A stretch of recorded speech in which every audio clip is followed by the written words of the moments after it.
They fear one name, not because he's noisy, but because he's solid.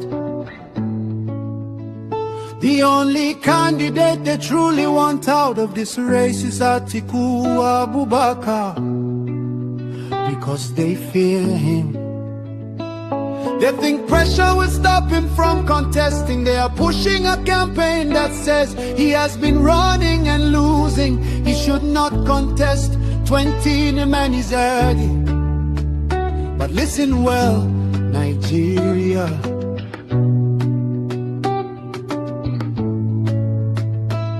Since when did persistence become a crime? Since when did courage become an insult? Since when did experience become a disqualification? They want Atiku out because they know he can win.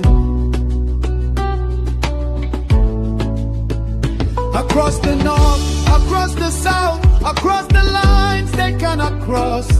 If he ran before, it means he is ready. If he tried before, it means he is strong. Only cowards quit in silence. Champions return when history calls. So let the people speak, let the millions rise, let the call go forth. Atiku must contest, Atiku must run. Let all Nigerian people lift this call loud and clear, in words and poetry and song, in spirit and in fire. Our demand is simple, our message is united. Atiku must run.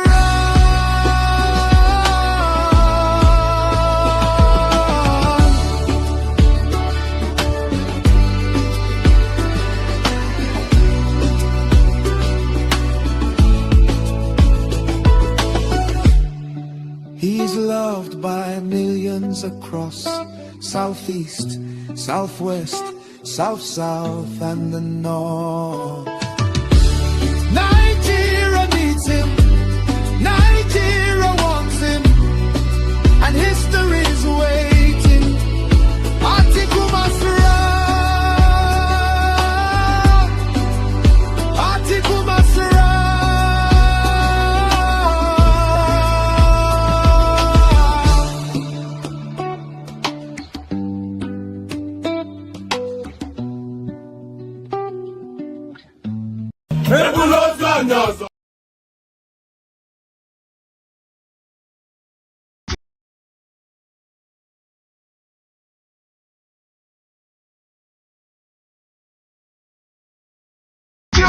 Yo, Jagaban. Yo, Jagaban.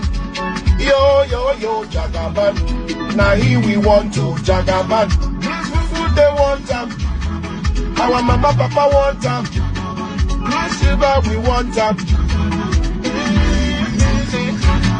The same people will give us Jagaban. Now the same people come to tell us, say, Jagaban is not good again. Which way Nigeria, oh? Because the government don't favor them, oh. They won't go scatter Jagaban government, but let people everywhere. Yo, eh. Buhari finish in 8 years. Jagaban go finish 8 years. We know they for church. Yo, eh. Yo, Jagaban. Yo, Jagaban. Yo, Jagaban. Now here we want to Jagaban. God save us, we want them. Our mama, papa want them. God save us, we want them. My country people. Me and you don't say to change Nigeria overnight. It don't be my mind. It don't get easy. So therefore, let us support Jagaban. Make it fix Nigeria for us. Nigeria don't scatter to live it today. Adore. Our prayer. It is our prayers. To take Nigeria to the next level, the grassroots movement.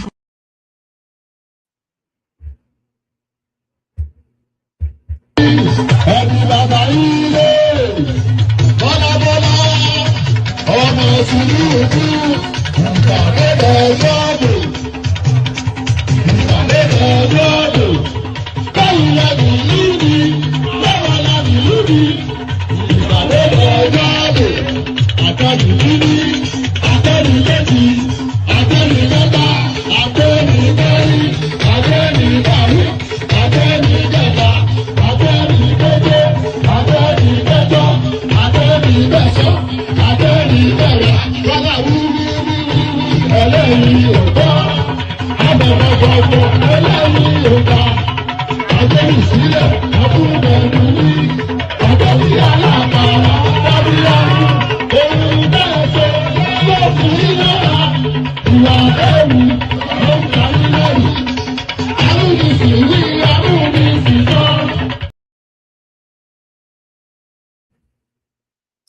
And it is right there. So the first thing I want to ask you is, can you hear me clearly?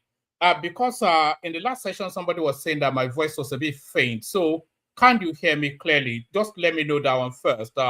Let's cross that particular Rubicon. Can you let me know in the comment section if I'm clear and lucid, and you can, maybe I'm not comprehensible, but am I lucid enough? Am I audible? Is the term, isn't it? Am I audible to you? Let me know in the comment section.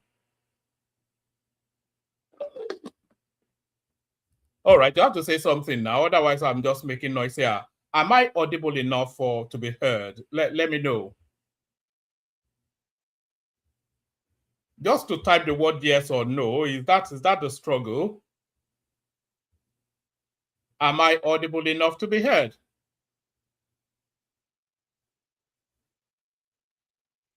Oh, all right. If you guys are not responding, then we may as well forget it. I'm going to ask one more time. Am I audible? Thank you, Ola. How is that so difficult? Just somebody to type yes. So good day to you. Good to be in your company and all that. A lot of fun going on in the. Thank you, Ola Poppy. Alo Popping. So a lot. I may be dyslexic. You know, I've never really given it consideration. But the way I struggle to read basic names, you know, back in my day, there was no. They just called you dumb, isn't it? If you were dyslexic back in those days. But good day to you. Good to be in your company and all that. Good day to you. I'm glad to be in your company. I'm glad you're here. Hopefully you're glad to be in my company too. Good day to you and welcome one and all. Welcome to the. You know, I'm a bit reticent to call it a show because I am not Prince and I'm not Liberace. I'm just some random guy that speaks in a peculiar way. So I don't like to, I prefer to call it a session that I'm more comfortable with that. So welcome to the session. One man went to mow. The protocol remains the same. Please click on the like button. If you haven't done that already, please do that. Please click on the like button. If you are not already subscribed, please subscribe, like, and subscribe. If you want to join me on the screen, click on the hyperlink that says StreamYard. That brings you into a studio. Into the studio. Share the links just as widely as you can. Super chat towards the stream. Say hello to me in the comment section. So those are 6 things we always ask you to do. Some of you do it, most of you don't. Do you know what? Sometimes you hear frustration in my voice. If I show you the back end of the YouTube space where all of the analytics are, could you believe that a good 67% of the people that regularly engage with the platform and not subscribe, because YouTube monitors all of this. They monitor the footprints, so they know the regularity with which people come here. Could you believe a good 67% of the people that regularly digest this platform and not subscribe? How can that be right? If you don't like it, don't watch it. And then if you like it, then subscribe. You know, they are watching us with some Eternals people, too many 67% of the people, maybe one of these days I'll screen grab it and I'll post it on the thing. 67% of the people that regularly interact with the stream are not subscribed. Can you imagine that? You know, it's like they're like pickpockets, and you just come and you steal and you walk away.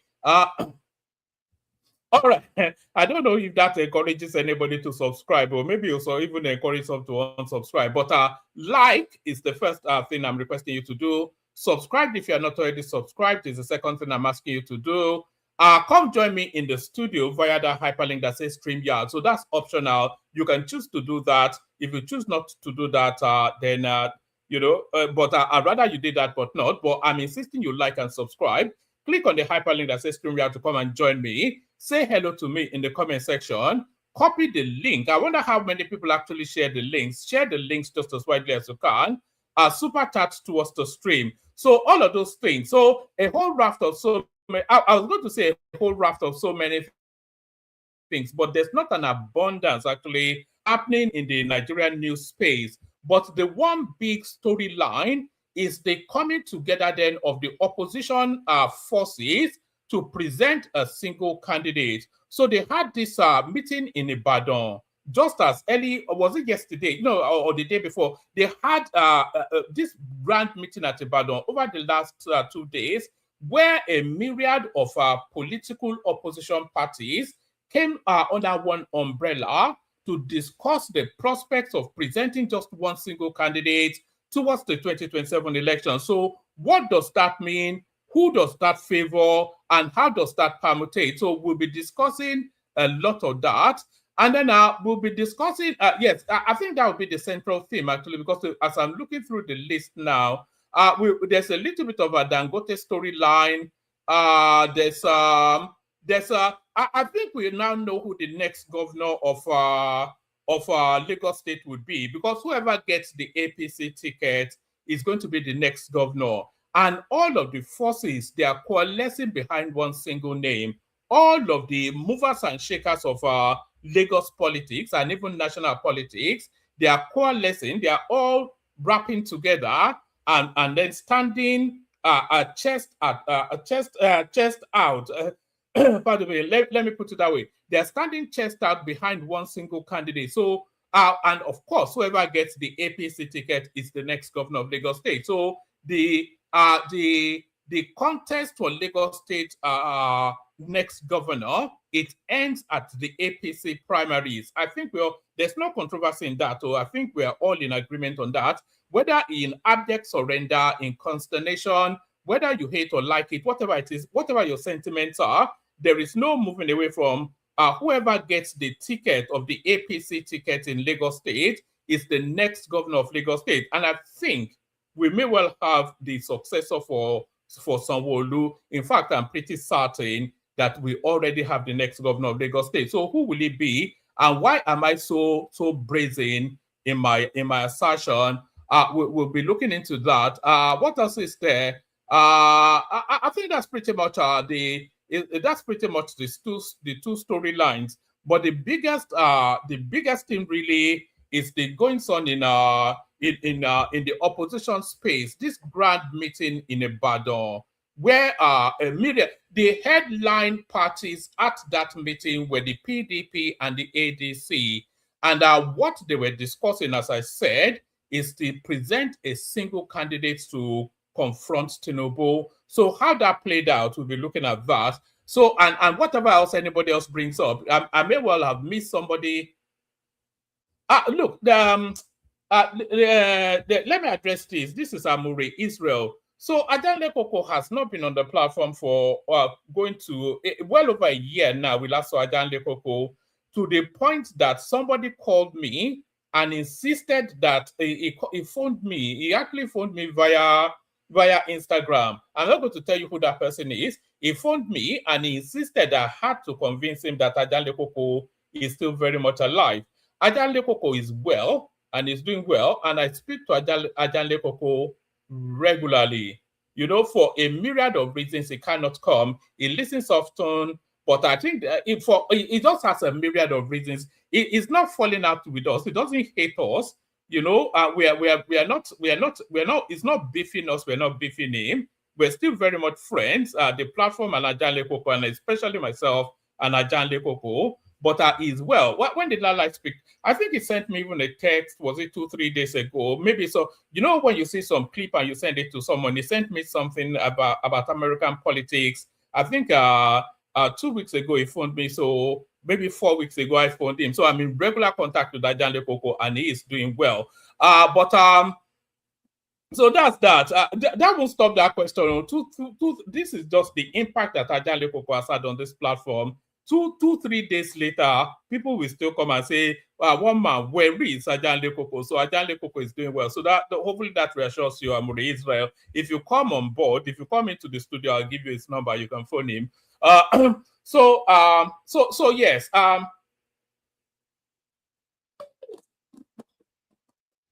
So that's where the politics is today. As I was just saying, maybe we'll be saving some news items for the weekends because there's always a dearth of news over the weekend. There's never anything. Everybody is out to play whatever it is with their side chicks or their families or whatever. So the politics is always dull at the weekend. But there's certainly no dullness in terms of this convergence of forces to tackle the status quo. So we'll be looking at that, and if people do turn up, they will ask them what they're looking at, or even in the comment section, if there's anything in politics you want to talk about, just tell us in the comment section. So we'll be winging this one somewhat.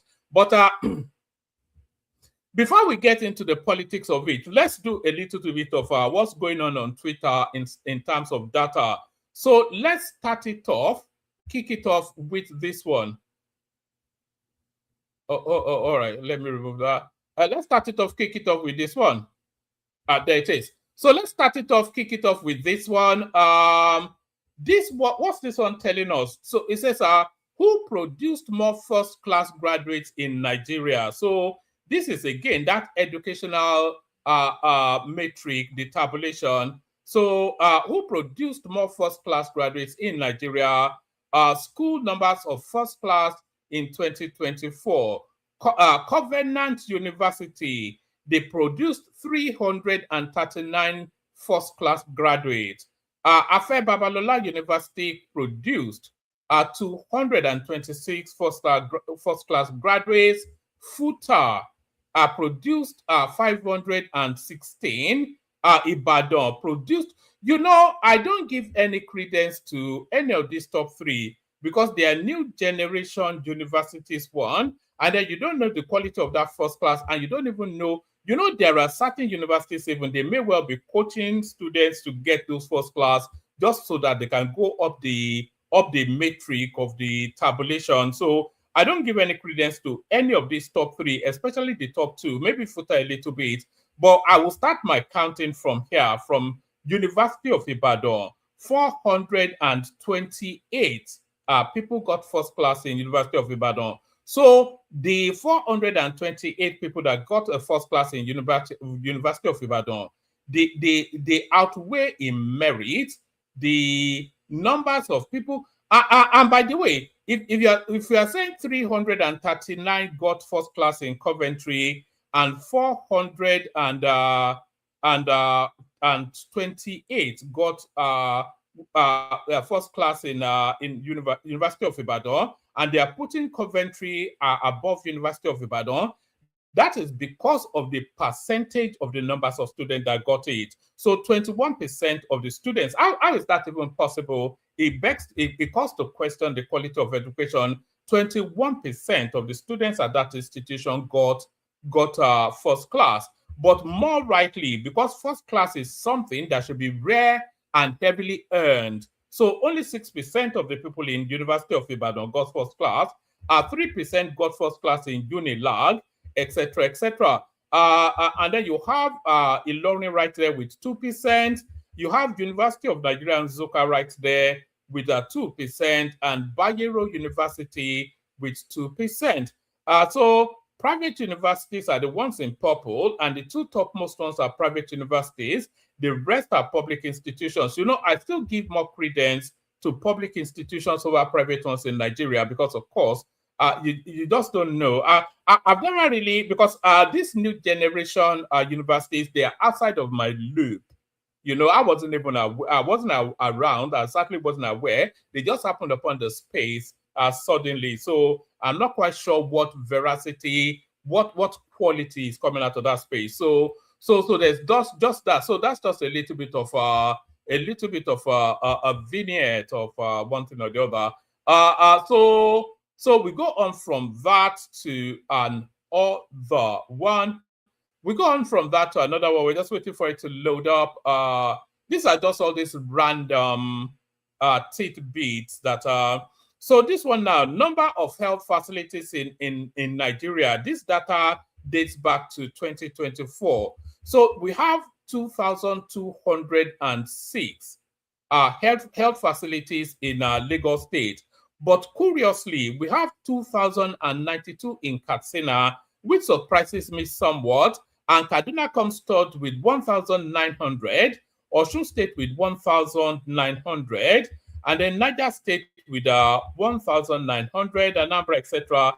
So that surprises me because I was expecting that the, Ekiti is number 33. They barely have any health facilitation in Ekiti. Benue is the last one, 303 health facilities. This is according to Ministry of Health. That's where that's coming from. But it surprises me, though, that a place like Katsina will be number 2. I suppose that's the federal something in play there. So there is that one. What else do we have that would tickle you a little bit? Right. Yes, I want us to watch this one. I want us to watch this one together. Hopefully, you can hear the audio when I start to play it. Let me bring it up. All right. Let me bring it up. All right. I want us to watch this together. This is very, very important. So I want us to tell me in the comment section if you can hear this audio, because these are the sort of informations that Nigerians should be aware of, and these are some of the informations that you will need as part of your toolkits as we go towards the next cycle of elections. So tell me in the comment section if you can hear the audio. Let's watch this. Part of the context before I go into details is also something that I hear always. One thing I always promise people that I promise you today is I'll always be honest with you. Whether you now like the outcome or not is a different thing, but I'll be honest with you. And I'm not here to promote anyone, not even the government. I'm speaking to facts, and you make your own decisions. Many people would ask today, and I saw it during the recent MBA conference in Enugu, they'll say, is your life better today than it was 2 years ago? Of course, the answer would be a resounding no. But the problem is not with the answer. The problem is... Thank you, Ayo. It's always important for you guys to respond, because I'm waiting for that response to know if we're engaging this thing or not. So this is Taiwo Oyedele, the erstwhile czar of the tax reform, quickly evolved into the Minister of State for Finance. Now, with the removal of Wale Edun, now the full-fledged Minister of State of Finance. So this is as senior most as you can get of a government mandarin. And what is telling you, what's about to tell you now is the journey from where we were to where we are now. Part of the context before I go into details is also something that I hear always. One thing I always promise people that I promise you today is I'll always be honest with you. Whether you now like the outcome or not is a different thing, but I'll be honest with you. And I'm not here to promote anyone, not even the government. I'm speaking to facts, and you make your own decisions. Many people would ask today, and I saw it during the recent MBA conference in Enugu, they'll say, is your life better today than it was 2 years ago? All right, so that is a very recurring question from the opposition space. Sorry,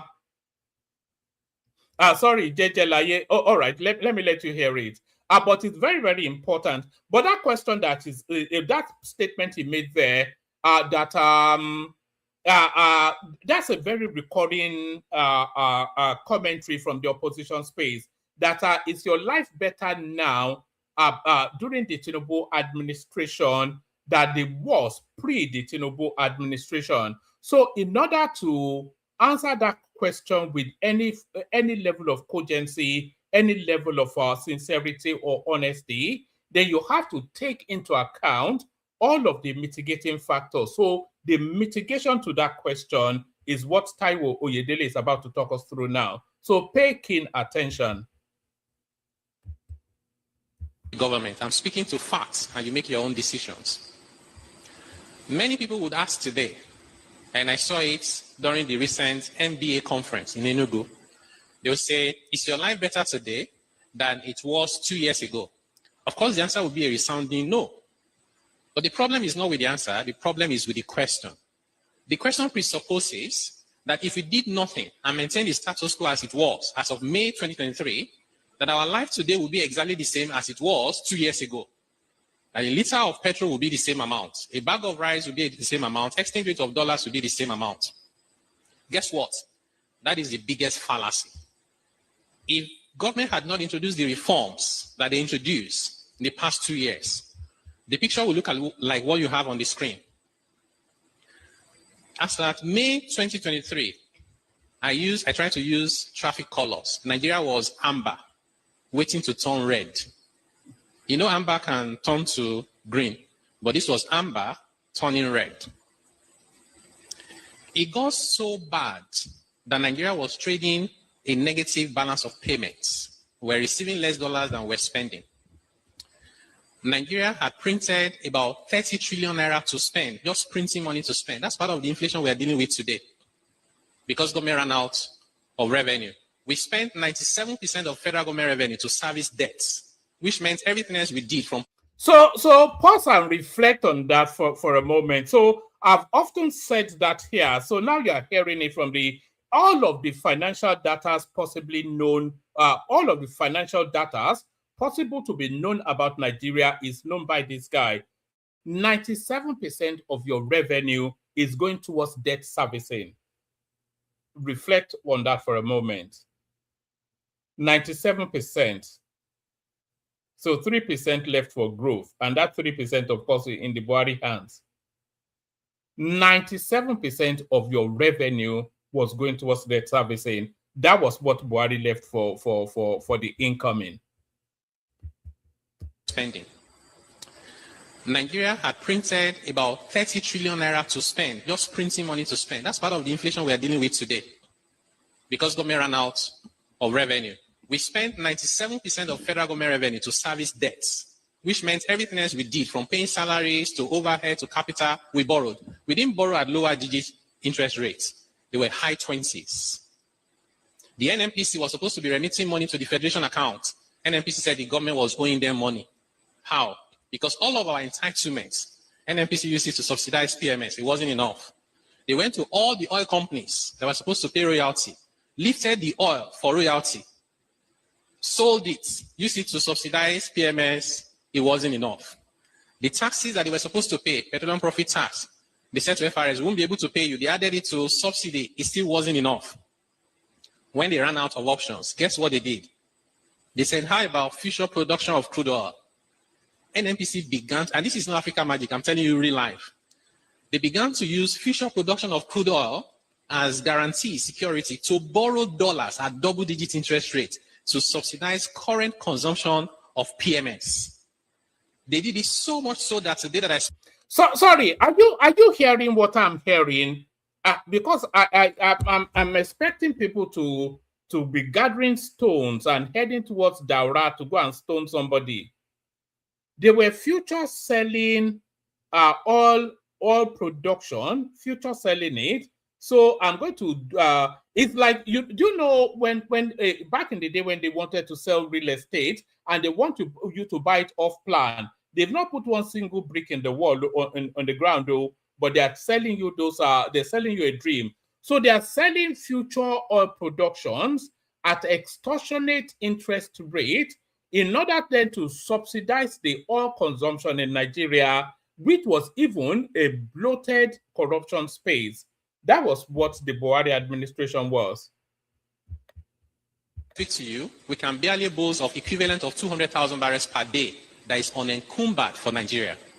That 200,000 barrels that was left, in my estimation, was less than 6 months of headroom. If this reform had not been done by May, to subsidy, it still wasn't enough. When they ran out of options, guess what they did? They said, how about future production of crude oil? NNPC began, and this is not Africa magic, I'm telling you real life. They began to use future production of crude oil as guarantee security to borrow dollars at double-digit interest rate to subsidize current consumption of PMS. They did it so much so that today that I speak to you, we can barely boast of equivalent of 200,000 barrels per day that is unencumbered for Nigeria. That 200,000 barrels that was left, in my estimation, was less than 6 months of headroom. If this reform had not been done by May, by the end of 2023, you know what will happen naturally? Once you exhaust your future production and you can't print dollars, you will not be able to bring in any refined products. This is a situation like what happened in Sri Lanka. You hold 10,000 naira, you pray to God to find 1 liter of petrol to buy. There will be no Dangote refinery because there's no way that business will survive. If you have to sell at 160, 180, 200, and go and pray to God for government to pay you subsidy that they had no money to pay. The economy was grinding to a halt and it was very close. The margin of safety was very thin, this thing. So those reforms took us up. If you look at the screen, so 2 years later, which is 2025, but it's harder times than it was in 2023, but it's harder times before things get better. If we had not done the reforms, it would have been still now hardest times and economic collapse. So anytime you have that conversation with anyone, because it's important that you are well informed, so that even when you want to get angry, you apply your energy properly. Okay, so one of my prayers is, I hope nobody will say to us, they want to return subsidy so they can win election. Anything that returns subsidy is taking us back to the evil days. So there is that right there. So that was the picture of the Nigeria that that Buhari left behind. So that's the picture of the Nigeria that Buhari left behind.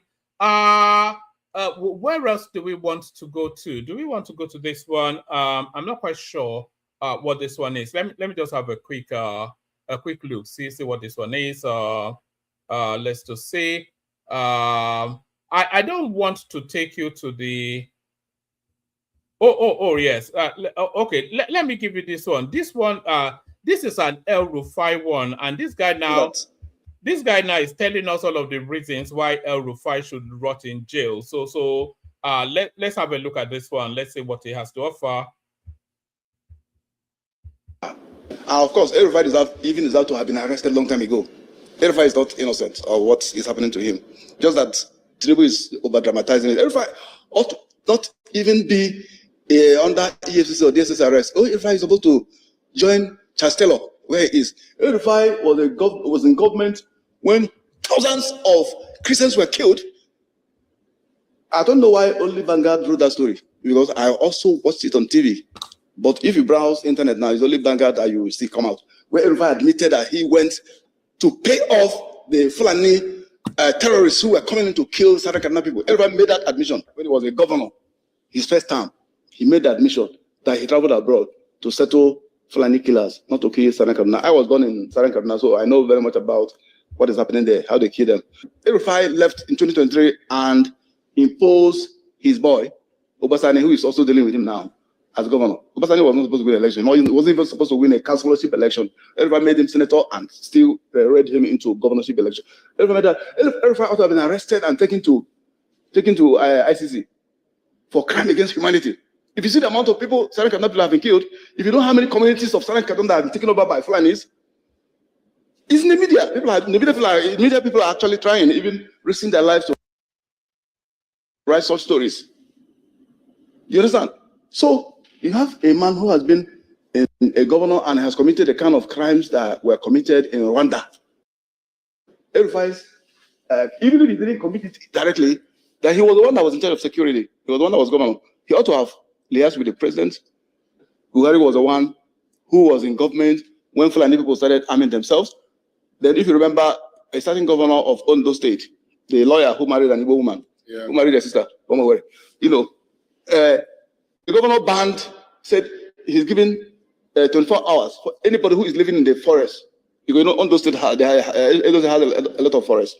Governor wrote to me, ask people to leave the forest. That is Fulani people. They are the ones that live in the forest. No ordinary person, no people with brain live in the forest. The Fulani Ndaji, the Fulani people, there are good Fulani people who live in the town, who are very civilized, who are urbanized, who are very obeying, who are very advanced, who are very educated. A lot of Fulanis. it's just like 15% of Fulanis that are doing all these crimes that you're hearing. They live in the bush. I don't know what they're looking for in that bush. And then the governor said, leave the bush or I'm going to get you out. Do you know that Muhammadu Buhari, I don't know whether you're in this country, whether you're in the outer space. Muhammadu Buhari used this boy from Kano State, Garba Shehu, a journalist like us, who issued a statement threatening the governor of Ondo State that why does he want to evacuate Fulani people living in the forest? You understand? And then the other Fulani military, what do you call them? The cow. Military also told the guy that henceforth they won't recognize him as governor, they will do whatever they want to do. And the president didn't say anything, and they were actually doing whatever they want to do. And before you say Jack, the man died. Mysterious. The governor who stood his ground, but he did one thing that was good. It was that governor, that late governor, who mobilized the people of Southwest. Very nice people, very great people. If at all, if the people of the governors in Southeast will be as wise as Southwest people, I don't think these terrorists will infiltrate those places. That they're infiltrating now, I don't know what's really happening. But the governors of Southwest, through the leadership of Akeredolu, set up Amo Piton. Is that what they call it? Amoteku, yeah. Amoteku. And Amoteku is doing so well. Better than the police. Let me even do a final one. You are talking about mercenaries, whether it is illegal to use mercenaries. Is the government not using mercenaries? Didn't you read yesterday? This man from Rivers State, this man that is as part of this room, did he tell you that he sent people to go and fight in Zamfara State? Didn't he meet, what's his name? This, Asad Dokubo. One of the first people that Tinubu met when he was inaugurated was Asad Dokubo. Asad Dokubo addressed the press. We all watched on TV. Where Asad Dokubo said, his boys are fighting in Imo State. His boys are fighting in Kaduna. Is he not a private soldier? Is he not a... all right. So that's that guy then telling us all of the reasons why El Rufai should rot in jail. So say all of us. Is all I have to say to that. So let me now take you to this. I did tell you earlier that we have identified the next. Let me put this on the screen. I did say to you earlier that we have identified the next governor of Lagos State, and I said I was going to show you why I am speaking with so much authority. The guy sitting down in the blue outfit with the cap, that is the next governor of Lagos State right there. That's Obafemi Hamzat. And why am I saying this? Okay, watch this.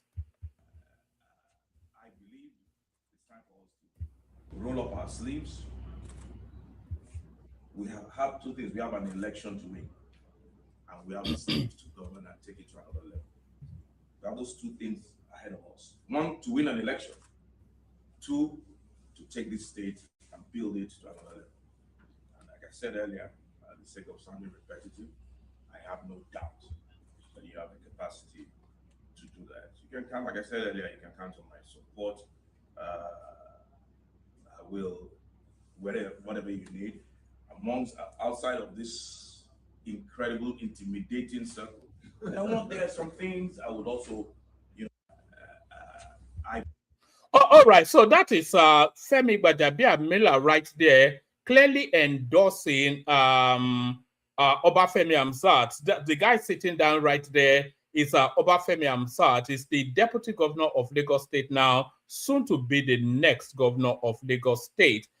There is one more that I wanted to show you just to double down on that point. Yes. So there's one more I want to show you just to double down on that point. 2027, Aburi Edun back Hamzat's bid for APC governorship ticket. So this is not just the recently replaced Minister of Finance, Senator Tokunbo Aburi, and the immediate past Minister of Finance and coordinating Minister of the Economy, Mr. Wale Edun, endorsed Dr. Kadiri Obafemi Hamzat, the Lagos deputy governor for the All Progressive Congress APC governorship candidacy in the 2027 Lagos governorship election on Saturday. Both chieftains of the ruling party expressed their readiness to support his bid when Hamzat visited them in their Lagos homes yesterday. The visits were part of the consultation process in his push to become the party's candidate. At the Lagos East Senator's house, Hamzat said he was visiting to seek Aburi's support. Dr. Hamzat, whilst emphasizing the importance of the visits, said it is meant, I should say, to engage stakeholders and seek their support.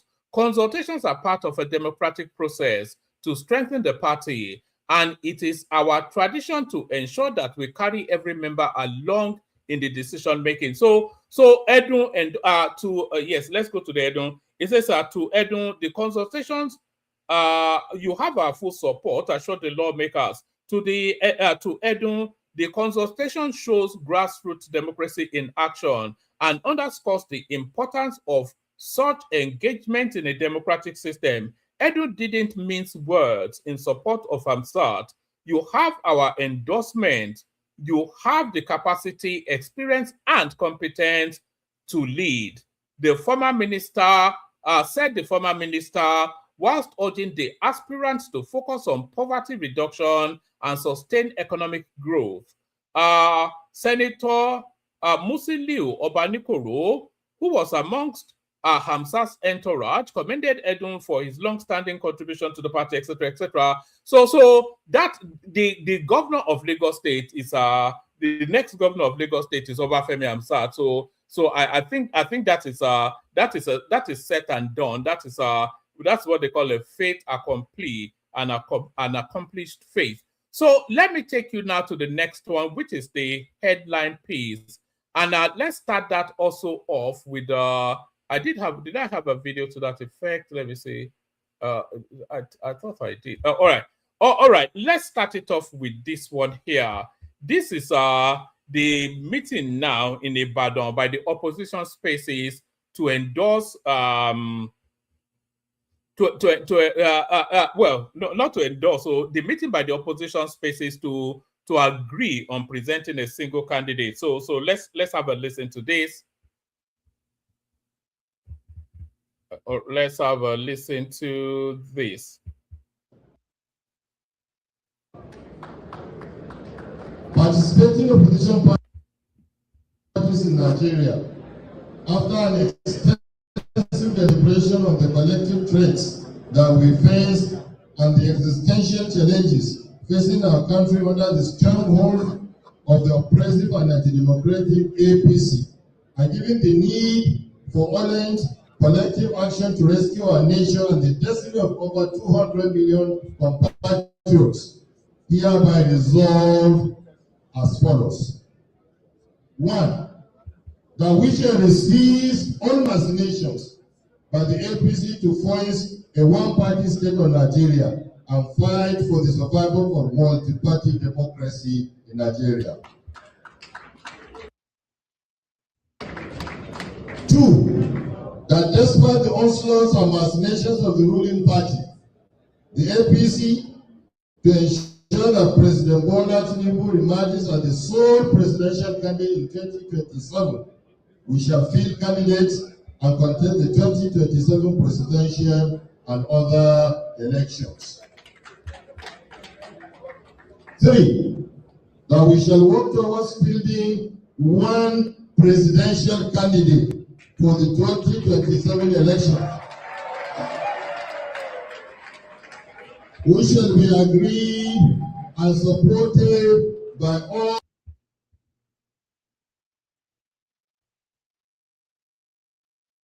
participating opposition parties to rescue our nation and our long-suffering masses.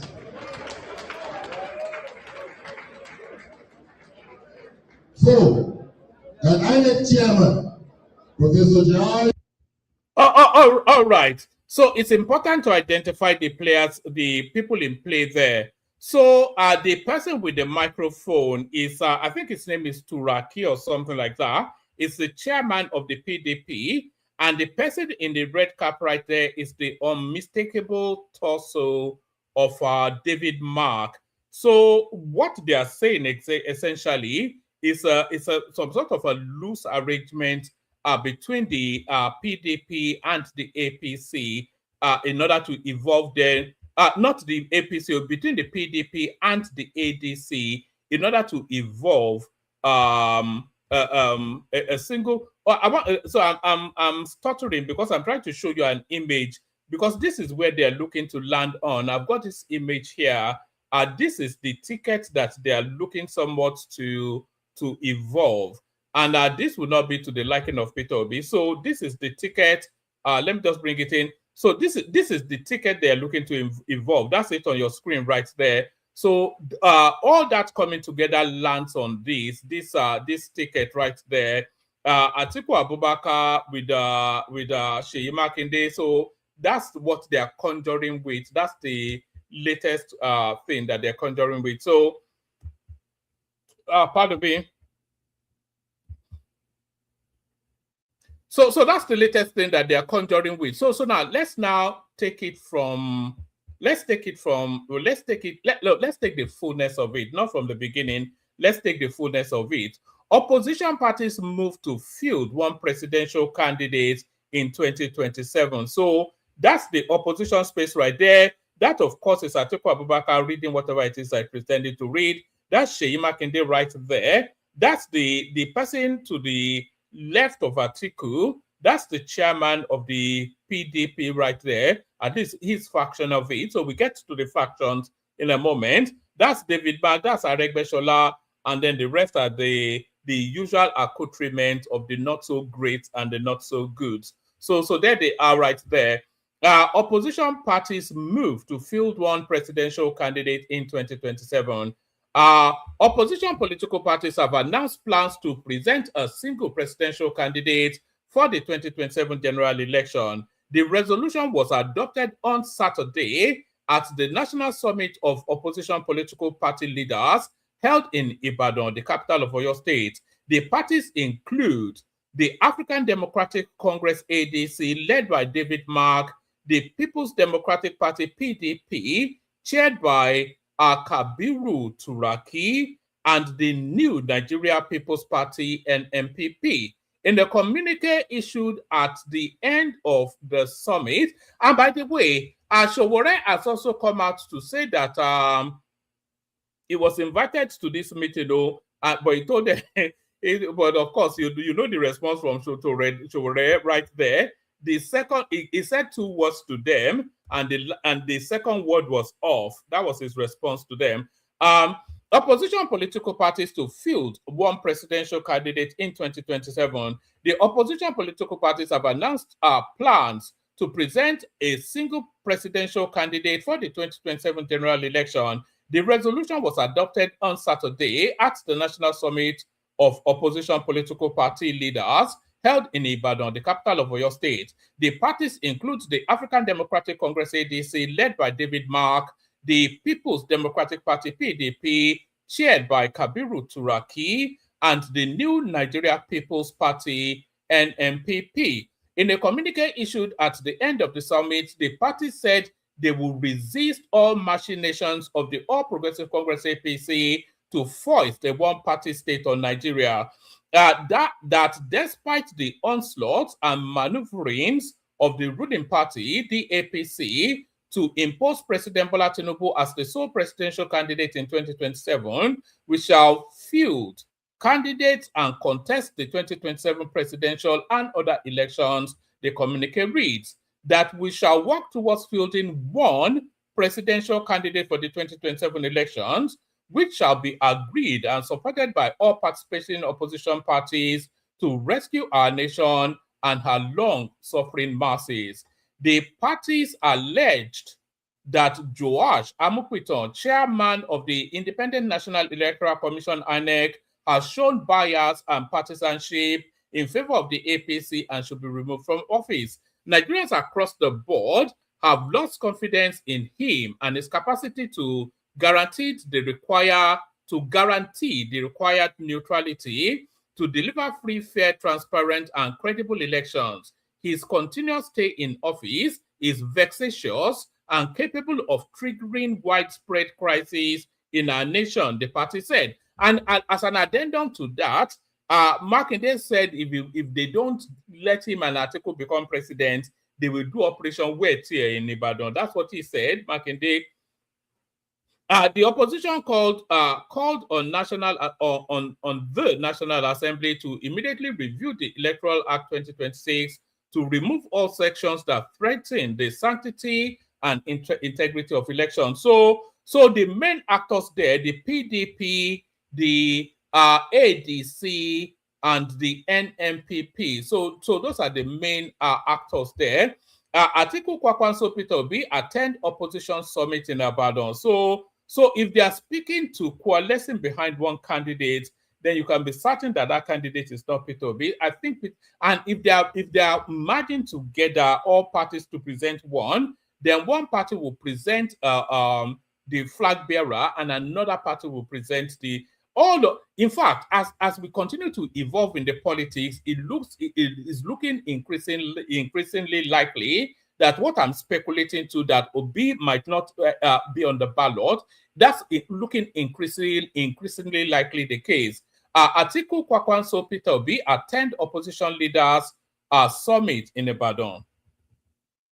Opposition political leaders have converged in Ibadan, Oyo State, for a national summit aimed at strengthening unity and coordination amongst political parties, with former President Olusegun Obasanjo serving as chair of the meeting. So we don't really know, because this was the same Obasanjo that was gushing in his praise when Tinubu went to open an airport in his own hometown, and here he is now leading the opposition charge to try to unseat Tinubu. Anybody that places his confidence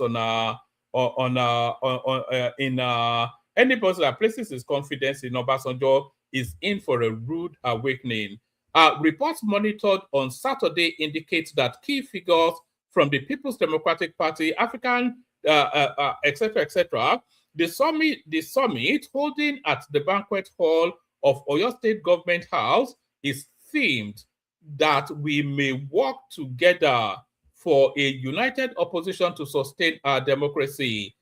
Organizer says it is a response to Nigeria's social, economic, and security challenges. In a statement posted on the People's Democratic Party's official X page, organizers described the meeting as a strategic response to the social, economic, and security challenges currently facing the Federation, whilst confirming Obasanjo as chairman and Oyo State Governor Seyi Makinde as host. Former Vice President Atiku Abubakar confirmed his arrival in an X post, writing, "I have just arrived in Ibadan, Oyo State for the national summit of all opposition parties." Former Kano State Governor Rabi Kwakwanso also wrote, "Excited to arrive in Ibadan, ready for meaningful engagement with fellow national leaders."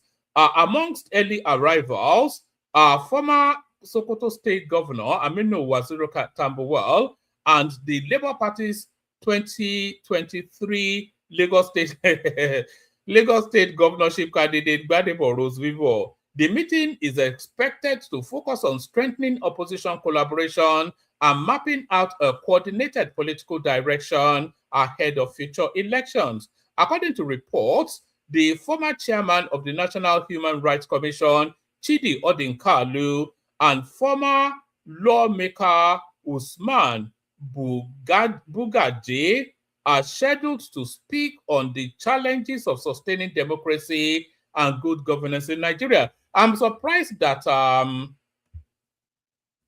Chidi Odinkalu would lend himself to this. It's getting. I thought it was. He had an aloofness. He had an intellectual aloofness to politics, but I'm surprised to see him present himself in such a manner. But I'll wait to see if he actually spoke there. A former resident electoral commissioner of the Independent National Electoral Commission, Mike Igini, will present a paper on ensuring free, fair, and credible elections, whilst political economist Patu Tomi will discuss building a productive and effective national economy. Security expert Kabir Adamu is expected to examine the tragedy of widespread insecurity in Nigeria. Organizers said the summit is widely seen amongst opposition figures as a crucial step towards building consensus and presenting a credible alternative ahead of future elections. Meanwhile, the spokesperson of the African Democratic Congress alleged in a separate post on X that the ruling party was planning to disrupt the summit. We have uncovered plans by the ruling APC to disrupt the the summit being held by the opposition parties in Ibadan, Oyo State today, 25th of April. After denying us the use of venues in Abuja, they now will not leave us alone to hold our meetings. They say they are not scared, but they are behaving like people who are terrified. But we will not be deterred because we are on the side of Nigerians, the statement reads. As of press time, the All Progressive Congress has not responded to the allegation, and efforts to reach its spokesperson, Felix Moka, was unsuccessful. In another post, the ADC highlighted the presence of Rotimi Amechi alongside former Kano State Deputy Governor Nasiru Gowon and other senior members of the Kwakwasiya movement at the summit.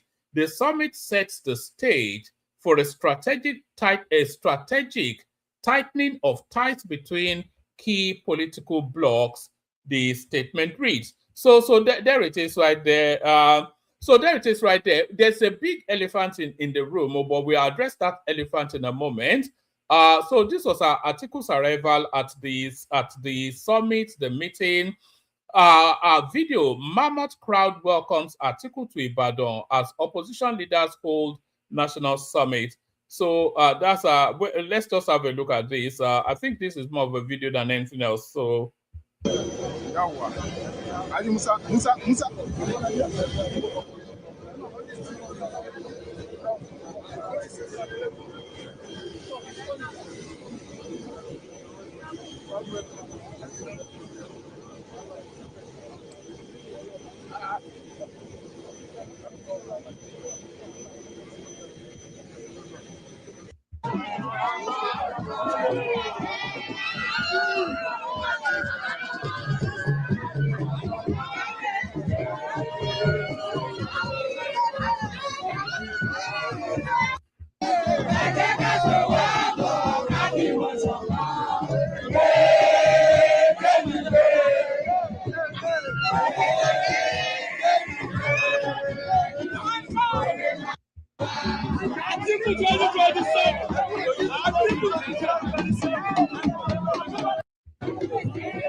all right, I wouldn't describe that as a mammoth crowd. Where's the mammoth in the crowd? So that was the so the politics is fully afoot now. That's just what we're getting to. Apparently, Atiku slept all the way through the summit. That was the joke being made by the APC, and there are pictures of him falling asleep because he knows he's just there with his boys for them to endorse him. PDP ADC to field joint presidential candidate. So now there is an elephant in the room. The PDP that is led by Turaki is not the official PDP. It's a faction of the PDP. And from all of the signals that we're getting from the court goings on, they would not be in charge of the PDP. The PDP is firmly in the hands of Yemsin Wike, and I don't think I'm saying anything controversial to suggest that Wike has no intentions of endorsing Atiku anytime soon. So that's that. Why OAU declined venue for Peter Obi's lecture? This is the management. So he went to. They should have let him speak at OAU now, so that the students could have mocked him. The management of Obafemi Awolowo University, Ile-Ife, Osun State, on Sunday explained that it declined approval for the proposed venue of a lecture to be delivered by the Labour Party presidential candidate in the 2023 general elections, Peter Obi, due to short notice by organizers. The institution's clarification followed concerns raised by Obi over what he described as a growing pattern of cancelled engagements at Nigerian universities, which he warned could undermine intellectual freedom. Obi had, in a statement shared via X on Saturday, said he was scheduled to deliver a keynote lecture at the university by 9 a.m. before proceeding to Ibadan for an opposition party summit, but was informed that the event had been called off. The former Anambra State governor added that the incident was not isolated noting that similar cancellations had occurred more than 10 times. This is no longer incidental. It points to a troubling pattern that should concern all well-meaning Nigerians, he said. However, in a statement issued by the institution's public relations officer, Abiodun Olanrewaju, the university said organizers failed to provide adequate details about the event and the invited guests until Friday, a day before the program. According to the statement, the short notice made it impossible for the university to make necessary security and logistic arrangements required for hosting high-profile personalities. It is important to note that events involving high-profile personalities, such as of such standing, requires adequate prior notification to the university authorities because it will enable the institution to make necessary logistical and security arrangements, including proper liaison with relevant security agencies such as the Nigerian Police Force and the Department of State Service, DSS, in order to ensure the safety of the guests, members of the university community, and the general public. Consequently, given the short notice and the attendant inability to complete these critical arrangements, the university authorities could not approve the use of Odua Hall for the event as requested by the organizers. The statement reads in part, it stressed that the decision was taken in the interest of safety and adherence to established protocols, noting that it was not a reflection of disregard for Obi's person or status. So this is the thing. Now, that sense of entitlement, you want to go to University of Ife and just turn up because you are Peter Obi, you have some exotic guy from the middle of nowhere.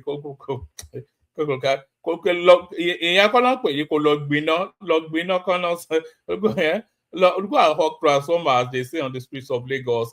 Turaki-led PDP ADC agreed to field single candidate. So this that's the leader of the faction. So I'm not quite sure why Obi is still turning up at these things. It is as clear as day that they've permitted him in the politics of it. But we'll see where that lands. So that's all I have to offer. Like I said, there's not an abundance in the news. I'll play the Kegite music. We see who turns up, and then hopefully a conversation ensues. But first, the Kegite. Only water, where they see ma.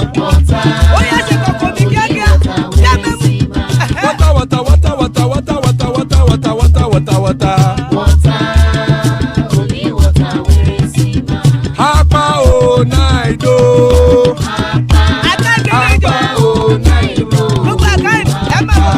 Hapa you don't come o.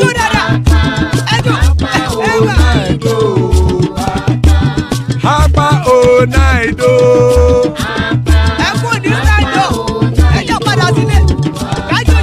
Oro kẹ̀kẹ́ ẹlẹ́mù yé o. Ilé ṣọ́bí kẹ̀kẹ́ ẹlẹ́mù ré o. Bobby master kẹ̀kẹ́ ẹlẹ́mù ré o. Chifu Faila ti kẹ̀kẹ́ ẹlẹ́mù ré o. Eruku lẹ̀lẹ̀ ẹlẹ́mù dé.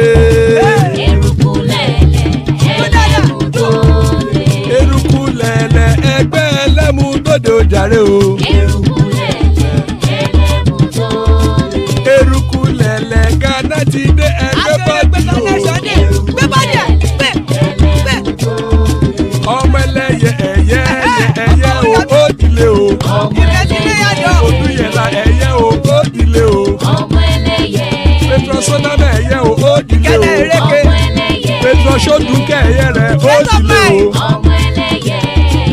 Ẹlẹ́kọ̀ ọ̀run mú ìní o.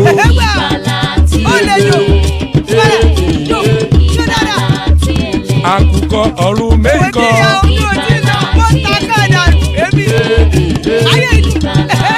Ikú kò ní ríwà gbéṣe o.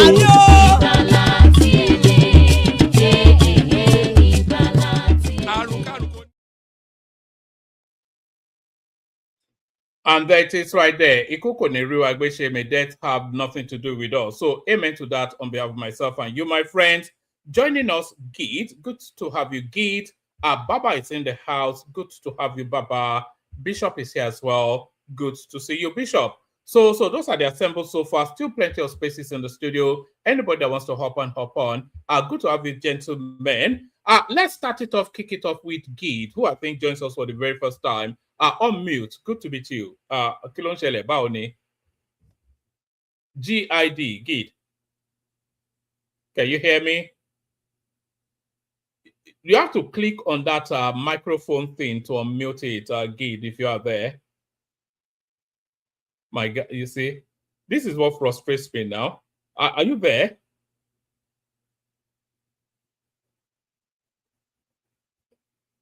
Can you not hear me? GID. Let me check the name. Adebayo.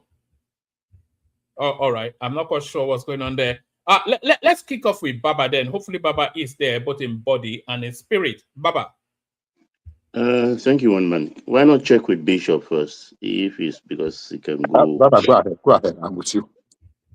You sure, Bishop? Absolutely, Munjayalo. Okay.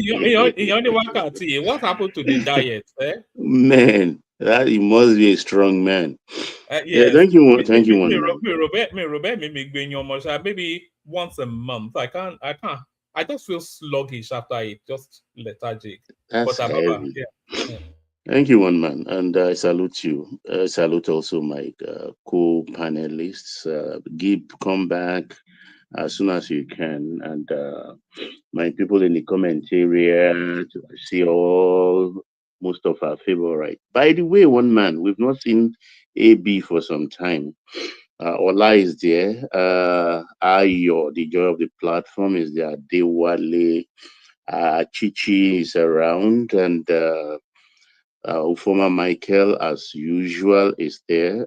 Michael Babs, Michael Buruchi, or something is there. Mayor 6 also is around. I hope he will behave himself today and speak to the topic rather than attack people to no end for nothing. The Bolugi is also present. Exactly. GID is here again. Shall we try him again? Or okay, yeah, sure. Are you there now? Can you unmute GID Adebayo? I'm not sure he knows how the system works. It's probably the thing. There's a button. There's a button like a microphone that has an X across by the side of the video camera. Yes, you have to click on it so that you're unmuted. Adebayo, GID.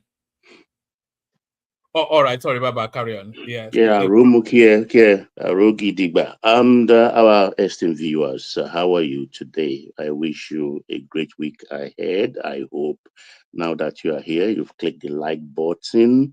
Make sure you do that if you haven't done so, and don't forget to subscribe. Also, if you have not subscribed, enjoy the view. Let me start because I'm just excited that where what we want exactly is happening in my own neck of the wood in the space called Nigeria, that is Lagos.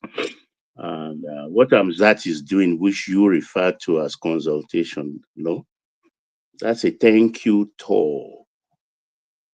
As far as I'm concerned, and several other people, it's a thank you tour he's doing. And most of the people he's visiting first are people of the Justice Forum, JFA, of the GAC, because we have been talking about this in the last 2 years, and I've been telling you also, one man, you are lucky I'm not a betting man. I will have chopped your money.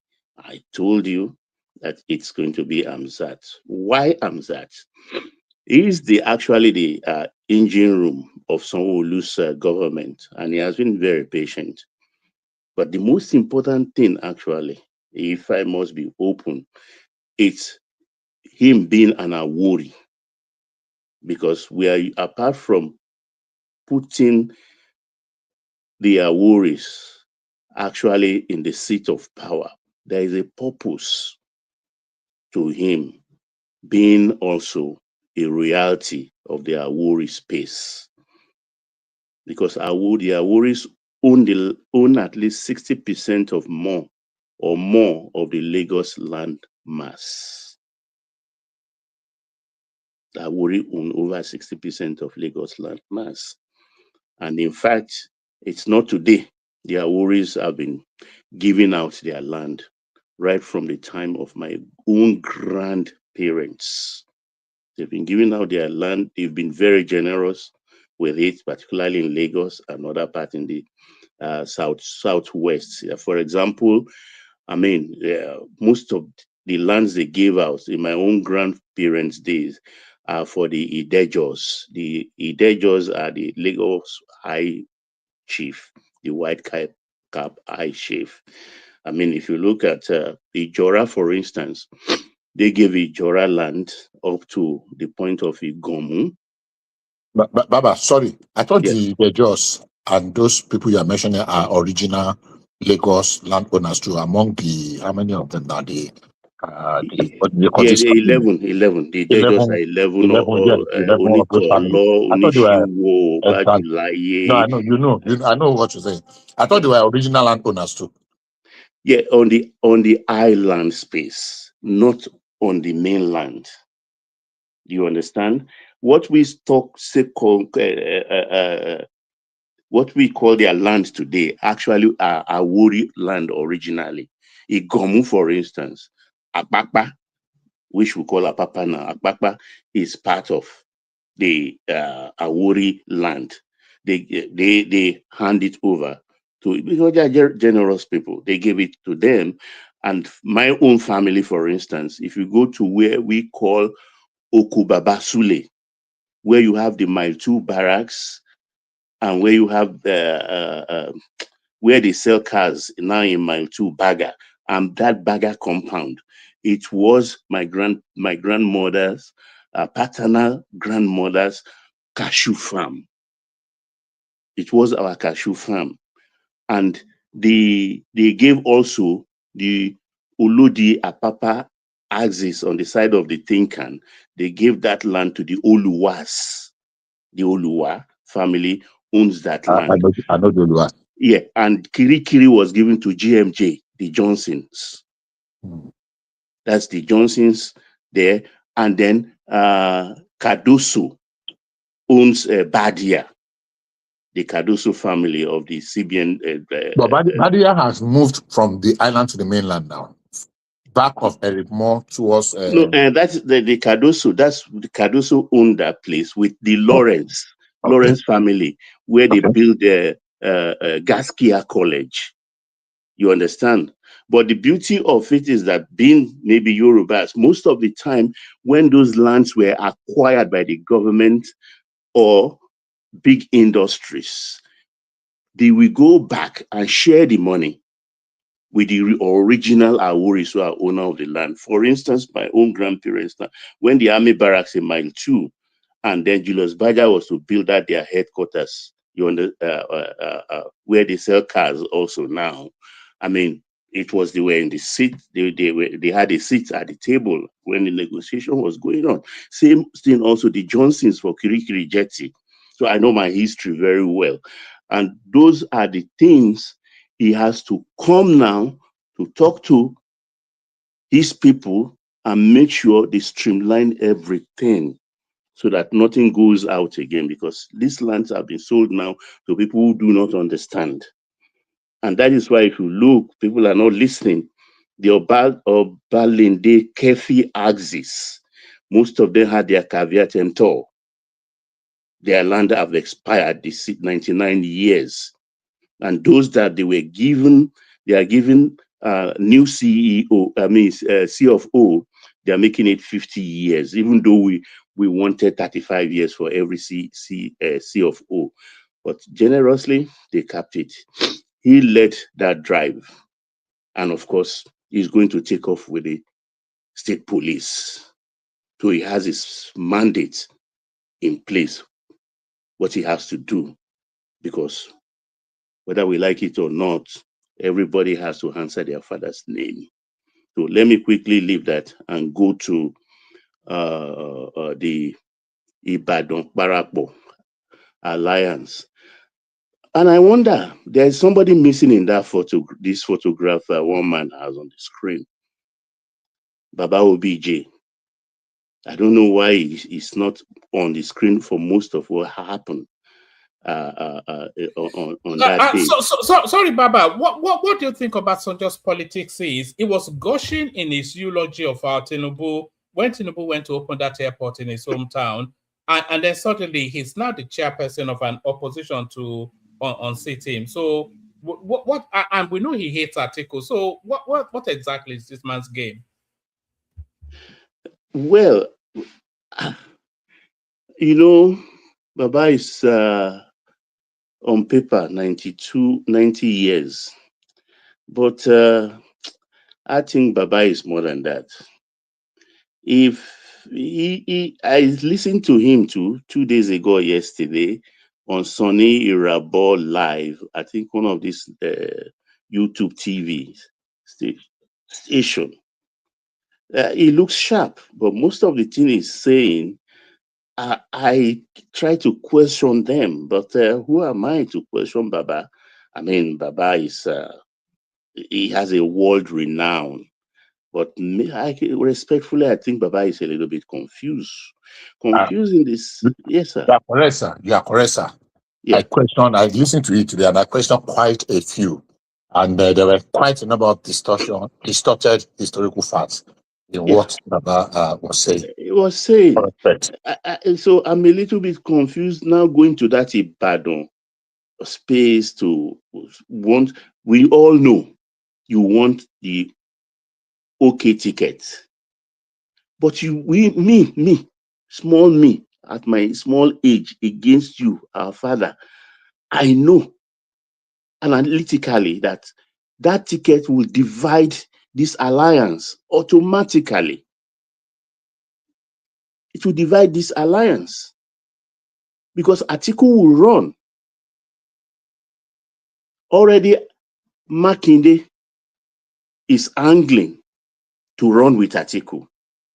He thinks he has sufficient funds to back Atiku and run. Why does Makinde want to be VP?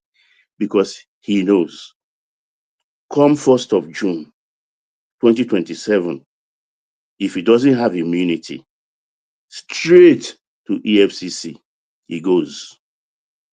But then it's not reckoning with a Rotimi Amechi, who has war chest 10 times that of Rotimi.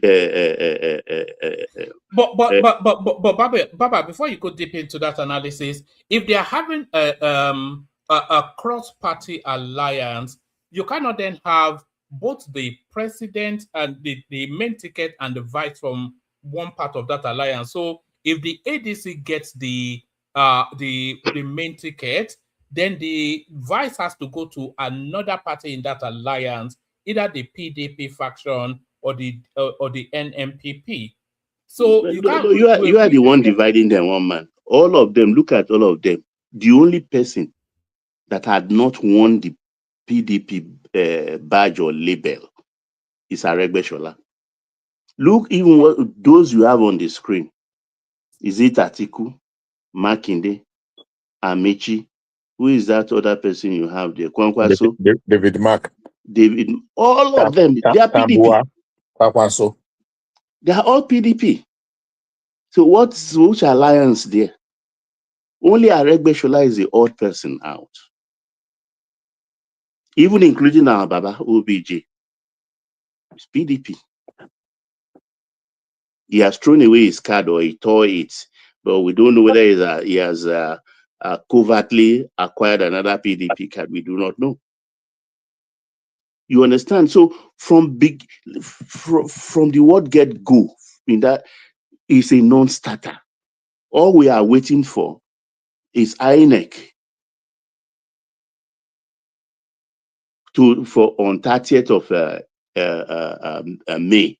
Though I have a suspicion, I'm not too sure. It's just something pricking me that INEC may extend that deadline, because there is no way they can even meet up the deadline as it is. And like Obi said in his last press outing, he said they put fire in the house called LP. He said, I'm quoting now, as they put the fire, I just escape. So that they can give room for him and Kwankwaso to escape. To use his word before they lock him in. Even as early as today, NDC are still cutting that ticket, the OK ticket as well. And you can see that the owner of NDC did not attend that Ibadan meeting. Siriaki Dixon, he didn't attend. So he's waiting in the wings. And I wonder, people like Professor Patu told me, you see, these intellectuals, they think they know too much. Same thing most of these activists. You understand? They think, oh, they can run Nigeria. And was it Tomi, not MD, COO first, then CEO of Volkswagen Nigeria Limited when Abiola acquired it? Of course, he was. What happened? He couldn't resuscitate it. In fact, he was the officiating pastor in Volkswagen's funeral in Ojo. So also, he was a executive vice chairman of Bank PHB. He took over from Kola Abiola. And what happened? He took over, he couldn't do anything much, even though they put him executive chairman in charge of a strategy and operation or whatever. He failed.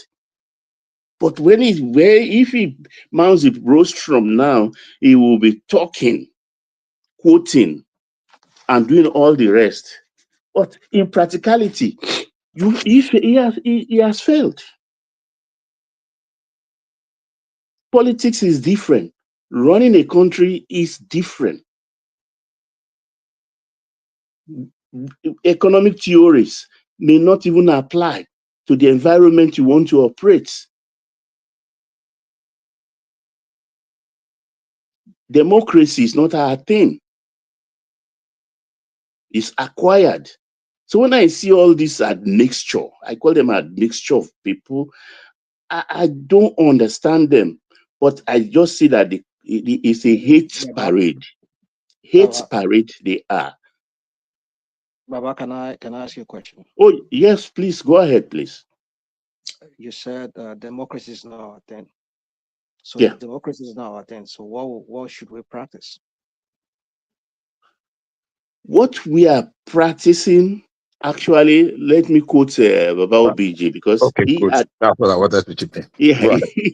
Yeah, you can help me there. Baba OBJ said just yesterday on Sunny Rabo Live that the liberal democracy that is being practiced by the West has actually failed them. That is it that what the originator of the democracy, the liberal democracy, has failed. It is we now that want to now carry it on our head like we are hawking Ghana. I don't have anything against democracy. It's just the mode. So just like the question a person asked, Baba OBJ said yesterday, almost the same thing, or the same thing that Baba just re-echoed now, that democracy as it is being presently practiced has actually failed the so-called originators of democracy. I think he put it, is it the one who coined the word aboriginal democracy is what we should practice also? I can't remember. I picked that up somewhere. I can't recall exactly whether he used that word. IDB spoke about homegrown democracy, that we should modify democracy to suit our environment back in the days. I'm sure you remember that. OBJ just said openly that the liberal democracy had failed, and not only us, it has actually failed the original originators, the people that invented that brand of democracy. I don't have anything against democracy, by the way. All right, Baba. As the room continues to populate, let's if you can give us 3 more minutes, and then we'll do 5 minutes, and then we open it up. Yeah. So, lastly, let me talk about this. Is it professor or doctor or just simply Mr. Ogini? who has woke up now to cause more confusion about that section 63 of the Electoral Act, which says that they can use ballot papers that are not bearing official seal of INEC. I don't know why people choose to misinform people. Your observation is right. It is there in the new act. But this same section you are quoting was lifted from that act of 2022. So it's been there. It was there in 2022. I don't know if it was there previously in 2018. I do not know, but 2022, it was there. But they present it as if it is new. Why do they do this? They cause more confusion to fuel the hate parade. And they think people people like me will not know and call them out. When they passed the new act, inclusive of the section 63, where the people in ADC now, not in that committee, prominent amongst which is Ireti Kingibe, didn't she vote for it? She voted for it, of course. Were they sleeping?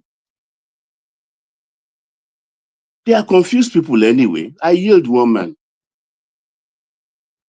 All right, brilliant, excellent. Well said, Baba. So there's still other topics. I say there's still other topics. There's not an abundance going on in the politics, but let's hear about 5-7 minutes from Bishop. From Bishop, we go to Rational Mind.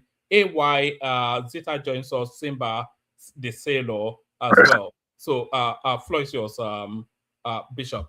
Okay, thank you very much, one man, and happy Sunday to everyone that is listening. Very quickly, please permit me. I don't know whether you guys met 2 days ago when you put up this conversation about. I wasn't able to because I had a program about Sanusi Lamido Sanusi, about borrowing, whatever. I just want to say one sentence on that before I move on to the issues of today. I was particularly. The floor is yours, so speak to anything you like, because so I was we only have this one story. Yeah, I won't exceed my time. You can be sure of that. I was particularly very disappointed with the position of former CBN governor Sanusi Lamido Sanusi, and I went back. I got a few things of what he said about those things before, and he particularly said that whosoever is going to inherit. So this idea of where is the savings, he knew very well that there were no savings. It was just wastage that had been plucked, because even those money that was being spent on those subsidy was not our money. They were being borrowed. So it is just like, stop the borrowing and the unnecessary bleeding. So he coming out, he's just playing to the gallery. And I don't understand. He's fitting into this northern, what do you call it now? Argument about, just look for anything, call the dog a bad name so that you can hang it. It was very disappointing. And I've had commentaries from people that listen to him. Like, if any of that person, we can listen to we can forgive the likes of Rotimi Amechi saying, where is the money saved from subsidy, or the Rufai savings of this world that's always backing, where is the savings on? Well, we knew where we were. We were completely at the precipice. There was no savings. It was just that the bleeding was stopped, because we are already mortgaging our future to the extent that we introduced future sales, what do they call it now? Future sales of crude oil, just to mortgage, to be able to continue that balance. Unfortunately, so. But the part that is coming from Sanusi Lamido Sanusi makes it more disappointing. Now to the matters of the day. I'll start from where Baba stopped on the issue of Mike Ogini. Coincidentally, I listened to Mike Ogini a couple of weeks ago, and my submission was that he should better go and join the political party. I never knew a day like this. I did not foresee, but I knew somewhere along that a day like this, because it was too obvious that he was partisan, he was biased in every of his analysis. Baba, you are very correct. the position of that Section 3 has always been there. I mean, elections under there, I mean, it was amazing. A few days ago, they interviewed Baba Ahmed, and he was trying to glorify the election that happened in 2003 and 2007, making it appear as if it was better than what is happening now and even what happened under. And I was, unfortunately, I think it was who was interviewing him, you know, a very biased media outfit. And they were asking him, and nobody could call him today. His attention to the fact that the worst election we had till date was that 2007. That even the one that won, the purported winner of that election, disowned it. Elections were still going on in Delta State, and the results have already been announced. I know people that contested. They announced the result even before the conclusion of the election. And these are the same people that are coming around to pontificate. And this man, Mike Guinea, because people were touting him, he was doing a Luther as an INEC commissioner, and people were touting him that he's going to be the chairman. They were going to appoint him. He was lobbying everything, doing everything, and at the end of the day, because they did not lobby everything that has happened after he left there now is rubbish. It's unfortunate, and if that's the mindset of an average Nigerian, then that we are not likely to progress beyond where we are. Like beginning, for me. He's just looking for. I remember he was one of those people that started touting that 25%, the most ridiculous thing. It's 25% of Abuja votes. He was one of them. I listened to some of his interviews, and it was disappointing listening to himself and what's this man, this senior advocate of Nigeria, and the other man, Mike, this Nwakobia or whatever. They call themselves lawyers arguing, and it's just, I'm sure we were here, we argued it on this space too, and so many people were arguing like 24, like there's a golden vote in Abuja. The Abuja are more Nigerian than the rest of other Nigeria, so their votes carried more weight. It's so unfortunate. Baba Abiodun Hamzat, as the deputy governor, I mean, as the consensus candidate of Lagos, I'm happy. I like him, even though he messed up sometimes when it mattered most during the last 2023 election, and there was this conflict, and somebody posted something. I mean, I'm not saying that you cannot call somebody out, but you cannot call someone out on one hand and ignore other people that have said and did worse things on the other hand, just because you wanted to play to the gallery, you just wanted to please some certain people. He messed up there. And the only question I want you to answer is this: what is the levels? What is his level of conservatism? How conservative is it? Because, like Baba, please tender justice with mercy. Don't let us reduce it to 35 years. Let's start with 50 years. I'll be very happy for 50 years for the leasehold or for land. I'm not happy. No, let's leave it at 50. From 100 to 50 is good. Don't make it 35 years. But by then we should be able to add some conditionalities.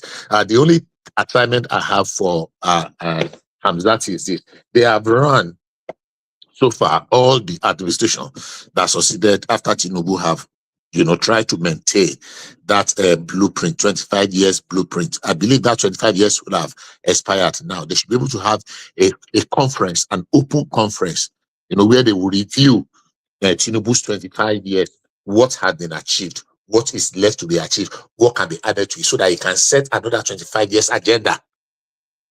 You have a point there. You have a point there. So the blueprint is 25 years. Is that what you're saying? The blueprint that Tinubu set was 25 years. What has the blueprint achieved? He has achieved a lot, probably, maybe not 100%. Rational man, don't let me waste my time. Don't let me wait with your time. Bring that question up. You said there's a blueprint, like saying like as if there's something big about it. It has achieved a lot, maybe not 100%, but definitely nothing less than 55%. Absolutely. I mean, if you want the blueprint, I can bring it up where it was discussed. It has achieved a lot. Unfortunately, the population of Lagos, because Lagos is working, the astronomical increase in the population. If Lagos is not working, people will not be coming. Nobody goes to where they are not making it. Everybody wants to succeed in every part of Nigeria. At least majority are heading towards Lagos, and the amount of people that, so you can understand that they have to shift certain things. If you are projecting for 1,000, you say, okay, we are expecting 1,000, but let's provide for 2,000. But you now have 20,000. Come on, you know that you are already overwhelmed. So, but we can have that debate. I'll be very willing.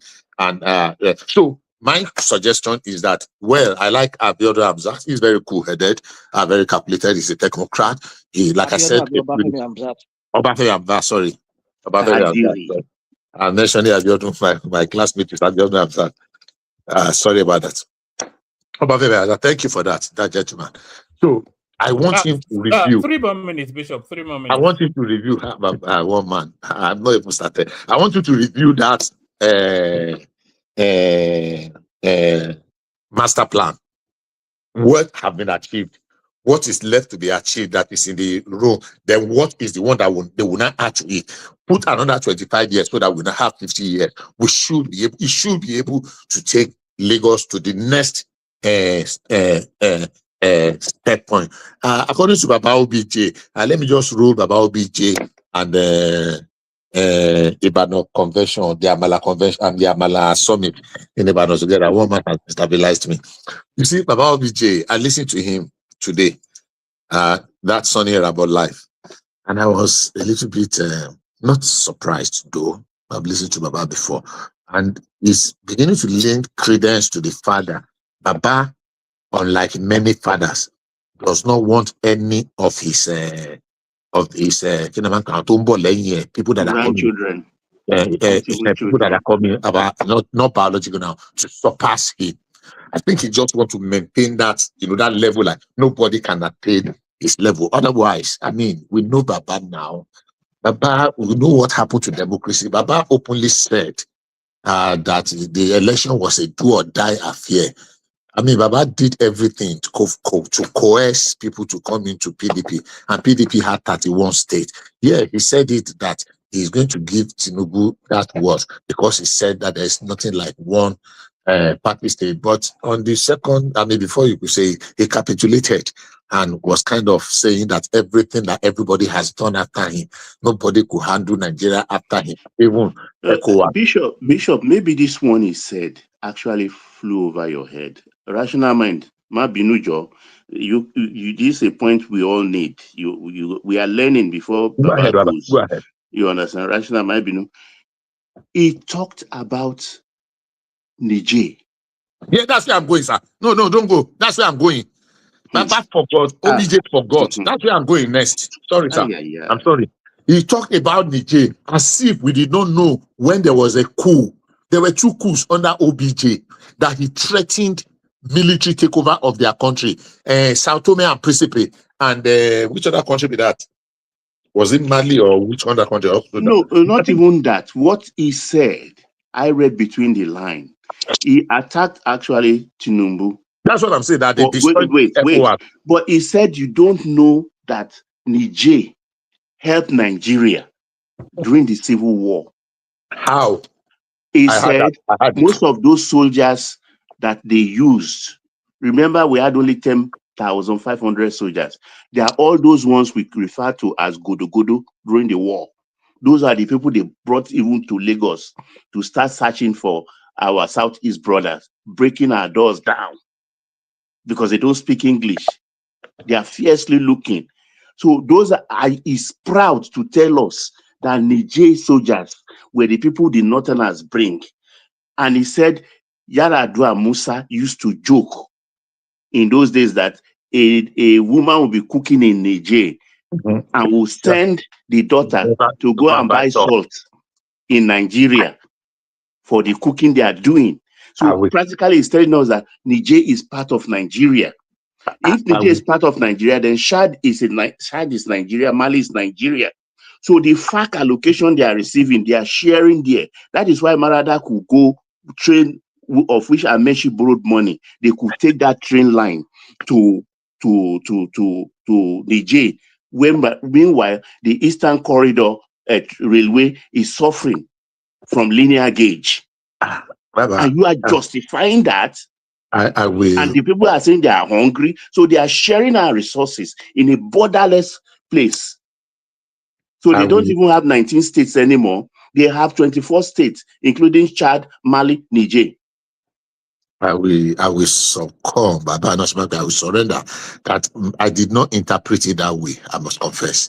I heard what he said, and I can quote him verbatim literatum, but I did not interpret it to me like that. I knew he said that they helped us, so I thought it was in logistics. Something happened to us. So I was wondering which logistics was it here? Was it here? How did they help us? Now what you are saying is making some sense. But honestly, I must confess. He said it that the 30% of them have relationship or something in Nigeria, but he said that they gave us some. I was thinking that the support was logistics and what have you. I will yield the mic now so that Rational Man can come on. If I have opportunity again, I will speak about the Amala. What do they call it now? The Amala. It's not convention. This Amala Summit. Thank you very much. Sorry for taking some of your time, Rational Man. Brilliant, excellent. Thank you, sir. Thank you for being understanding, Bishop. So that's Bishop right there. We're going from Bishop to Rational Mind. Rational Mind, floor is yours. We're talking about the opposition gathering in Oyo State and what does it mean? And they are permutating the possibility of presenting one single candidate to take on Tinubu. Who would that be? So all those, Rational Mind. Well, Woman, thanks a lot, and I greet everyone. I just want to go first of all to the happenings in the Sahel, in Mali today. Was it today or yesterday? Yes, I think there's been a coup now. I saw some Tuaregs in the State House brandishing weapons. Not just the Tuareg. There are also ISIS and Jamaatul Islamiyah, or Islam they call themselves. They're also part of the whole thing. And that portends a real great danger for the whole of West Africa. In fact, Niger, Burkina, and oh my goodness. Oh, you know what? Woman, can you carry on? I have a new call. I have a call here. I have to pick up this call, please. Sorry. All right, brilliant. As we, yes, thank you. As we wait for Rational Mind to rejoin us, let's see if Zita is ready. Zita. What was this stunt that Trump was pulling? He's pretending to be shot at. What's going on there? Madam Zita. Oh, all right. Do we have Simba? Simba. Yeah, Zita is on the... Maybe if Rational Mind is not there, maybe I can just complete my thoughts. Okay. Carry on then, and then we wait for... Okay, anytime any one of them come out here. So the Ibadan Convention, I don't know what to even call it. The Ibadan Summit is, I'm sorry to say, very laughable. I would have thought if they want to be strategic, and I'm talking now, I'm playing the devil's advocate as a PDP or ADC person.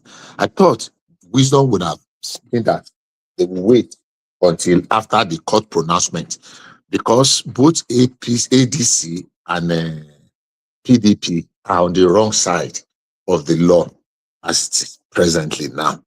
So their platform is already in kind of a jeopardy. I thought common sense would have been that, okay, let them wait until after that. But having said that, the Ibadan meeting yesterday, I was trying to understand what was really the motive. Seyi Makinde, everybody that came there had different motive. They don't have one collective, united agenda. Seyi Makinde is desperately looking for how to revive his dying political, what do you call it now? Legacy. He's fighting tooth and nail. He's doing everything because Seyi Makinde knows that if he runs election and he leaves the office today, irrespective of who wins, he cannot impose a successor. He cannot nominate a successor that will win. Not today. That if he goes out, Ibadan people will come after him very seriously. And I'm being very serious here. So he's looking for everything to establish his relevance. He's afraid of making that leap to ADC, but he wants to hold on to PDP, and at the same time, he wants to make an inroad into the ADC so that he will remain relevant. Unfortunately, That's not likely to work. So when they gathered in Ibadan yesterday, the first thing that I was thinking is, what exactly is the motive of this gathering? What was it that Sheyi and whoever his co-travelers wanted to achieve? Okay, on one hand, you are claiming that there is imposition of one-party state. On the other hand, you are boasting that 14 or 15 political parties are gathering there freely, and you are threatening the ruling party. That's fair enough. You are challenging them. So if there is actually one party state, 14 political parties will not be operating so freely. So we should hold on to one, whichever one we want to believe. Let's hold on to it. I listened to them earlier today, because I did not want to. But the reason why I listened was because I wanted to know. I listened to Patutomi on the interview he granted, Ladan Salihu. I listened to Sunday Dare, and I listened to Felix Moka and the analysis. And quite honestly, they are not getting any better. Is Sunday Dare part of the opposition? I thought it was a Tinubu functionary. No. There are two. I mentioned two people from the opposition and two people from the administration. Felix Moka and Sunday Dare spoke for APC.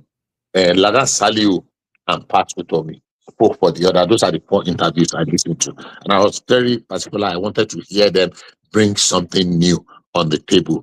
The defense of the Moka and Sunday Dare particularly, I mean, I would say did excellently well in challenging them that what are you people really bringing to the table? And Moka too did well. I listened to Ladan Salihu and I listened to Patutomi. Patutomi was completely very disappointed. He was not saying anything. On the issue that Baba was saying, you were talking as if you read what Sunday Dare wrote in what's this newspaper yesterday or Sunday about this. There are something. What's that paper now? There was an article he wrote where he challenged Patutomi, a political economist or political, so whatever he calls himself. Let me know so I can he wrote one article. I read the starting of it in the newspaper. I read it in the online. And he challenged him on the BAM PHP, and he went to the history about the Volkswagen. And so wow. Yes. I can't believe it. As I said, you were talking. Bishop, please, I'm going to go and find it. I want to read this as well. Yeah, you see, I'll look for it out today. I read it. I didn't even bother to look at it. Maybe it's in my head, and I can do a lot of things. So you were talking as if you read it. So he challenged him. We've always had this before. We listened to Patutomi in the days of his Patitos gang. I don't know how many people here remember. I remember Patitos gang. Yeah, I mean, we remember. Wow. We listened to him, and when I had him today, I dropped a comment because he was very disappointed. At no point, not once, did he address the issues. He was just punching the air. He was just punching the air like, what the hell are you doing? What are you talking about? He was not making any sense. Defending here and there. And that is exactly what it is. So I want the opposition. Wasn't he quoting economy like Malaysia, Indonesia? It will never, there was never going to be a time he would not mention Singapore, Malaysia, and Indonesia. He went to the Asian Tiger, went to the blah, blah, blah, blah, blah. And I listened, and I was disappointed because I want to apply that to Nigeria's economy. His submission was, even if he was going to apply, you can only compare life to life. I always tell people when they compare Singapore and they keep talking, how long did it take Singapore to implement their reform and get results? Years. Before we began to see positive results was more than 25 years. And he's talking about Richard Nixon. We know Richard Nixon. Richard Nixon on Richard Nixon with his controversy when he was trying to discredit what's the name of this man? Lyndon Johnson. Amokuton. So for me, basically, I really wish that the opposition can get their acts together and put up, some semblance of a credible, opposition. Not this. What they are doing is still like a primary school game, just playing Ludo Wanta. They are not playing draft. Talk less of chess. Ludo, what's in time? Even while your opponent is more advanced than what they are playing, and you just want the opposition to fold it. I mean, the ruling party to fold their hands and come and be spoon feeding you and all of them. And then David Mark was talking about fighting for poor people. I say David Mark or for people. The mark of you don't deserve mobile phone. These are jokes. I listened to him and I was taken aback. David Mark of all people is just waking up. So, sometimes whatever it is, we should allow the political space to open up. Let opposition, let them pray, let them have a clear contest. They know, they can see that they stand. Obasanjo was talking about. Thank you, your mites. It says in Guardian newspaper. I will find it tomorrow. Yeah, thank you. It was online. I saw it. Maybe somebody just I read, and it was the Guardian is online. Yeah, no, that's what I'm saying. I mean, the one that I read, I cannot even remember. But my mind was this day, but I was not sure. That's why I didn't want to quote. But he said, he addressed those issues of my PhD. Well, we remember what that PhD, we know the origin. He was not the one in charge. It was MK Abiola and the right. He was just an executive, non-executive or whatever director. But you were part of the decision making. Volkswagen, you were there as economic advisor to Shagari. We knew what happened under Shagari. You were young. We knew you were probably the youngest person then. We know. One shouldn't just be opening his mouth. It looks as though rational mind has dropped. So yeah, it is back. Okay. Oh yeah. Once we've landed, then we're going to. Yeah. Let the other person. Is Zita there? Because I don't want Simba. Oh, Simba. Okay, let's go to Simba then. So when we come back, we'll talk about happiness in Mali. Bishop, can I make a statement and address yourself and absolutely your fellow or your indigents? Who is talking? This is okay. This is a caution to your your political naive governor and his speaker, Debo. Maybe they should tell Debo because some of his actions are quite beyond him. Okay. Back in there and Debo seems to want to be governor, and the desperation you can see all his actions in the whole Olubadan saga. He's a young man. Debo is only 39 years old. He thinks he's getting himself into a well beyond him. And same thing for Bakinde. Politically, these things are well beyond both of them. But their desperation, and because they are novices, I hope they don't suffer too greatly in the future. Thank you, Arogba. I think the biggest mistake, Fox Pass, that Sheyi made was bringing back the memories of Where-Tie. That was it. Apologies to you, Bishop. No vex. So, she be Ibadan Ogo. How can he open his mouth and say the Where-Tie? No, Baba, you are right. Luru ti dàpọ̀ mọ́ ṣàpá báyìí ọmọ ọkọ ti dàpọ̀ mọ́, when you have mix, because any sensible person that knows the story of what happened during Where-Tie will not just make that loose, irresponsible reference and using it as a threat. We know what Where-Tie started and we knew how it ended. We have not recovered. And what caused it? We know what caused it. We have not recovered till date. So making that reference is completely. And to the gentleman, yes, I know Debo. I think Debo is just just shadow boxing. Debo is Larako. I don't know how to say it. Oh, really?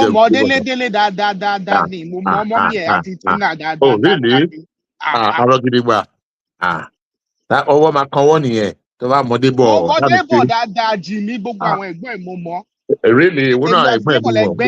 Jimmy, sisters, all of them. I want Samson. Yeah. Àwọn John àwọn Débọ̀ kéré gan pàtẹ́rẹ́ àtàwọn ẹgbẹ́ ẹ̀ṣọ́ rẹ̀ Débọ̀ primary school ló gbọ́dọ̀ wà far but let's leave that one. It's okay, but he cannot box. If he wants to box in this arena, he's definitely boxing above his let's check if Simba or Zita is there, because I have a topic I want to run with you guys too. I was just waiting for the pause. So Simba or Zita, are you there? Otherwise, we go to our role to take the floor. My turn never reached. All right, it never reached my turn. All right. Aro, there's not an abundance in the news cycle, but we are speaking to the opposition politics, and they are gathering the Amala Summit as Bishop tagged it. What went down there? But what really came out was that the opposition parties are looking to present one candidate. So how does that permutate? And who are the likely runners and riders? How does Obi factor into that, Kwakwanso, etc.? So what's your reading of that? Okay, thank you very much, one man. I will and good morning and good day to you all, wherever you may be. Baba Mukiyo, the Kori Tiamzat. It's quite rather very impressed. I'm so excited. It's not yet a done deal, though. One man. Forget about it. I mean, we have Obasa, we have Maleke, we have a lot of the big players, Bajabi, I mean, everybody, all the people that matter have signed it. And like I said in my comment earlier on, it's quite interesting that Amzat has come around to clinch this ticket. His father was the one that raised Tinubu's hand in 1998 and 99 when Tinubu then went on to become the governor. His father used to be the leader of the St. Justice Forum. So he's reaping from where his father has sown and where himself has actually also endeavored and put a lot of effort over the years. So it's good that individuals that are calm, that wait their turn, and you have, I mean, this man could have actually competed with Sanwo-Olu and Ambode in 2019 was that. And he was patient. He was willing to step down for Sanwo-Olu. And you see where what has come around to him right now. I really do like him. He's a brilliant man. He's very intelligent. And he's unlike Sanwo-Olu, he's not someone that is flippant and someone that wants to play to the gallery and he doesn't do the populism game. He's someone very similar to Fashola in his comportment and his behavior. So I think the good times are back. In Lagos in terms of decisive leaders, that are not flippant. We will see what will become of Achimogu's boyfriend. So he's only one more year, and then see look after the beans, the watering beans that will be served to him. On to the Amala Convention 2.0 or the Amala Gathering 2.0 that are called in Ibadan. It looks like Ibadan, while Ogun State is where Tinubu goes to make grand declarations, Ibadan is where this band of incompetent characters sponsored by Sheyi Makinde, that's where they go to display their rascality. Well, it seems that Accord Party have already come out to distance themselves from the parade that we saw in Ibadan. We saw the same bunch of individuals. They crammed themselves into some kind of a small hall. They couldn't even afford to get a bigger venue. They couldn't use the Grand Jogger. They couldn't use Jogger or one of the larger venues in Ibadan. They just crammed themselves. That was the banquet hall of the government house. So it's big enough. Okay, it's the banquet hall of the government. And it's still under construction. Okay, that's why, because I was wondering why was it in, it looked like a very small kid. Okay, okay, that is fine. No, you're not that. It is fine. So it is fine. Sheyi should do what he wants to do. I'm disappointed with Sheyi. Absolutely, is the desperation and the way he's moving is so. It shows that he's so. I mean, look at the people that have been governors in Ibadan.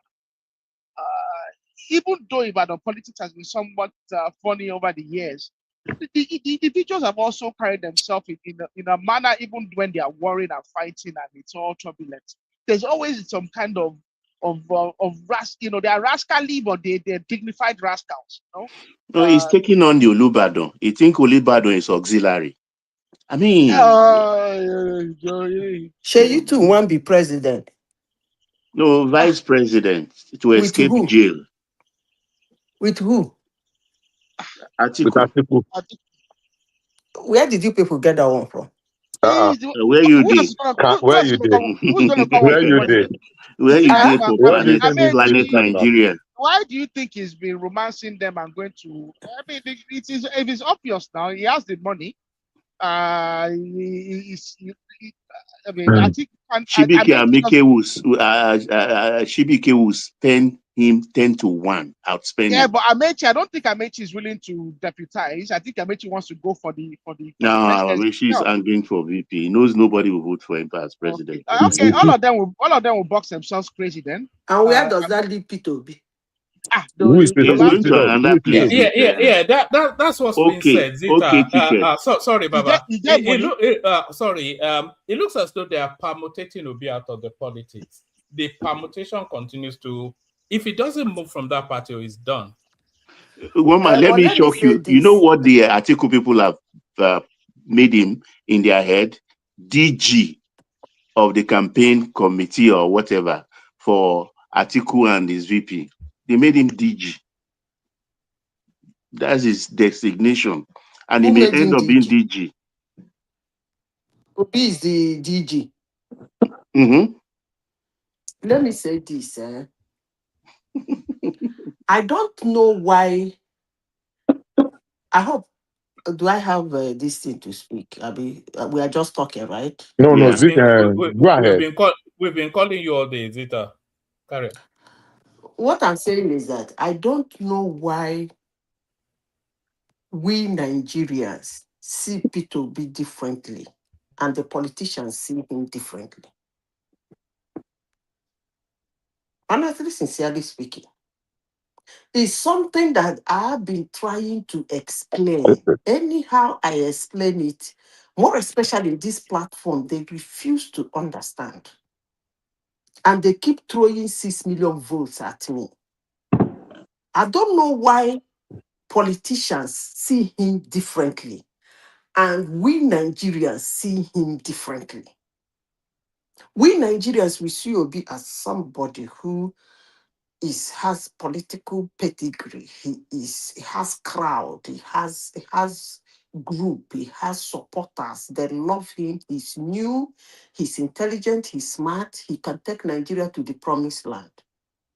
Then the politicians who is supposed to crave for somebody like that into their camp are not seeing him that way. It's either we are confused or the politicians are confused or both of us are confused. Because honestly, sincerely speaking, the way you people project Obi, which I don't buy anyways, it's not the way the politicians see him. We Nigerians, we see Obi Atiku ticket in the election is actually this year because it's in January they're voting, right? Am I right? Yeah, January 16. Oh, okay, yes, so the election January. Is actually this year, okay? Next year. No, the election is this year now because next year, January is the voting day. So the electioneering, okay, let me rephrase my word. And the polity is this year, right? Now, we Nigerians, we see Obi Atiku ticket that is bringing by 2029 ticket will be a winning ticket to run Tinubu Street. And the politicians don't see it that way. We Nigerians, we see Obi Kwankwanzo ticket as the winning ticket that will run Tinubu Street. Politicians are not seeing it that way. We Nigerians believe that anybody, Obi can run just with anybody in Nigeria and win Tinubu. Politicians are not seeing it that way.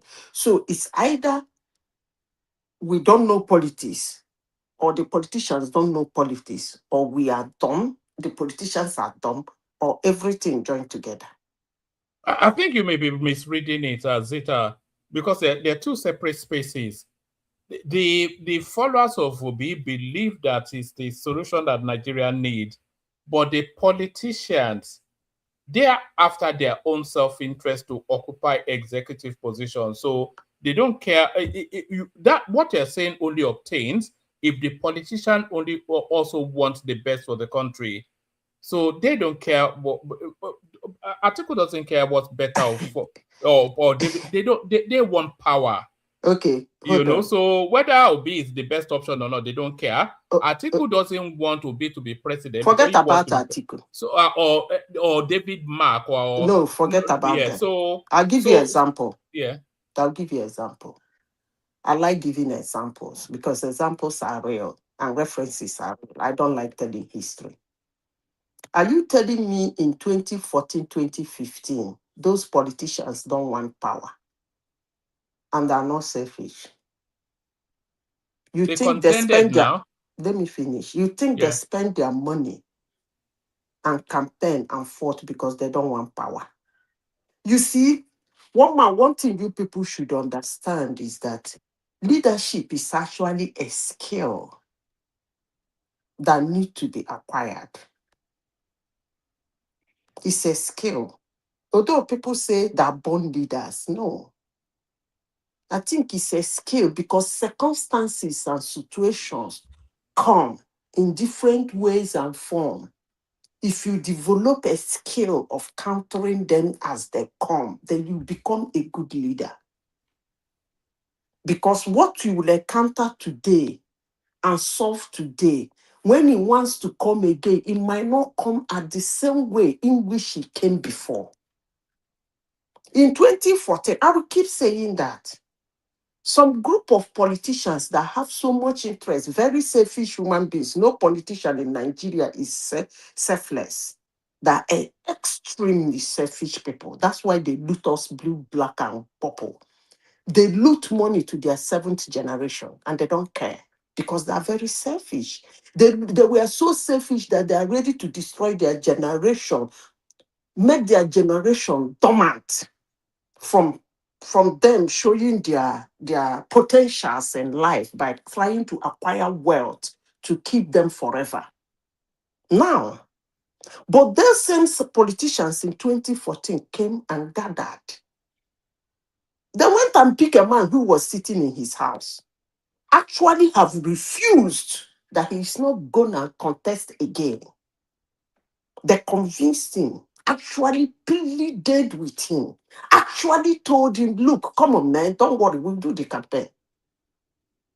Why did they do that? Because they knew that they played their shares and they find out that that is the only man, if they want to win this thing, that can knock off, what is his name, Jonathan. And most people come to this platform and say, because Jonathan is weak, Jonathan is no, but Jonathan doesn't have judges. I look at you and say, wow. And that same situation has presented itself. Most of the politicians that did that thing in 2024 are still, 2014, sorry, don't mind me, are still living today. And most of those politicians, including Atiku, they are in opposition. Atiku surrendered to Buhari in 2014-15. They're still in the same opposition. And you sit down here and believe that, hello?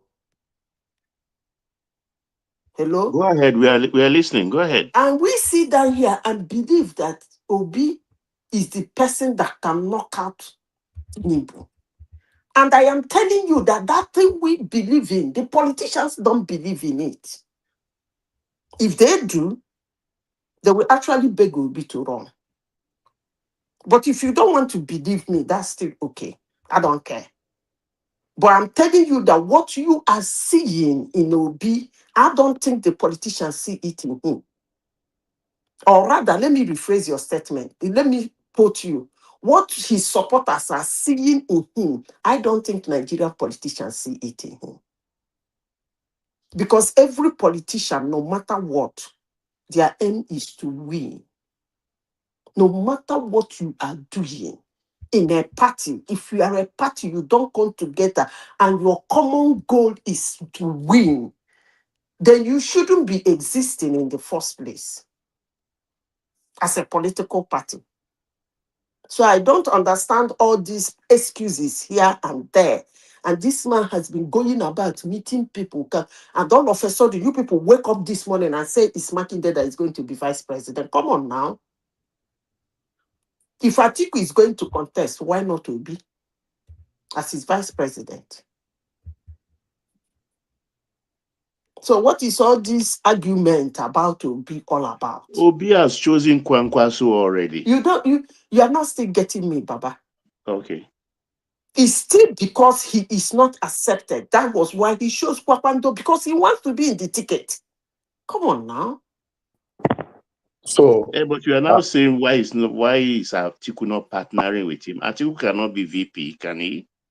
You don't understand. Atiku wants to. Let me understand, please. What Zita is actually saying, which has some vague truth to it, somewhat, is that because she cited the example of Buhari, which the guy had given up on politics, and everybody, Tinubu wants to be president, Atiku wants to be president, but they knew that the only bullhorn that could actualize their political relevance, their continued political relevance, was Buhari. And what Zita is saying, that is if Peter Obi commands this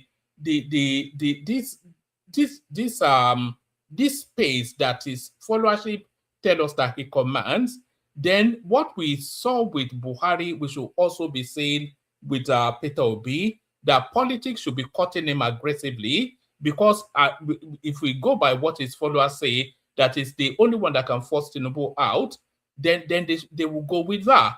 But politics is not convinced. The real actors in politics, they are not. In fact, they don't even give any consideration to him at all.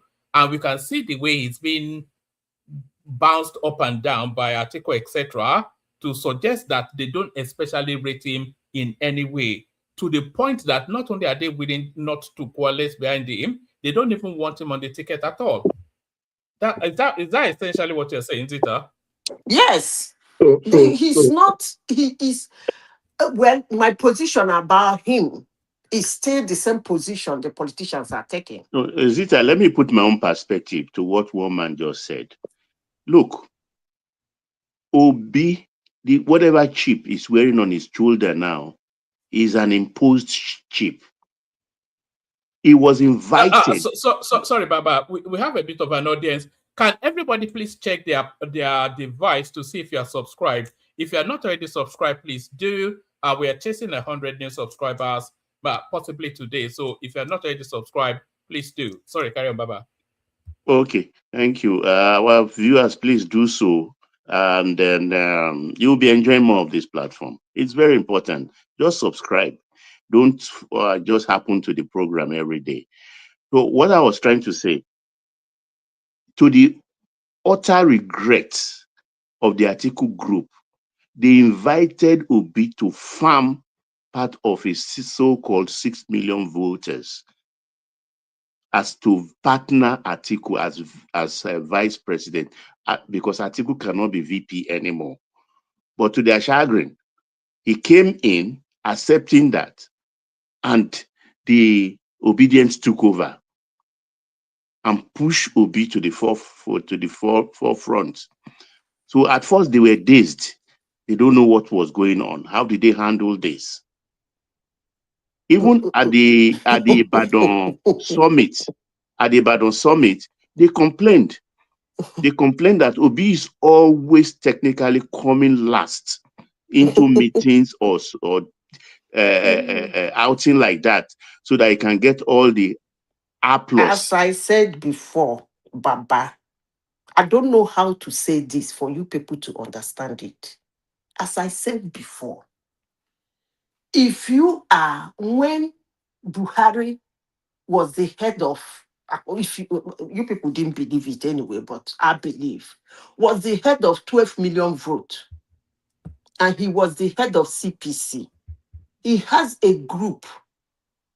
According to you people, he didn't call his own obedient. They didn't give themselves a name. But they see something in him that nobody could take away from them. No, they have a group. Say, Baba. Let me, that was a campaign chant. When they saw him, he gathered them. He spoke to them. They don't command him. He commands them. because they believe in him. When you are the head of a group, they listen to you. You do not listen to. I keep saying this and I don't know how to explain. Sometimes I get irritated about it. Because anytime I try to explain it, somebody will come and shovel it. I don't even know why you people do that. Madam Zita. When you are a leader, your people, you don't listen to them. They listen to you. They can give their own opinion. But you command. That's why you are a leader. So if obedience are the one telling Obi what to do, then Obi do not own obedience. I don't even know who those people are anyway. Madam So Zita. I don't understand a man who doesn't own anything, who cannot decide anything, who is not leading anybody, and somebody says he has a group.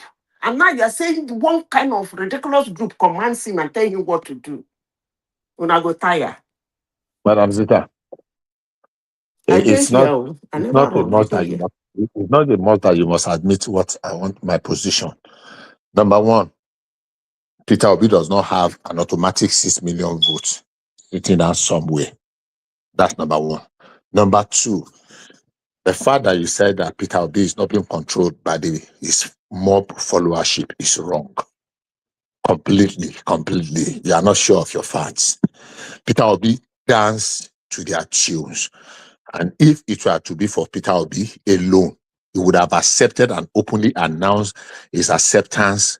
So I'm right now. They control him. Now. They control him, definitely. Is that what I said? No, then that he was what doesn't she own said them. now. So maybe you didn't listen to her. That was exactly what she said. But can I open your eyes to some other things which we are not observing? Let me just Obi himself, just give me 1 minute, Bishop. Obi himself is not politically savvy. Look, when he visited Amechi, who are the people he went with? All of them Southeasterners. When he visited the Bala Mohammed, who are the people who followed him there? Most of them, I'm not saying all this time, were all Southeasterners. When he arrived at the Ibadan summit yesterday in that black bus, who were with him? Activists. And you want me to take that kind of person serious? But who else would they have gone to Amechi and Bala Mohammed with? You at least pretend. That is not acceptance I'm talking about. They're not accepting him. No, hold on now, Zeta. Baba, who should they have gone to with? Harvest somebody from all the region, all the geopolitical zone, be seen to be national. No, now Baba is showing his political block that this is the strength of my politics. The strength of his politics is the Southeast now, and is saying to whoever is going to negotiate with that this is what I'm bringing to the party. Is that not how we should do it? It is not. It is wrong. Take for instance, Chichi is talking about Presido talking about Emilokon. When he made the Emilokon declaration in Ogun State, the chairman from North and a host of other northern southeast politicians were present, in Ogun State when he made that declaration. That's what Nigeria politics demand. You have to be seen to be national in outlook. Behind the door, you can do your bigotry, but when you open your chest out, let us see. So you are forcing a man to be what he's not. Well, Nataya Mio. But that's politics for you. I beg Bishop continue. No, I mean, it's Simba, not necessarily forcing him to be. It is because of what he presents himself, what he presents to be.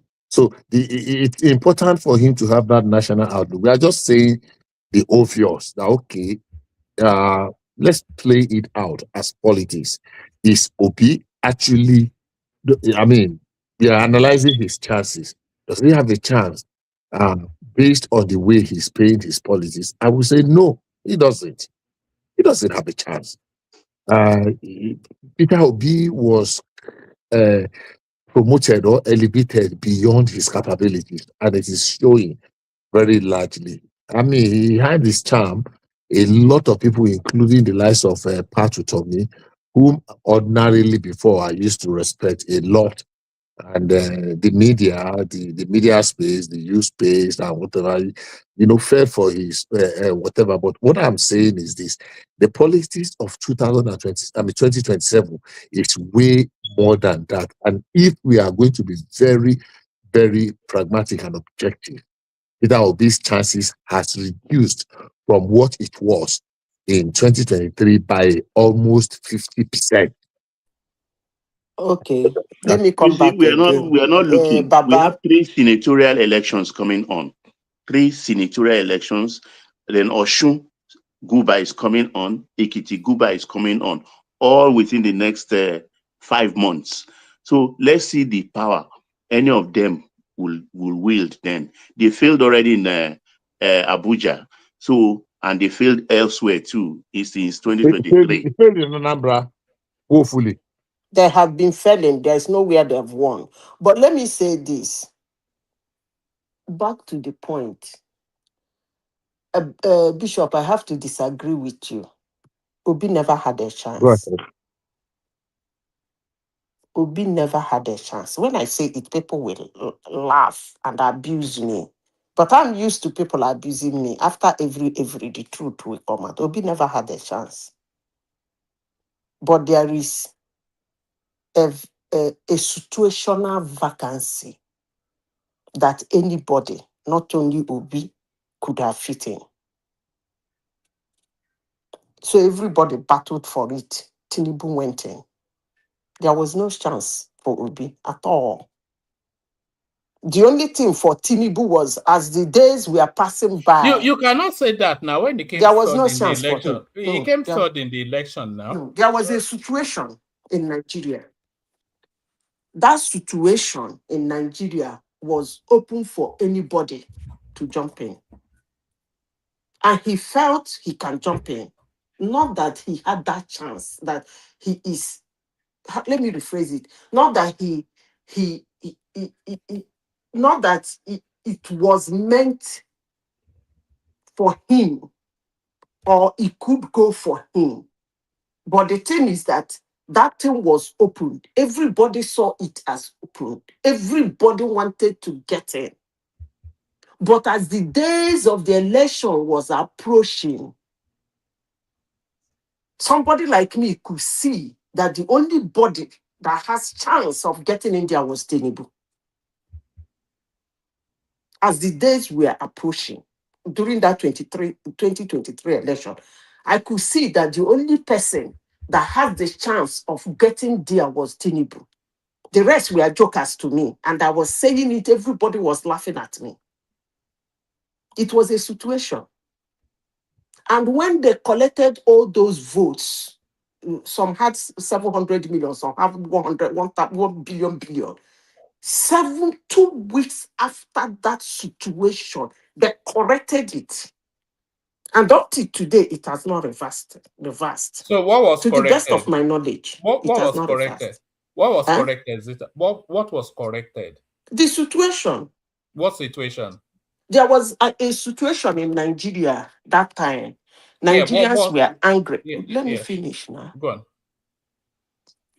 The situation was then bitterness of the, what do they call it? Towards the political party. What Buhari was doing,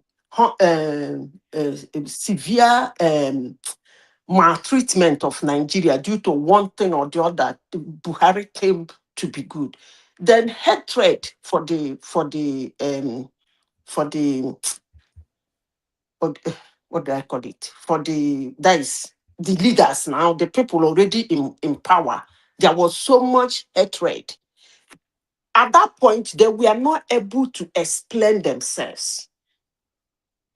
At that time, they were not, the people contesting. Are they not hated still? No, it's no longer there. Let me finish. At that point, they were not able to explain themselves in that, what's his name? Amechi, the northern man, all of them, do nothing, fire me, Akpabio them, Osibade them, Tinubu them, they were not able to explain themselves out of the situation. So it became an open space. So as the days passed by, it was only Tinubu that was able to explain himself out of that situation. He was going about from one person to the other, presenting what he did. Even when they were pointing at him that he gave them, even when he said he gave Buhari an option, he still explained himself that they sidelined him. He was not part of the leadership. While the others were busy capitalizing on that situation, but him was tactical enough to be explaining himself out of that situation, to the extent that he said that, don't worry, that old money they threw away, don't worry, when I come, I will bring it back. So at that point, you could see him that he was the only one walking himself to the seat, while others were dancing around the situation. And immediately he walked into that seat, the next election was gubernatorial election. Yawa gas. The whole situation was his okay, let me put it this way. His win neutralized the situation. Not that the situation was no longer there at that time. It weakened the situation. And the people dancing around that situation could no longer use that situation to win gubernatorial elections. So that was why I said it was corrected. I hope I've made myself clear. Tomorrow, I will bring Obi come meet me again. All right, but I'm not sure we should disregard with Obi with just careless abandon. Obi is a factor in Nigerian politics, and if you look at his journey towards being a factor, then you have to be nothing but impressed. You know, for him to have achieved. The only thing I fought Obi for, the main thing that I fought Obi actually, by my reckoning, is that he did not pivot his politics after Tinubu won. He was still campaigning in the same tonality as he was in 2023. But then there's been a situational change, to borrow your words, but he did not acknowledge that. And then there's been a governance that's been taking place. He's still in the tonality of just dog whistling and hate mongering, and it's just I don't think he moved his politics into the present zeitgeist, the spirit of the you a question. yeah. Do you think that Tinubu is politically savvy? Tinubu is I think is probably the greatest politician in the 20th century. Then you are contradicting yourself. Globally. You are contradicting yourself. If Tinubu is what you think he is, and what you are saying about Peter Obi is true, according to you, you said you can't believe what I'm saying. Tinubu will be having closed door meetings with Peter Obi. I rest my case. No, the two positions can coexist now, Zita. What I'm telling you, that a smart politician that sees somebody who commands 6 million votes, we be having a tea with him. Even if he doesn't agree. Hold on, let me finish. That he agree or he doesn't agree. After all, Kwankwanzo did not agree. After all, Bala Mohammed, they've not agreed. After all, not be everybody where Tinubu invite to Aso Rock that bows or accepts his bidding. But he never invited this guy. Are they enemies? You know why? The answer is no. You know why? They follow us. Baba, there is no why. Now, let me talk now. You don't talk your own. There is no why in it. There is why. If he sees him the way you are seeing him, he will have a chat with him, period. Whether he agrees, he doesn't agree, whatever, because if you are a smart politician, you can never, it will be foolish of you to ignore 6 million votes. Did he have a You chat can't with even Atiku? ignore 1,000 votes, let alone a 6 million Did votes. he Come have on a now. chat? Did he have a chat with Atiku? Did Tinubu have a chat with Atiku? Atiku has always been Tinubu's friend. Right. So you want him to corner Naobi, who has a rambunctious followership, and the next day, listen now, don't allow other people to talk now, and the next day they will go to town with a different story entirely, using AI and all the rubbish they use every time, and disrupt him, like the case of Fela and Justice. I've forgotten this Justice. Fela was in the hospital serving a jail term, and the justice went to that hospital to do something. The judge that jailed him. The next day, Fela said, "The judge don't beg me." And on that basis, Babangida seized on that and released Fela. Baba, I don't even know what to tell you people about me, but that's okay. Baba, let me tell you.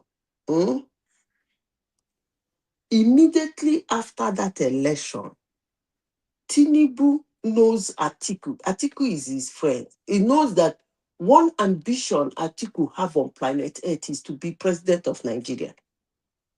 He has been a vice president before, life vice president, not be candidential, if there is any English like that. Candidential vice president, no. Atiku has been a vice president before. For somebody who asked me if he had a chat with Atiku. Atiku has been a vice president before. There is nothing you can't offer him ambassadorial or ministerial or nothing. The only thing Atiku wants from Nigerians is for them to put him in Aso Rock. And if you are contesting for, and he has been contesting that for whether 4 times now or 6 times, I don't even know. If you count the primaries, join the one where you come out, you take ticket contest, join everything together. If you don't reach 7 times, presidential is 4.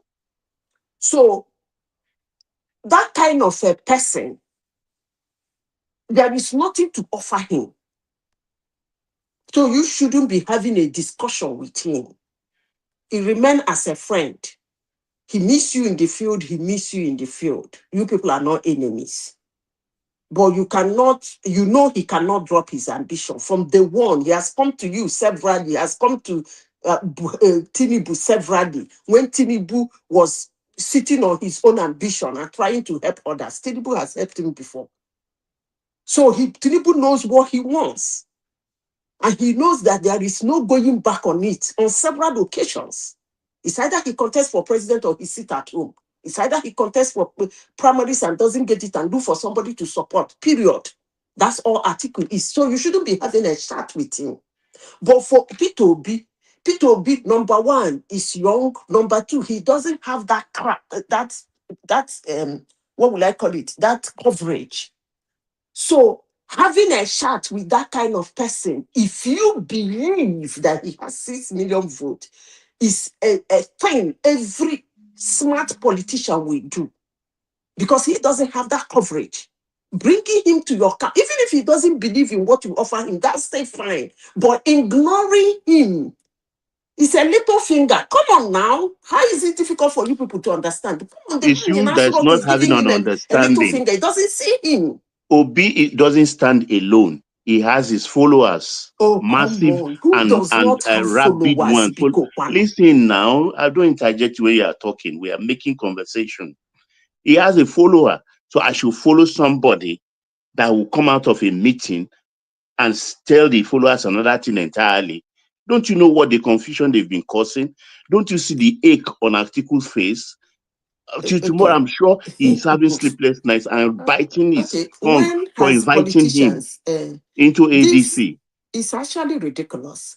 Don't you see what they've done to talking Atiku? About called Tinubu. I would like to use the word shameless. If that's the word I have to use to drive the matter to you. You are trying to prove that if you call Obi, then his headless mob will start talking. Then we do AI and then we mock him. Now, let me tell you this. A very smart and politically savvy human being is actually sorry, Zeta. Can everybody not yet subscribe? Please make sure they are subscribed. Check your devices. Make sure you are subscribed. Carry on. Let me tell you this. Every human that is politically savvy is actually shameless. They don't give a damn. It's their shamelessness that is the driving force to them. That's why they can meet anybody, talk to anybody, take the insult. But when they win, they no longer care. This man you are talking about that we call Peter Obi and his head will do AI and do. I don't even know where you got that one from, but hey, let me give it to you. He's the man that went to the creek. He's the man that went to Savannah of Sokoto in those days and was saying, "You must bless me." Oh. He's the man that was going everywhere with his checky hand and checky leg, begging everybody. Is he not the man they call Balabulu, Balabulu? You forgotten? But he kept moving. He kept moving. Is he not the man that was shamed? Is he not the only politician in 2023 that songs were being composed about him and they use it in their campaign rally? Is it that same man you are talking about what they're going to say and what they're not going to say if he's seeing 6 million votes? Come on now. What is all this drama in this argument up and down and turn it blue, black? It is you that's making it drama.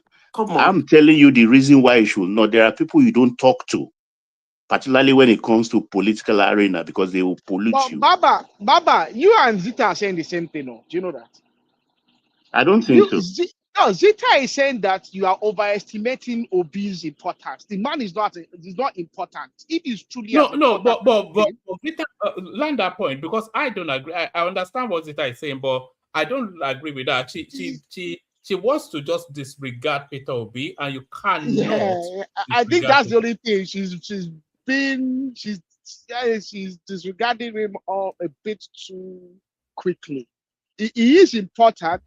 But I can get what Zita is saying, that, you know, if truly, come on, Atiku has done his mathematics, okay? Atiku would have possibly looked at the possibility of having Obi as a deputy, okay? And there's a time that we postulated on this group that Obi has already, in the background, you know, signed up to be a VP, okay? Where he might not have told his main, you know, obedience, but he's probably signed up in the background. But we can see lately, with the way that they articulate and have been attacking Obi, okay, and attacking the obedience, that we can see there that it looks like Atiku wants to distance himself and look for another route, okay? So if that is the case, all right, Atiku's done his maths and said, you know what, I can do without this guy. If I can get a way to undermine them politically, yes, I'll do that. But at the same time, if I can go into a contestation, okay, for presidency without having him be my deputy, if I can go about that, it looks like that's what I think is gaming for right now. The possibility of not bringing Obi along, disarming him, okay, so that he's not on the ballot. Nobody wants to be on the ballot at the moment. Atiku does not want to be on the ballot. Is what I see. If Obi is not going to be his VP, hold on, Zeta. Let me play you this song. It lasts about 3 minutes. But tell me who do you think this song is signaling to?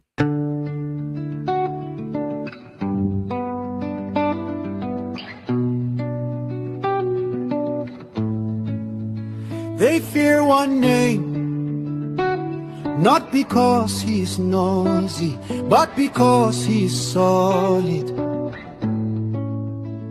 The only candidate they truly want out of this race is Atiku Abubakar, because they fear him. They think pressure will stop him from contesting. They are pushing a campaign that says he has been running and losing. He should not contest. 20 the man is early. But listen well, Nigeria.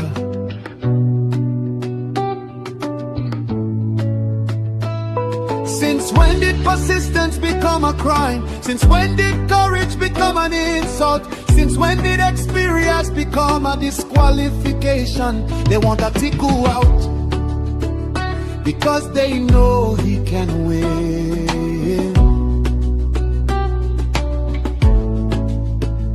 Across the north, across the south, across the lines they cannot cross. If he ran before, it means he is ready. If he tried before, it means he is strong. Only cowards quit in silence. Champions return when history calls. So let the people speak, let the millions rise, let the call go forth. Atiku must contest, Atiku must run. Let all Nigerian people lift this call loud and clear, in words and poetry and song, in spirit and in fire. Our demand is simple, our message is united. Atiku must run.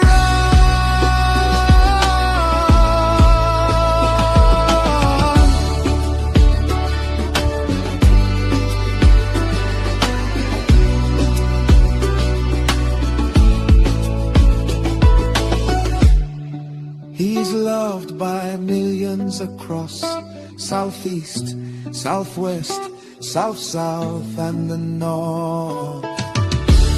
Nigeria needs him. So who do you think Atiku is throwing that song at? Nice song too. Nice Well, song. it's quite a who do you well. think It's not put together. Well, Atiku must run. I guess the Peter, the obedient. I won't say Peter, but the obedience are the most very for us. Exactly, he's throwing that song at the obedience. Yeah, Right. but But one man, the whole Nigerians, I don't even know that song. Like this is my first time hearing it. It's really well, it's a it's banger, kind of okay? It's yeah, a but it's banger, right? irrelevant. Like, yeah, so It's a it's not banger. I know, but it's Just still yeah, but it's still not relevant. That's the point. in what way is it not relevant? I know one man, you just like the beat and the the lyrics. That's all. No. It's actually. I'm glad they put the wordings on it, so everybody's clear on what's being said. It was released So, yesterday, Chioma. That's why. It was released Yeah, but yesterday. this is not a Davido song. This is not No. Davido. That is a political song signaling a message. What that song is telling you is that there's no chance of me stepping down for anybody. That's one. Yeah. And anybody that wants to take this ticket from me will come and duke it out. That's two. And I'm going to into this race come hell or high water. Yeah, and he's the most qualified, you know? Yes, he's actually throwing it at the ADC primary ticket because the campaign rhythm has not yet started. They're still not prime. So he's throwing that song exactly at the obedience. So one man, I just want to give a shout out to Cool Cat. We see you. Ching ching, Cool Cat. Thank you. I'm glad somebody has a wallet on this platform. I'm telling you. I wondered if the super chat was not working anymore. Maybe we will start one man. Maybe I will change my tone. I will start praising Obi, which I don't think I will ever do anyway. So that they will come to jump it. I have a lot of things to say. If I start saying it now, you will see them jumping into your platform and start donating money. The only solution is P to B because he has competent character. I think they say about 4 things: competence, character, and something, and something. He's the lesser evil. And integrity, competence, character, and integrity. God. Somebody should write a book about I think but our friend is doing that already now. Ogbeni is writing a book. Oh yes. Where is Ogbeni? Because he said he was going to send me a forward copy. I think he wants me to be part of the as recommended by one man sort of. But I think this Peter Obi, globally, he has to be the most accomplished rebranding of a human being that has ever happened in the history of the world. This guy that he was hated in Anambra by every single indigene of that space. Go on Naira Land now, the documents are still there. And then suddenly it's like he was walking on water, and it's unbelievable stuff. He wasn't even known he didn't do anything in while he was a governor that blew up into the country. Apart from the stealing of 250 million, that was what was in the papers, like federally. Apart from that, whatever he was doing in Anambra was not some Nigerians don't even know there is a state called Anambra. The market women were rioting all the time. The doctors were downing tools. The whole place, the roads were, and all of a sudden he become. That's why I said it's the greatest rebranding in the history of mankind. He is shameless because if I were Donald Duke, I'll be very, very, very bitter. Because he should. Yes, Donald Duke should be bitter. Donald Duke is the individual who should be getting the praise as a young, of course, because he was a very young governor. He was a progressive governor. He was a governor that was always on the precipice of actually breaking through and actually clinching that federal opportunity to become the president. He was actually the person that changed governance in Nigeria. Yeah. Peter Obi has come out and stolen his fire. He's stolen his thunder. Because Donald Duke, I think, is that individual that in 2023, the youth should have actually stood behind. Yes. No, we don't actually. You don't know. I said something here last time, and people don't like me. Do I even care? I said that there is something about Black people. We are shallow and we are too emotional. All you need to throw to us is fear and then anger. You get us. Where do you put Akpabio and Akwa Ibom in all of this? Because Akpabio did very, very well. You can't even. Obongu did better than Akpabio. You know, those places are my area. You can't. The governor before Akpabio was something else. In fact, that Donald Duke you are talking about, he was the one that changed governance in Nigeria. He was the governor that started doing something. Before governorship is come there, stay 8 years, stay 4 years, get out. Carry your money and get out. No real project, no real.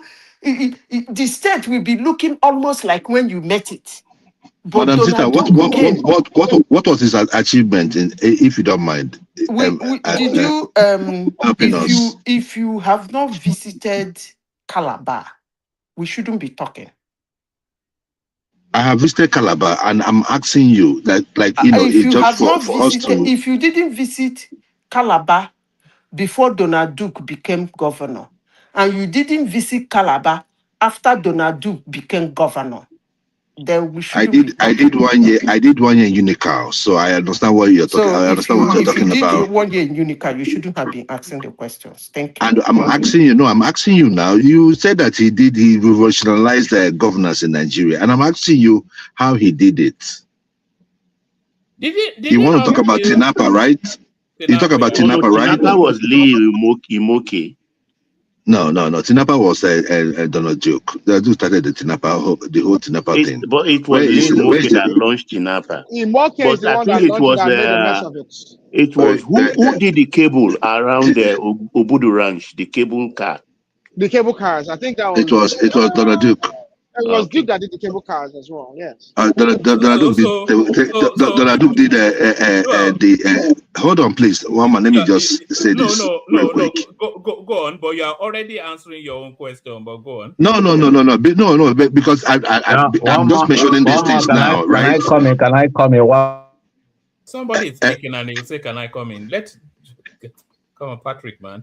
One man. Come after Joel. Come after Joel. Karen. Yeah. Okay, thank you. And see, the issue is this: that even the what they call it, because I was at the first at the inauguration of the Calabar Carnival, right? He was right, but the thing there is this, right? Like with everything that happens in Nigeria, in most states, right? There are elephant projects that you embark on. That the future of those projects are really gloomy. Like the Tinapa. Tinapa, a lot of money went into Tinapa. Tinapa is a shadow of itself today. A whole lot of money went into Tinapa. So I can, if somebody is telling me that he revolutionized, I don't get how he did, but he did some things like every other government, like Omar he did in Anambra, in Ebonyi State, where he built airports and all that. It was all beautiful and all that. But how many airplanes are landing there today? So one man, the thing there is this, that is not governance. My point about those that are talking about, people who revolutionize government, building White Elephant project does not mean that you're governing. The seed Obi sowed in Anambra State when he was in government, we still see it today. Is it the schools, those missionary schools, those schools that he gave to missionary, they are still standing today. But all of the states the individuals doing that, though. Tinubu did that. Everybody did that now. One man. The school, were they not standing before he handed the over? No, let me ask you. Were they not there before he became governor? What do you mean by school standing?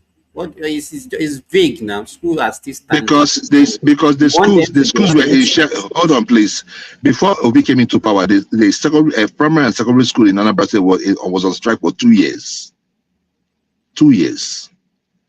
We had a problem with boy-child education in Anambra State. He corrected that.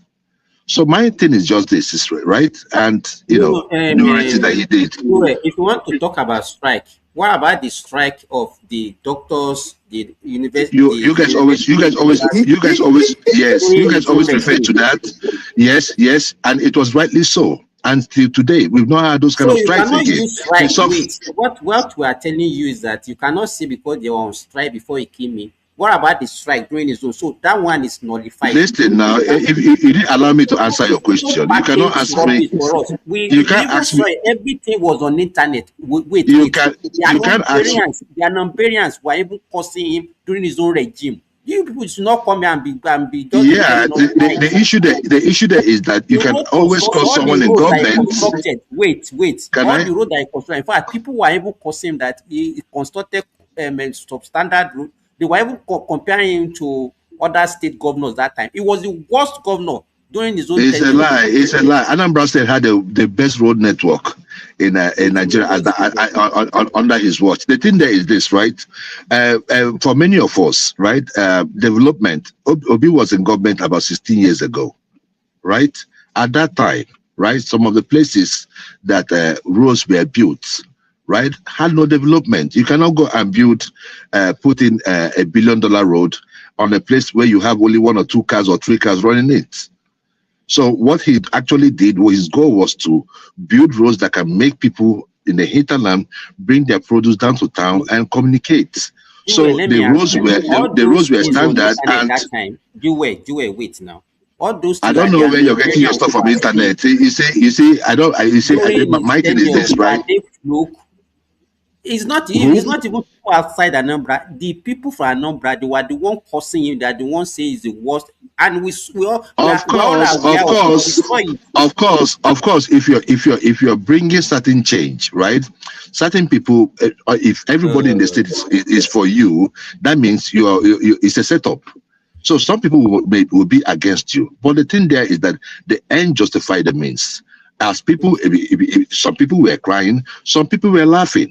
And when the development, when the reform came to them, they found out that he was sincere about what he was doing. Now, we'll be having governors everywhere. We'll be having governors everywhere.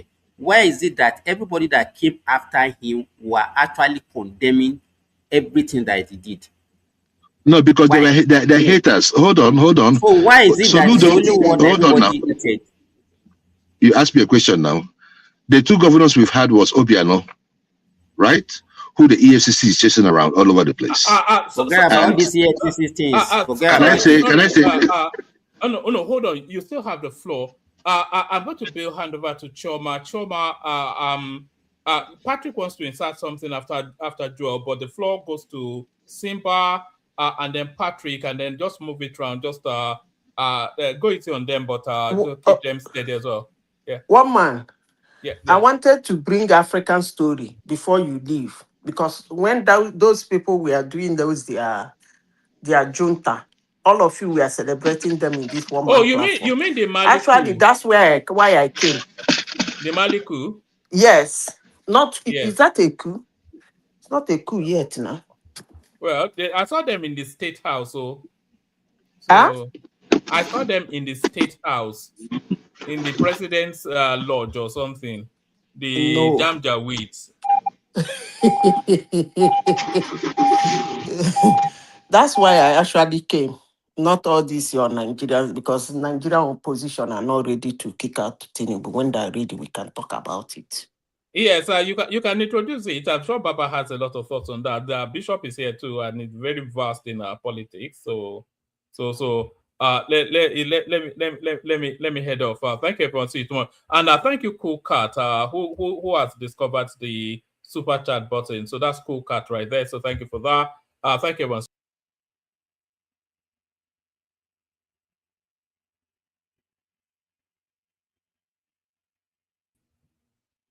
You can carry on now. Nobody's talking anymore.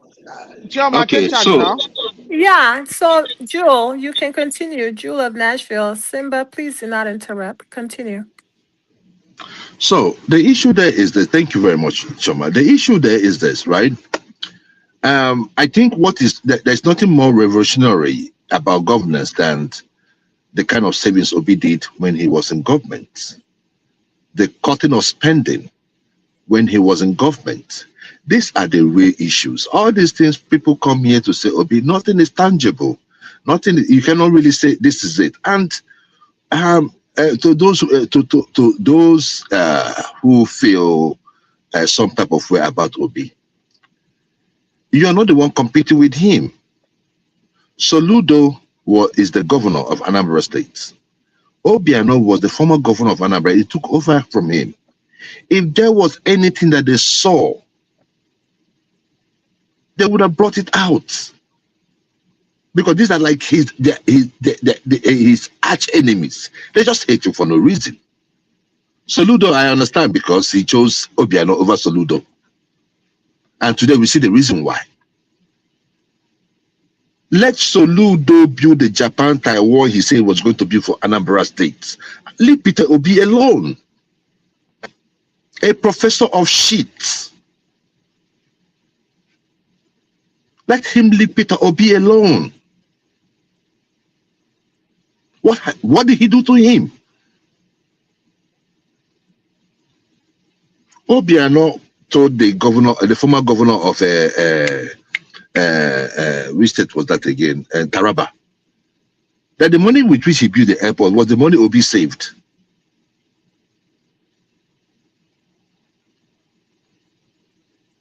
If you have money to steal and you did not steal it, as someone in government, I think you should be giving some praise.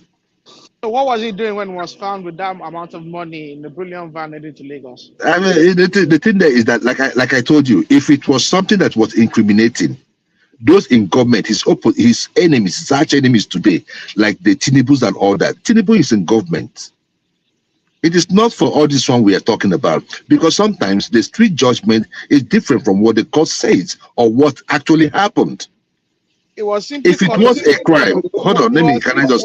He was caught in the act, and then he wiggled his way out of it. And he was caught in the act, and he wiggled his way out of it.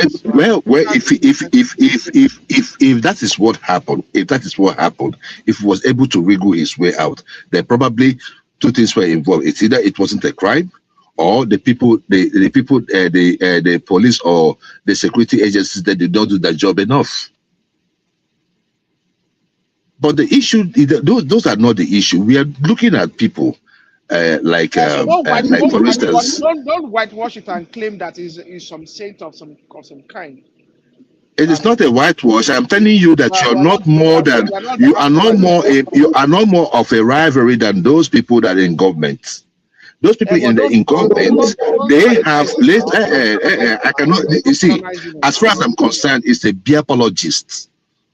It's a beer apologist, and I cannot entertain it. It's not a beer No, apologist. it's a beer apologist. What did the law say about it?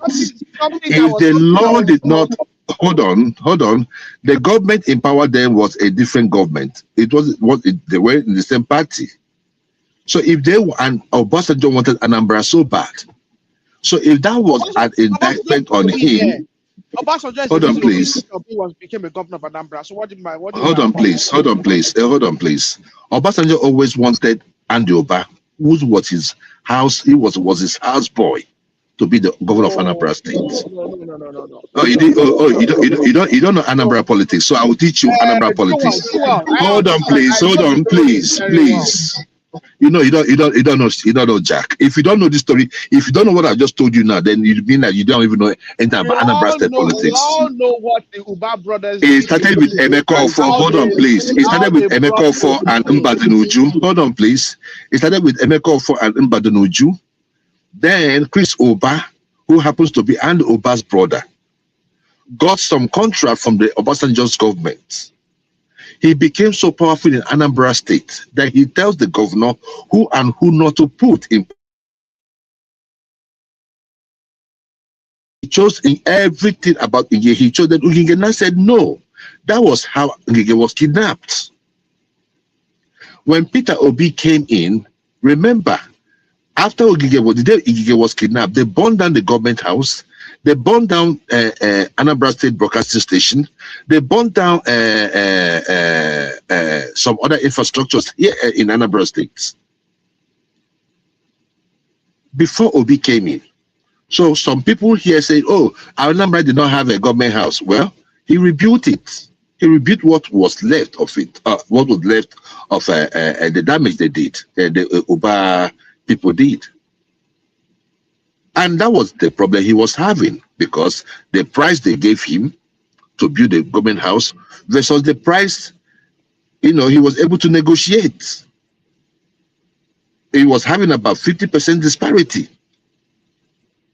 So what is the problem? What Obi did when he was in Anambra State was to cut costs.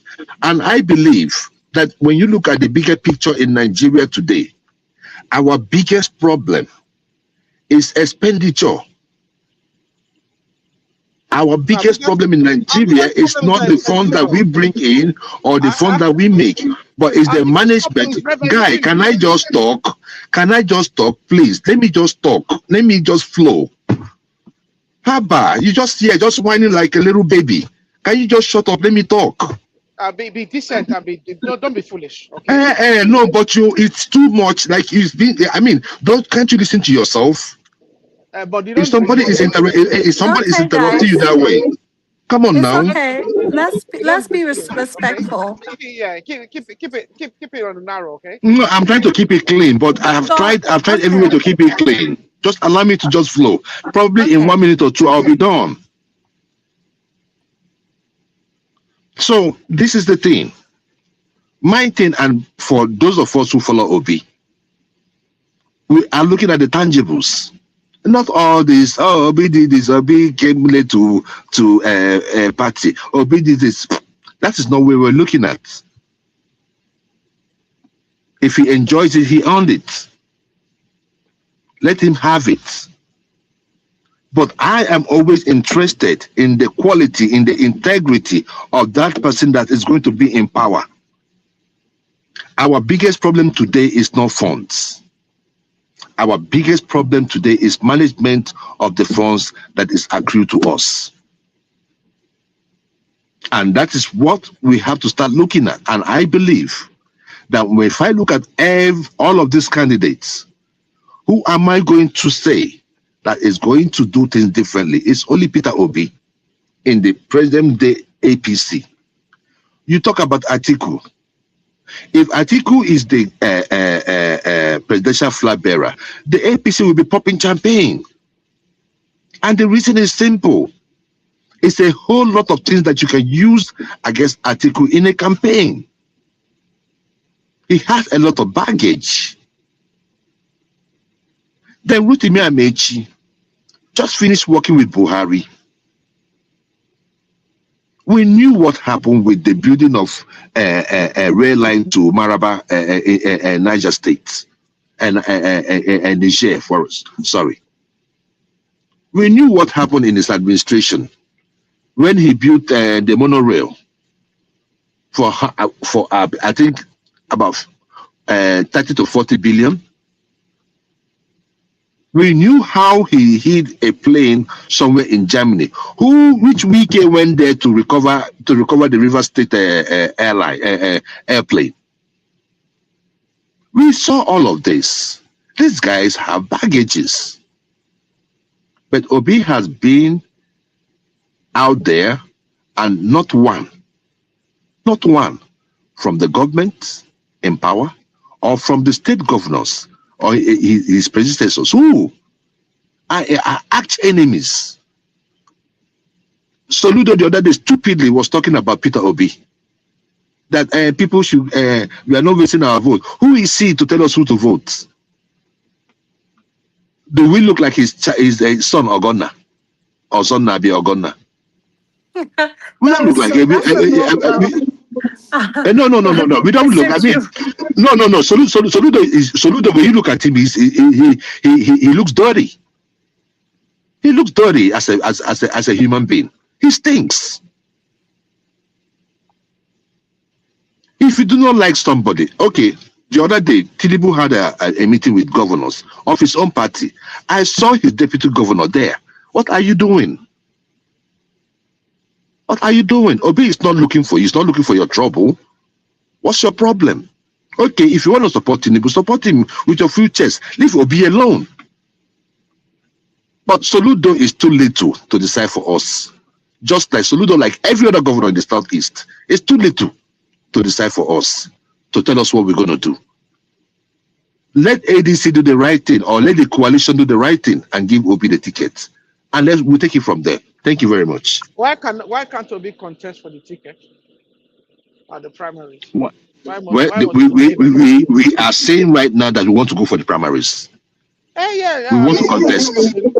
Nobody's stopping. Yeah, we want. No, right now we want to contest. We want to contest for the primaries against Atiku. And we believe we're going to beat Atiku. Is Atiku stopping you? What we just say, is Atiku stopping you from contesting? No, we just made the announcement. The announcement has been made.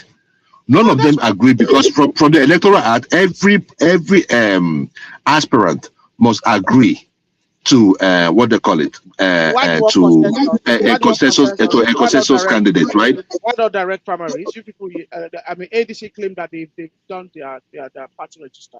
So why? No, I'm coming and let me address it now.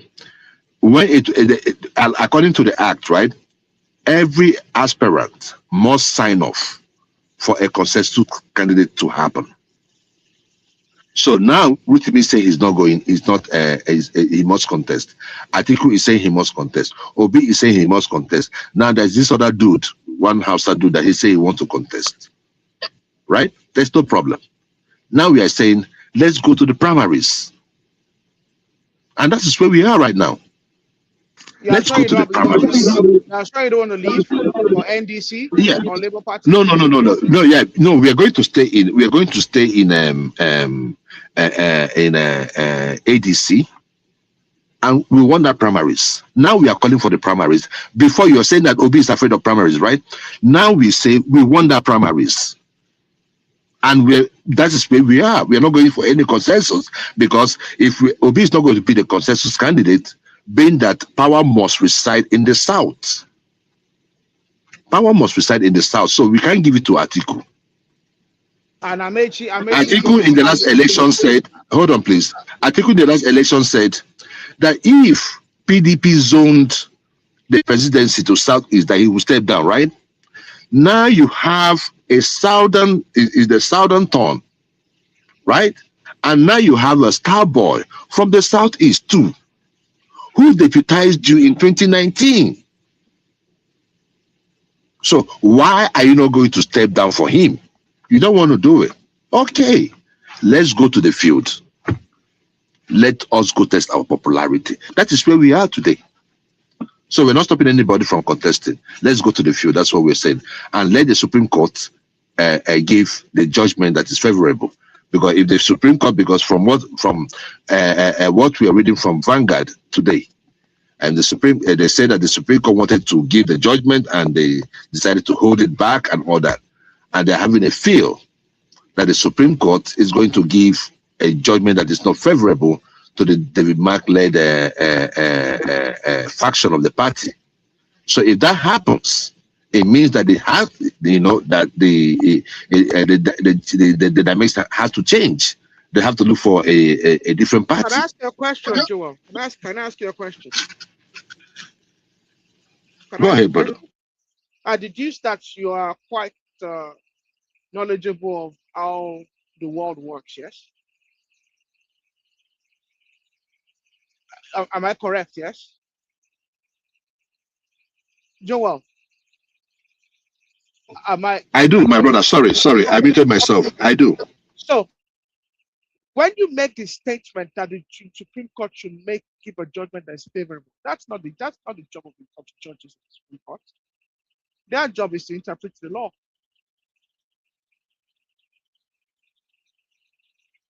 You are, after the judgment is given, your job is to read the judgment and understand it, for the appropriate organizations, the regulators, to implement that law and enforce it. The judges of the Supreme Court don't care about what is favorable to any party. That is not their job. Their job is simply to interpret what the law says. So, how long should it take to respect the judgment of the Supreme Court? What about how long should it take to respect the judgment? To expect the judgment? No. I said how long should it take for us to respect a judgment from the Supreme Court? The moment it's given. It's given, right? Very good. You have to enforce and respect it. Very good. Every individual that is a national of Nigeria. Good and fine. Thank you very much. And which brings me to the next question. So how is it that a judgment of the Supreme Court was not followed since April of last year up to January of this year? What judgment?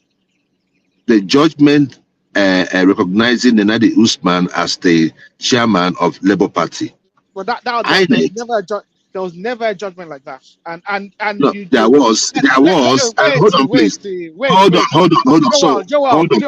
One thing you will not do is bamboozle me. There's no point at any point where Supreme Court has given any judgment to do with Nenadi Usman. Okay. So now, on what judgment is the judgment Nenadi Usman is relying on is the judgment of the Supreme Court regarding Abure. Remember that Arabambi and Pampa had actually instituted a case, and the other gentleman, I think, was a candidate in Lagos State, and another candidate somewhere in the Southeast, had instituted a case against Abure about forgery of the signature of the clerk. Remember that Abure, in trying to substitute the candidates leading to the 2023 elections, there were allegations that he had forged the signature, the stamp of the clerk of the court. And also there were some other contestations that were instituted by the Apampa and Arabambi group. That is the issue that Arabambi, that Abure was contesting through the appellate court to the Supreme Court. Okay? No. You got it wrong this time. Can I just tell you? That period. Wait, don't try, because there's people listening to us. Okay? Within that period, however, you had the Nenadi Usman, what they call themselves, leadership had come up. Okay? The Nenadi Usman leadership, it's only now at the current post. They have only just the Nenadi Usman. Their case against the Abure-led faction has only just passed the appeal court just now. No, you're getting it all wrong. The 2025, hold on, please. Now, in April, the judgment. Hold on, please. Because this is the party that we were in. You cannot tell us what happened. The judgment in April, the April judgment. Hold on, please. The April judgment, the consultation was simple. Abure tenure had expired. That was expiration. That is what the Supreme Court ruled on. And based on that same judgment is the reason why INEC recognized Nenadi Usman in January of this year. So I am asking you, why is it that if you say that we should follow the judgment of the Supreme Court immediately, ASAP, why didn't the government follow the judgment of the judgment of the Supreme Court in the case of Nenadi Usman as swiftly as possible? That's the thing. 8 months. 8 months. Okay. 4 days, a week after Obi left Labour Party, INEC now recognized Nenadi Usman. Look, let me tell you, you might deceive some people sometimes, but you can't deceive everybody at the same time, my brother. Okay. Right. It was just glaring. Wait. Okay. Now wait. All right. Do you actually also agree, because you people like to talk about the fact that the courts have no right to interpret the leadership of political parties? So now, like I said to you before, there was never a time when Nenadi Usman was joined in any prayers at the Supreme Court against Abure. Okay? All right? It was Arabambi and Apampa and their co-travelers that brought that case. Choma, can I come in? Can I come in? The time is off. This guy are disturbing people here. Cannot allow somebody finish submission. Why are you doing this? Are you okay? Huh? Am I okay? Mr. Patrick. Are you okay? Mr. You Patrick, are causing hold on. problem here. Okay, Are you allow Mr. somebody Patrick, to finish? Mr. Nonsense. Patrick, hold I'm here listening to you people. You cannot allow somebody to finish. Okay, so Mr. Patrick. No. This is my time. This is my time. I'm tired. I'm fed up. At the moment, are the I'm gorillas fed up. invited to the party? Is this what we're getting to? The animals are come to play? Come on, calm down. Mr. Patrick, please calm down. Mr. Patrick, calm No, down. this is my time. This is my time. I'm fed up. Well, you can go ahead and speak, but I mean, calm your. Okay, let me speak. Can I come in now? Hold on. No, one minute. Hold on. These are just the talk. Okay, so Mr. Patrick, are you Suman on the panel? Is your name Suman on the panel? Yeah. Okay, give me 1 second. Let Mr. Arogadiba, let him finish his statement, and then you can come in. He can speak. Myself Okay. and Joel are just having a chat. Okay. Give him back seat. Give him back seat. Let me Okay, so talk. Mr. Patrick, you have to speak respectfully. Be kind, because I will not hesitate to remove you. Okay, I'm not one man. Remove So who? be nice. Remove me. I will remove you if you're disrespectful. If you so be remove nice. me, we'll never come back to Imo State again. Okay, thank you. Now go ahead and talk respectfully. Why would you remove me? Remove me how? Can you talk? Because I'm gonna remove you in 5 seconds if you don't stop. Okay, remove me. Let me see now. You see, Patrick, now, you're bigger than this now. Patrick, come on now. No, it's fine. I just want him. I just want to see. I what don't he's want to gonna say. anybody. Wait, let me finish. This is my Okay, time. then Give me that go time. ahead and talk. Go ahead and talk. Respectfully. Number one, I'm here for Zita. No, you're not. Because You're not gonna do that. Wait, I come in. This is my time. Allow me to talk. I'm listening for the madam sister all the time. He want to say anything. Chioma. Wait, Anambra State. I'm not gonna take it. All the Chioma, listen Yes, to me. ma'am. I'm not from Anambra State. If he wants to put his own position, he can put it. That's why I was telling him. Nobody that is coming here to start abusing and Because insulting that's what I was somebody because thinking. of the person's submission. I wanted to know exactly what he wanted to contribute and not coming after someone. That's not what we're doing If here. you want to do your own submission, do your own submission. Respectfully, You can, Mr. yes, Patrick. you can even say on this situation, so thing is not like that. It is like that. But coming to get at somebody, man, I won't tolerate it unless It's you want this toxic. place to blow up. We don't want toxic energy, Mr. Patrick. Okay, are you ready to speak now? Why are you Without coming muting me after. now? I know, but I don't want you to bring up Madam Zita. So speak on the topic, please. Madam Zita, is it here? Yeah, she's here. No, it's not this Madam Zita now. Only him the answer Madam Zita. You see, Patrick, you please, see, go Chioma, you ahead. see, Chioma, we have a lot you of see. topics to handle, and Let me people are tell you, waiting. people. We are not ready for this. This is not a Let beer me tell parlor, you, okay? people. We are not I'm ready from for this Anambra. I'm nonsense, from Chioma. Anambra This is not State. a beer Can you parlor. allow me I to say know. Let something? me hear what he has to say. Go ahead, sir. I'm from Anambra, you know. Mm-hmm. So I'm brought up in Anambra, you know, before I live there. So since where my mama bore me, let me speak broken. Since when my father bore me in that state, I never witnessing any government like Peter Obi.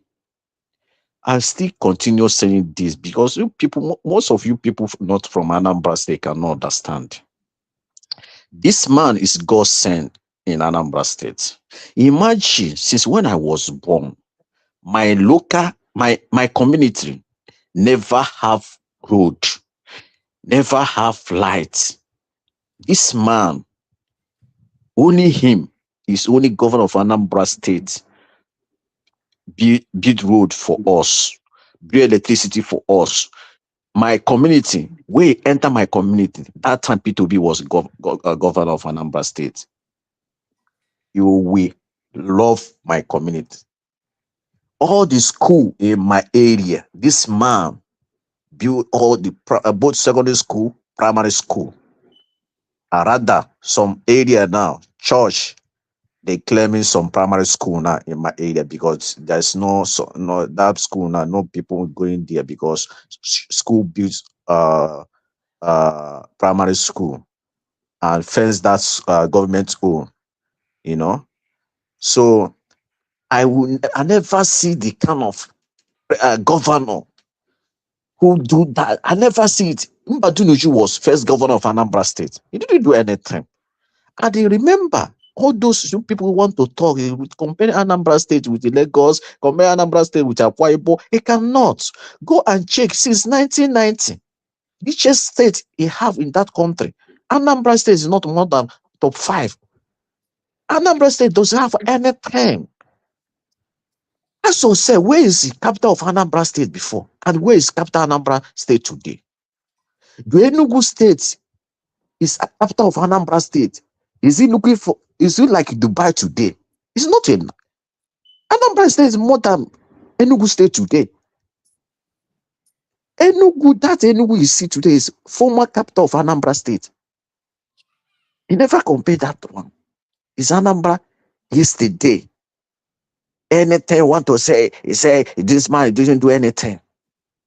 This man didn't do anything. If you P2B finish every work in Anambra State, tell me what another work. Do you need another government? No. And one man can never finish a job. He do his best in 8 years, and he tried to put in Anambra in map. He tried to restructure Anambra. Anambra, he cannot govern Anambra State in 4 years. If he said 3 years, he cannot. But this man make it possible today. Soludo benefit today. They enjoy. Nobody they disturb him. Nobody they tax him money. Who do it? Now P2B. I ask yourself, why that man contest several times, no win. But now you turn and change the same party this man brought to the life. You come back and you win governor of Anambra State. The same man they criticizing P2B. The same party. Because he want to see himself as a god. You know, I like P2B a task of governor. The man governed Anambra State and left Anambra State. You know, the man tried well for us. That road is still in my place, never spoil. But Patrick, do you think he has a chance? Patrick, do you think P2B has a chance right now with Tinubu? Run I against came in Tinubu? there and I came here. I just they came small. I will be there. Okay, cool down for Jesus Christ. You know. Okay. Cool down. You see, my brother, my sister, never you again in this life compare Anambra State with Akwa Ibom. Akwa Ibom is so rich. If Akwa Ibom want to do seaport today, the government of Akwa Ibom will do it without federal government. They're so rich. It cannot compare Anambra State to Delta State. They're so rich. But go and check activities. Anambra State is more better than them. Visit house? Is it a building? Is it a market? Is it for business? All those states you are comparing Donald Duke with Peter Obi. You don't know Calabar, Cross River is the capital of Nigeria before. All those infrastructure you see there is there before Donald Duke come. Now the same thing with Lagos. Imagine you have a seaport in Onitsha today. Can you compare Onitsha with Lagos State? No, we cannot. All those business activity in Lagos today, you know what is happening there because of that seaport international airport. Do you know how much I pay for hotel for waiting for my goods to come to Lagos to go and clear my goods or travel to China?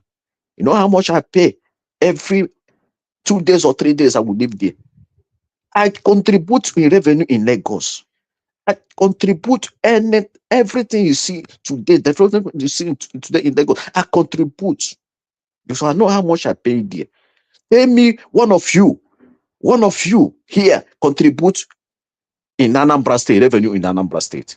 Only Igbo people, they do all those things. Contribute in Anambra State. Tell me one Yoruba man contribute, pay tax in Onitsha, doing business in Onitsha. Tell me, sometimes you people came here and said, Tinubu build Lagos. Tinubu did not do anything. Put Tinubu in Onitsha, the time P2B was in government. Tinubu cannot perform because you don't know where you will start. In Lagos, you already have that federal project there. There's road, there's school, there's train station, there's international airport, there's many headquarters of bank in Lagos, there's embassy in Lagos. What do you compare Tinubu with P2B? Don't have anything. P2B will perform better than Tinubu as a president, 100%. Given these mineral resources, let him handle him. Let P2B handle economic of Nigeria. I give you people 6 months back and you will see difference. You will see difference. Not Tinubu doesn't know how Tinubu never be business before. Give this man a chance, 2027. You will come and testify in this platform, one man. You know, because I trust the man. You see insecurity you see today, you will see the no more. All the economic crisis you see today, you will see the no more. Because the man know how to do business. To govern a nation is not about I build this man, I build this one, I make this one governor. No. He remove our subsidy, take our subsidy, they give governors. Why not take that subsidy money? Give us free education. Give us free medical care here. Give us running water. Give us put security. Where the money? You still they borrow money. Pass all the president of this country. This man have borrowed in 3 years. Passed to Goodluck, Babangida, or everybody. Abasanjo. In 3 years. And with the money subsidy. You are here telling me this man will come back 2027. God forbid, but P2B as a president, number one, you will unite this country. You will bring peace in this country. Without peace, my brother, this country is going nowhere. Without unity, this country will go nowhere. Some people are supporting this government today because they are is my elder brother, is my tribe, is my Jagaban. That's all. They're not supporting him because he is capable to rule this country. They're supporting him because he is a Yoruba man. That's all. When you remove this mindset in this country will go forward. He removed this mindset. This is my tribe. This is my tribe. I will support him. P2B cannot do this. Give P2B this mineral resource in Nigeria have today. You will see. You will see difference. So, my brother, my sister, I not ask you to support, I'm not forcing you to support P2B. Whether you support him, you not support him. He must be that president because God is already choose him 2027. Whether you support him or not, I don't care. You know? But one thing I will tell you people, stop be afraid. P2B can never change Lagos. P2B can never turn Lagos to shift Lagos to Anambra State. No, because I know your fear. Lagos will still remain Lagos. Support this man. You will see change. You will see proof. All those hatred, tribalism, nepotism will stop in this country. You know, I don't go to school. I stopped in primary school. But I must tell you the truth. I'm better than you people claiming you are. You are aware high class people. Who meets me now? Shoma? Mr. Patrick, are you finished? I never finished. Why you meet me? No, I thought you were going the wrong direction. I thought you were calling us out. No. I say I know go school. I just stopped in primary school, but I trust myself. I'm better than most people go to university. That's Because good. you cannot come and tell me it's triple big Lagos. I say which Lagos? Lagos I contribute by myself. The time Tinubu is a governor of Lagos State, I know what Tinubu do. Tinubu do not do anything. Only Agboro this man brought to Lagos. Today, Lagos they still shit in gutter. Go to Lagos, still the smelling. If you come anywhere, is shit. If you come anywhere, is shit. A whole government they build toilet anywhere. I never see this kind of madness in 21st century.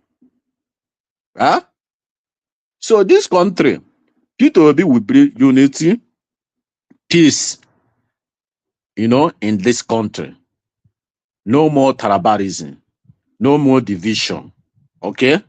So when you see 4 years, 4 years So will be 4 Patrick, years. it's 4 years will be tribalism.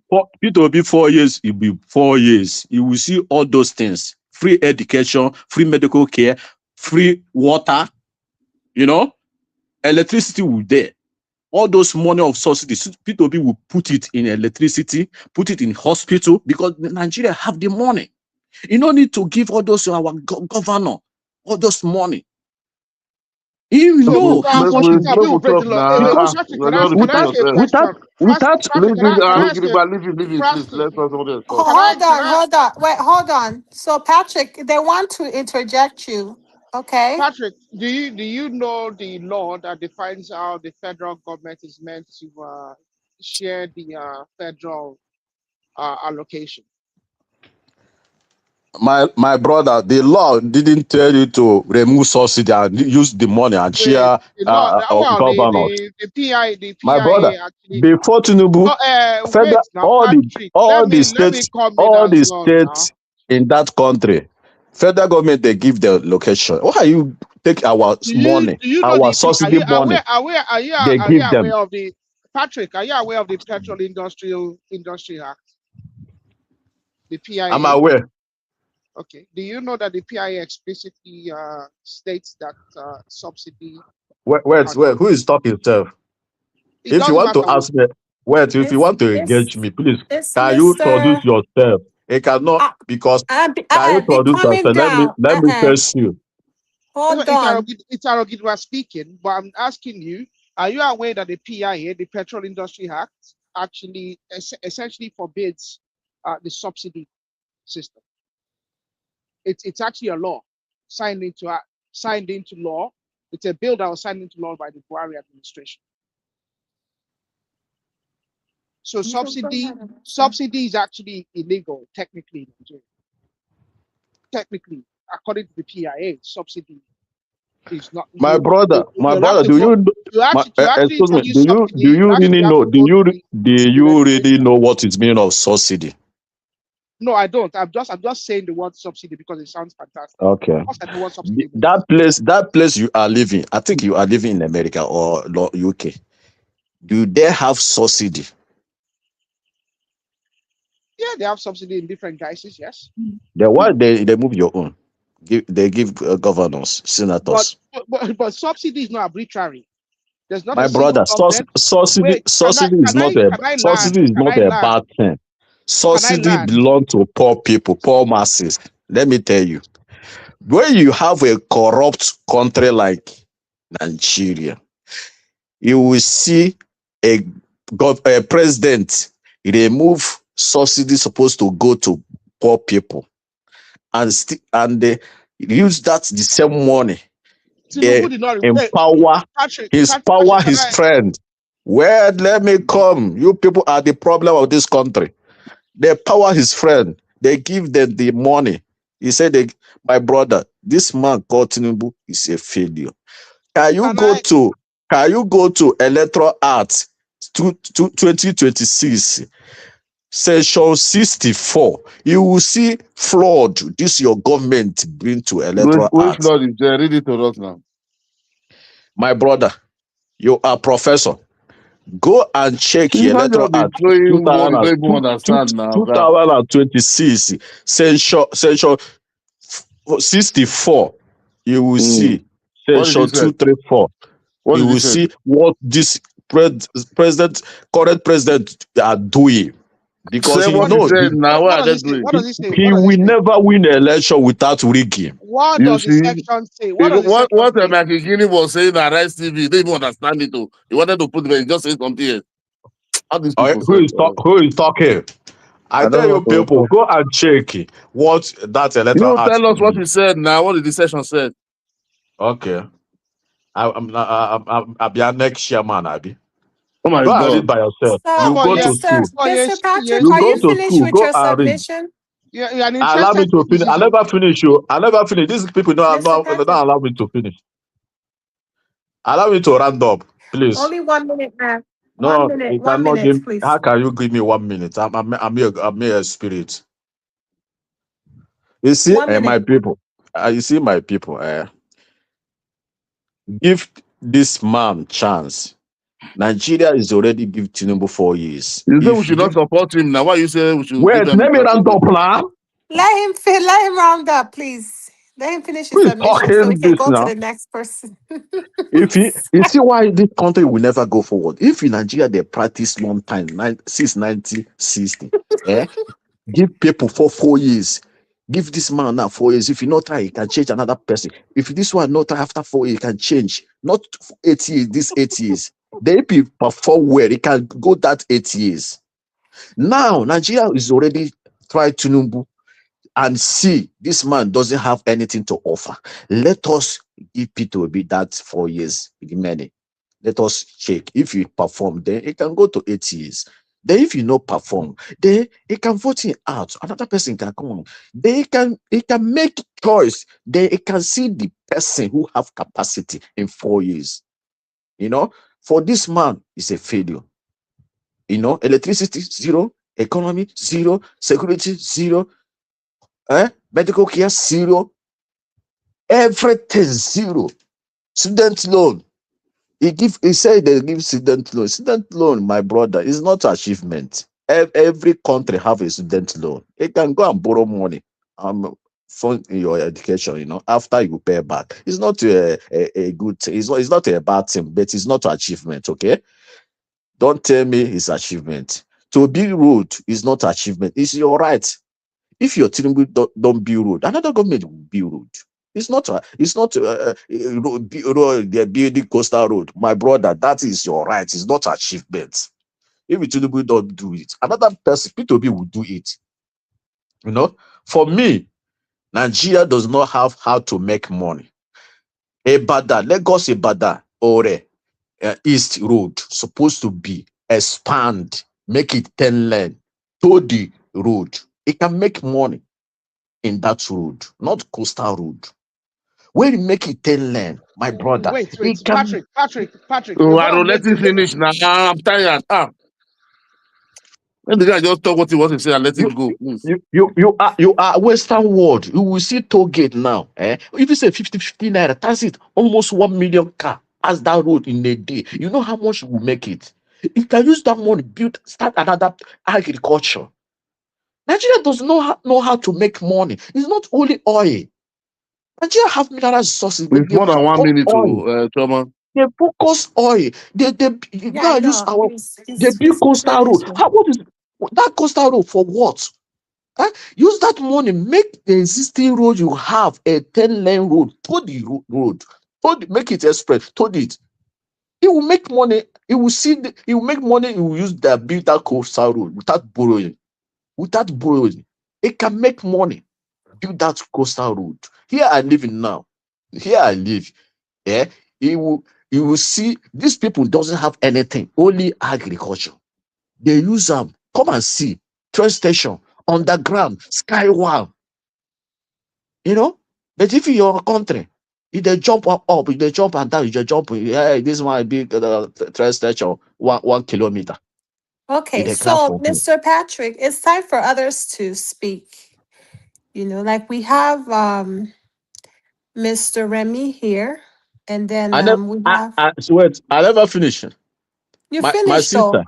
Okay, one second. I never you see why I hate this government. I never see a president all over the world they commission road 5 kilometers of road. I never see kind of president they commission common road. Did The place Tinubu commission any road? yes, you see Which road? the canopy the commission road. Which kind of rubbish with that in this 21st century?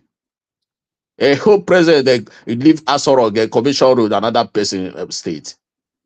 I'm fed up of this mad people. I'm fed up. So they can stop this now.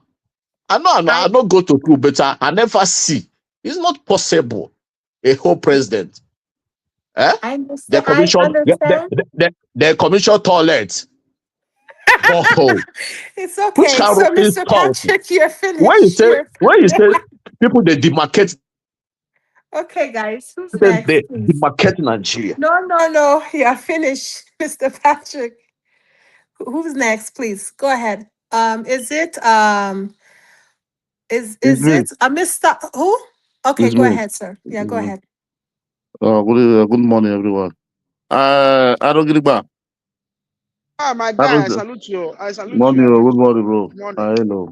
You see, what you and Joel was arguing, Joel was right that you made mistake. Joel was right. I just read that Supreme Court judgment. Okay, because there was that Supreme Court judgment before. This guy now went to.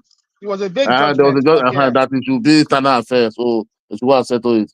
Because Aburo now went back to High Court to go and get another order that INEC should recognize it. That is why they now put it. It was a vague judgment. Yeah, I was mixing it up with his Arabambi. There was another judgment that Arabambi and Co secured, and they that was on forgery and a forgery. I was mixing them up. Yeah. Then I just read. I just went to check it, and yet Joel is correct. But he's correct, but he's also not. He didn't speak to the fullness of the judgment. It too doesn't understand, because that is why he was trying to ask you, because he knows there's a Supreme Court judgment, but he's supposed to tell you that Supreme Court judgment was that there is an internal affair that you go and settle. But it was not just to put it that the Supreme Court said he recognized. He did recognize Nanaji. He only just removed so that's where he made a mistake. So that's where he get it wrong. So that is it. Number two, you see, Patrick, you said many things, but at the end, you try to make sense, which I'm able to like. But there is no. Number two, you said you didn't back us from beginning to support Obi. At the end again, you said we should support. This guy is funny, sure. You have okay. He has left. Okay, no need of talking anything again. No, So no, that is Najama, you know, Patrick is an interesting person. At least he entertains us, to be honest. He's a good entertainer. Abby. So that is it for that one. Any other anybody can come in, maybe later And I'll see waiting happen for Mali today if we want to discuss it. Mali, No. well, those ones, I don't know. I think their government is about to collapse. I think their defense minister was fired. I think they have been overrun. I was looking at their map and the number of territories that those guys, those rebels. No, those terrorists those are taking over that country. Even Burkina they've taken Faso. over because right They from take the over north, the Mali is right there. They from take the over. north, right over to all the way to the south, to southern western part of Mali. So they've actually taken over a large rate of. I mean, they are well spread out, and they've taken over what looks like the border. But the Malian army, armed forces, and supported by Burkina Faso, repaired them today. Seriously, they suffered. I think that's a bit of propaganda.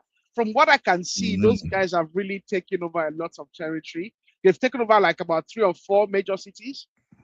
I think Bamako, which is they have taken over quite a lot of Bamako. They've just not taken over all of it. They've taken over quite a lot. You know, they've taken over quite a lot of places in Mali. Since last year. A lot of places.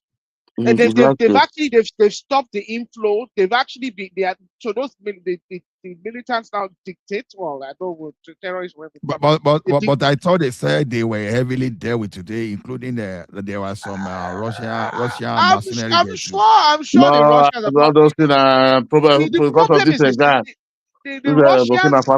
not.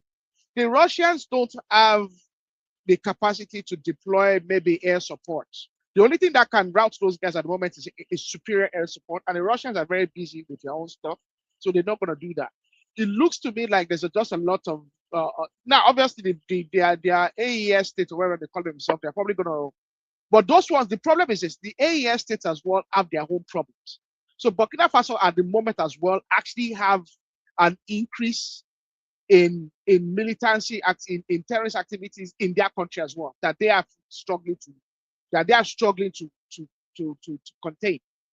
So Burkina Faso as well over the last 3 months, there's actually been a rapid increase in insecurity and militancy activity from the rebels that they are struggling to contain. But obviously, from the perspective of they have a lot more. Their propaganda machine is better than Mali. So they've been able to contain that in terms of propaganda. But in Burkina Faso right now, they have actually had an uptick in fighting as well. So I don't think they can really deploy soldiers to support the Mali effort. So the problem that they have. The video I have with me here is saying other because I'm connected. Well, I mean, there's fighting, there's active fighting. I'm not contesting that there's active fighting. But what I'm saying is this: that those guys are gaining grounds faster. They gain ground.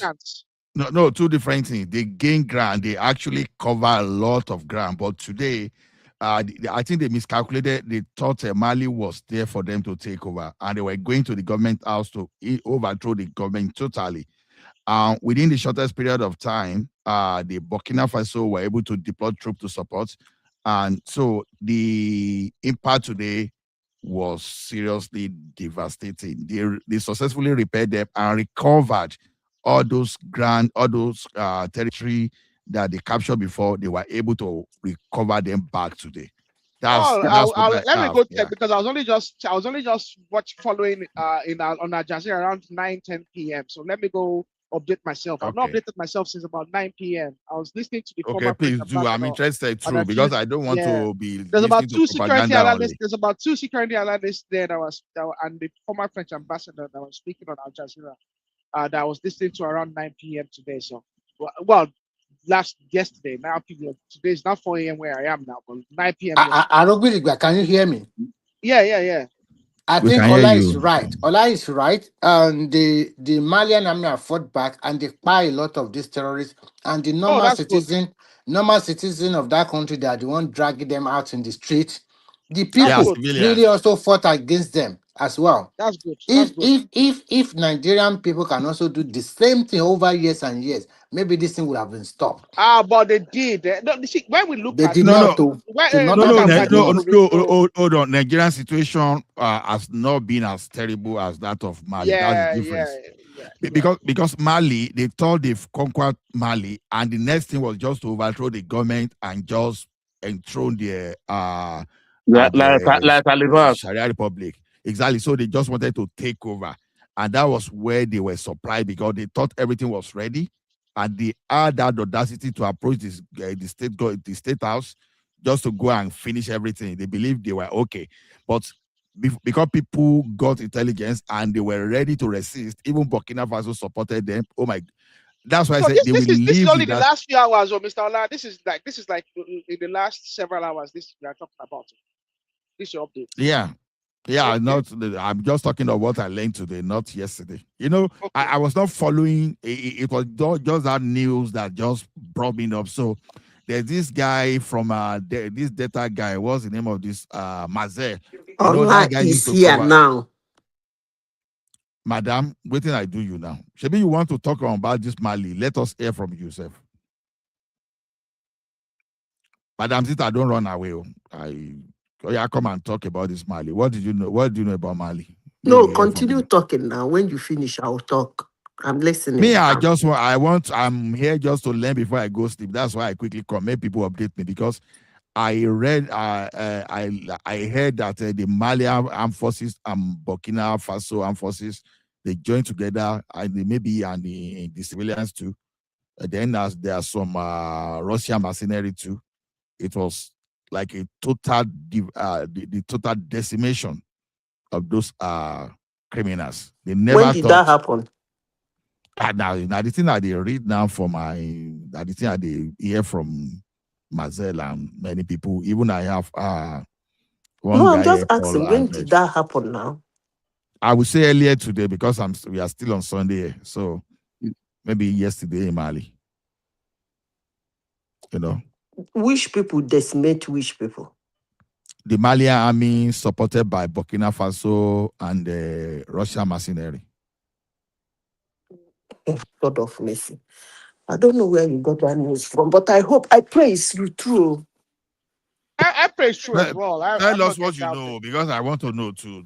Because the man where they run a mouth 3 years ago, Kamara, they killed him.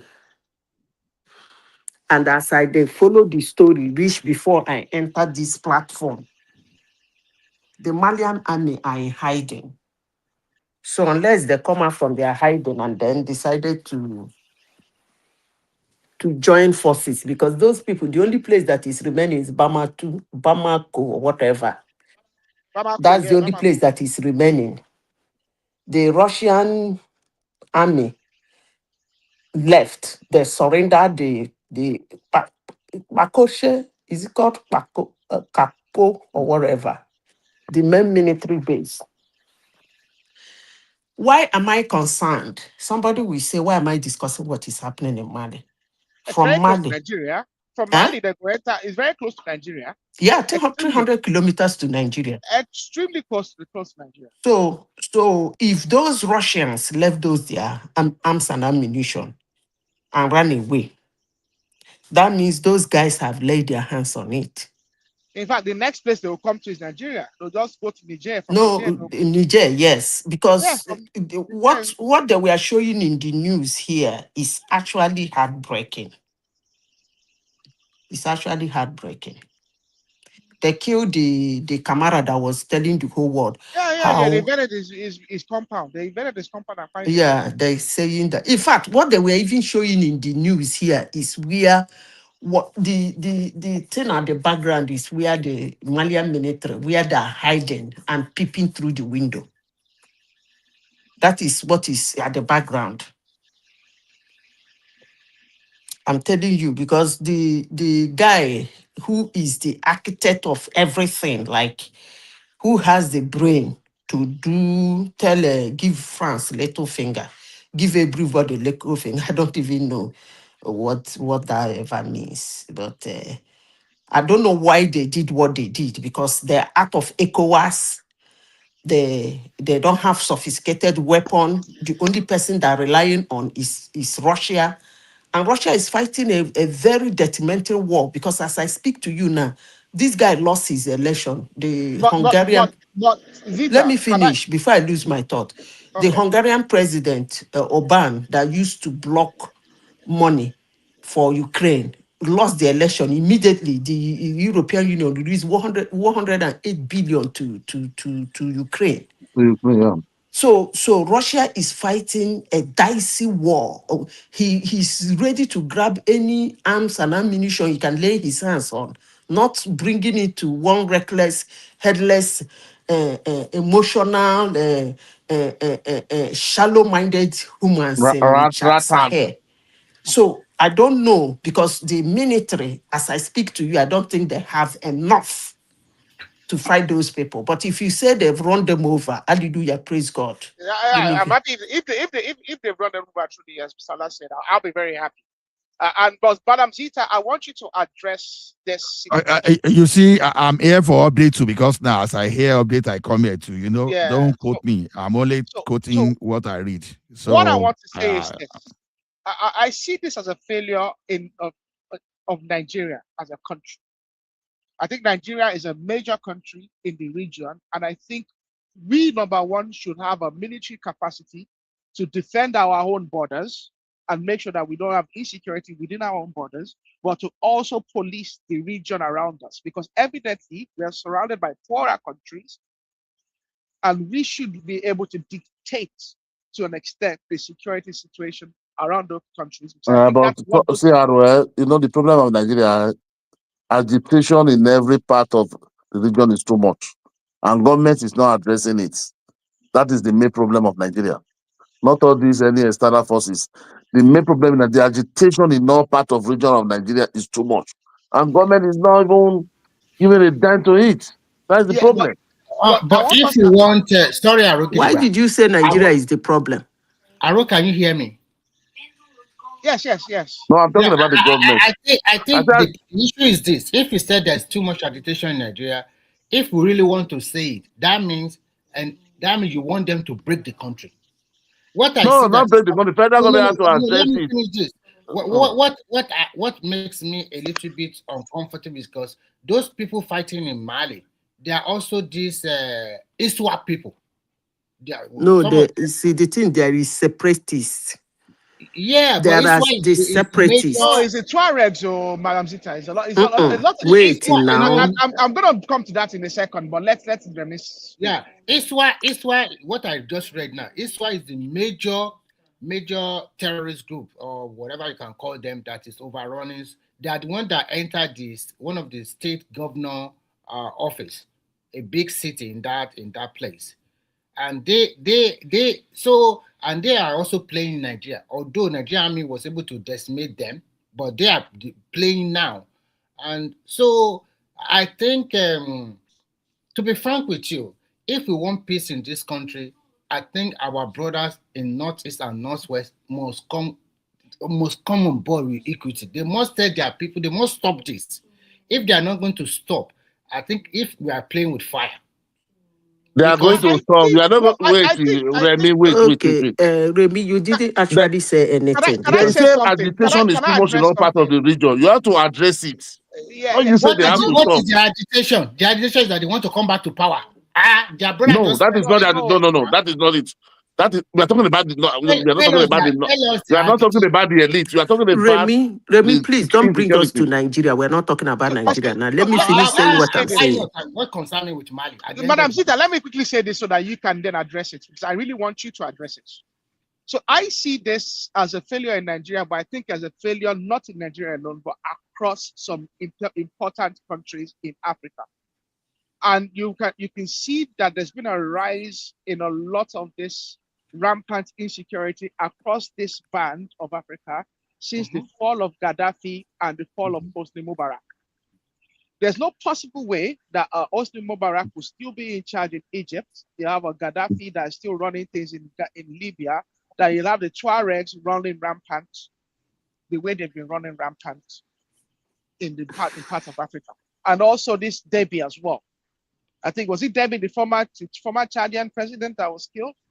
Yeah. I think there's a few individuals. Now, they were dictators, these individuals. But unfortunately, they were the guys that were essentially keeping the gates shut. And on the other side of the gates were just wolves. So they were keeping the wolves at the gates, essentially. And we will see that since the fall of these people. Now, I know that Egypt has their own Hosni Mubarak 2.0 on seats right now. And you can see that towards that end, things are quiet. But you can see that a lot of the disruption is coming from the Tuaregs.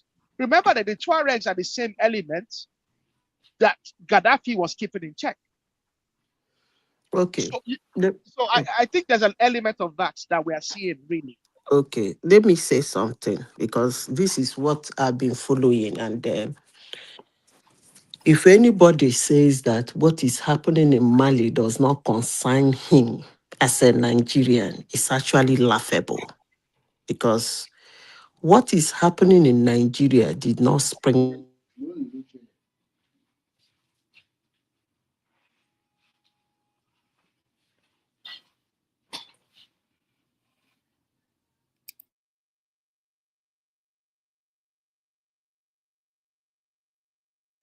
Is it my headphone? What's happening? I can't hear anymore either. Madam Zita, we cannot hear you. I think she will come back again. Maybe. Okay, pending the time she comes. See, whatever is happening in Mali, you understand, it concerns the entire Sahel, because it's just because of some group of people that want to take over parts of us and create some kind of capital for themselves. When these people were planning coup and counter coup against one another, when Tinubu want to go to Niger that time, this Nigeria, you are the one that don't go there, don't do that. Let us show our power too. Now, see what is happening. If Tinubu have crushed them in Niger when they planned that coup, not our stupid, sorry to use this word, our northern elite or whatever they call themselves. We did not show power. We did not show. Now they're spreading. And go and write it down, whether we like it or not. If Tinubu was not going to fight for Nigeria, and going to fight a proxy war for France. No. We're going to fight a proxy war for France. Something like that happened recently in Benin Republic. There was a coup there. And immediately, Tinubu sent Nigeria under 48 hours. They are able to restore the government back immediately. Democracy back to that country. And those soldiers, some of them ran away, they captured some. If we all Nigerians, if we have supported Tinubu to quickly do the same thing to Niger Republic that time, Ali would have quenched. Okay, let me come back. Remy, please, we have finished Nigeria and Tinubu. We are back to what is happening in Africa. About our neighbors. We are talking about our neighbors now. Okay, not your Tinubu. I'm saying the same thing. I'm talking about Niger Republic, that the coup that happened, and the Benin Republic, the coup that happened there, and what the government did to restore democracy back to Benin Republic. And Niger Republic, Nigerian people are saying, no, don't go there. No, da. So if he has restored democracy in Niger Republic, would have covered that angle. But now, see what's going to happen. Niger Republic are not having problem. They are causing problem too. Are they not the ones that are pouring? They are using their country to come and foment terrorism in Nigerian assets. When we get to that one, we discuss it. So what I was saying is that there was a separatist group. I think it's the northern. Remind me, it's the northern part of Mali that wants to leave. Right? Forgotten what they call the country they want to call themselves. And then they've been fighting that for so many years now, and the civilian president, the one they did demonstration upon his head before he stepped down. Interim government, okay, you all know the story anyway. So the man had an agreement because he's civilian now. He has to have some sort of dialogue with them and made a deal. Now that he's out, this Kamara was this one they killed now, he was actually the one, acting like as if he's the main junta. because he is the one that carries camera for 2 years now, running his mouth on how they don't need anybody, how they can fight and secure their land. And the next thing, they join forces with Russia. Now, they have killed the man, which is a very, hello? We're there with you, We Madam we can Vivian. hear Go on. you. Yeah, we're hearing you. They've killed the man, which is a heavy, they killed the man on Saturday, which is a heavy blow to the military. And they have taken over all the major military camps except the one in Bamako. And then, why am I involved? Somebody will say, why are we discussing Mali? Because the only equipment that I will say they have that is at least good, and will I say maybe sophisticated, is the Russian equipment. And those Russians has left it. As I speak to you now, those people have departed. So it's a total chaos in that environment. The junta man has gone hiding. And as I speak to you, they say some part of Burkina Faso, those guys has taken it too. So it's not a this thing. People were celebrating them in this platform that the military will do this. But let me say this. I had one guy speaking today in one of the media houses, a Nigerian. He made a very silly comment. He said that from Abuja, they called him as one of the speakers. He said that Mali has the right to defend themselves. That is boiled down in the military of Mali to defend their country. Like stay citing that rubbish of France must go. And then the question I ask is that a country that cannot produce their own arms and ammunition need coalition. They need to align with somebody for weaponry, for training, for support. In case you have external forces that is stronger than you, they can come in and help you. That's what intelligent countries do. But this Sahel, whatever you people call those mad young military boys that were parading themselves 2-3 years ago. The other one called himself Yes. Trawewe. They were doing all manner of AI doctored video in YouTube everywhere, to the extent that if you ask any foreigner who doesn't know anything, which country is doing well in Africa, they will tell you it's Burkina Faso. There is nothing I never You see know he for has this. made himself president. You know he's made himself president for life now, essentially. Is that what? He has essentially made himself president for the foreseeable future. No, yes, he cancelled. said he said no more this thing, no more He has civilian cancelled. regime. Yeah, he has You say cancelled Africa all. doesn't. You say we doesn't need democracy. He said he Yeah. doesn't need democracy, and part of his country is gone. He said he doesn't need democracy. I thought it was last month, right? Or last 2 months. About 2 weeks, 3 No, weeks ago. this motto. Huh? This April. You said it was this About 3 April. weeks, yeah. 3 weeks ago. Disband all the political parties in his country, disband everything. Say he doesn't want this thing, democracy again in his country. Yeah, he has cancelled the transition government. He has cancelled the transition plan. And then his part of his country is gone, and Russia, Malaysia are the ones protecting him in Burkina Faso, right?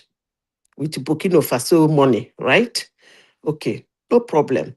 The thing is that those people, remember that they left ECOWAS.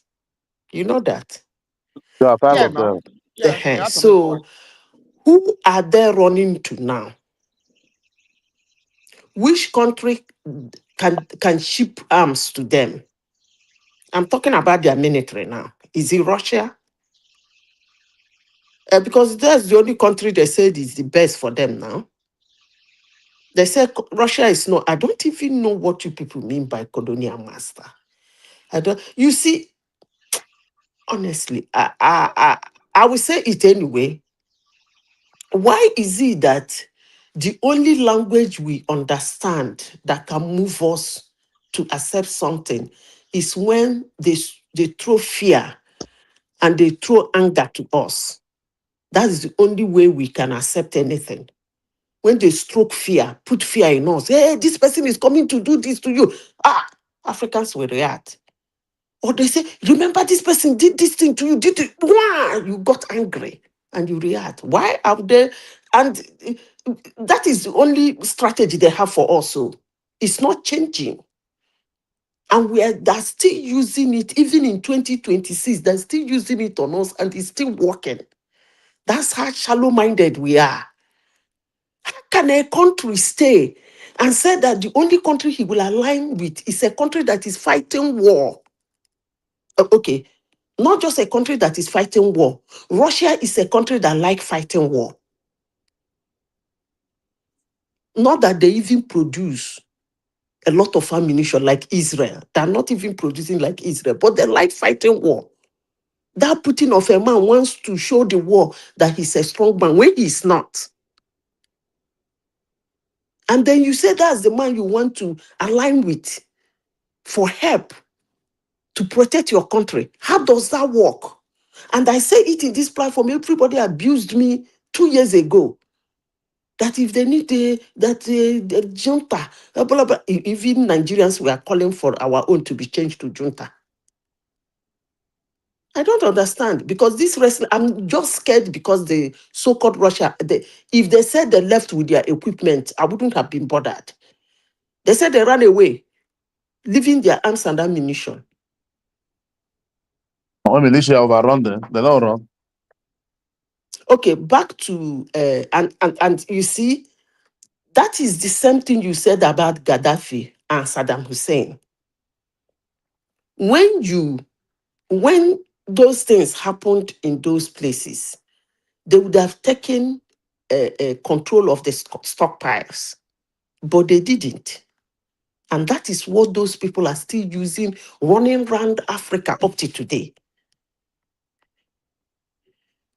The people in Iraq, the ones in it was the same nonsense that happened in Syria for almost 15 years. And up to today, Syria has been destroyed. They're still trying to find their feet. It's the same stockpiles of ammunition that you will go into a country, try to fight, it's not working, instead of you to take care of your stockpile. And that's the same thing Donald Trump was complaining about Afghanistan. He said, even if you don't want to take it, then blow the whole thing up and walk away. Because you are leaving such sophisticated weapons in the hands of a wrong, mad idiots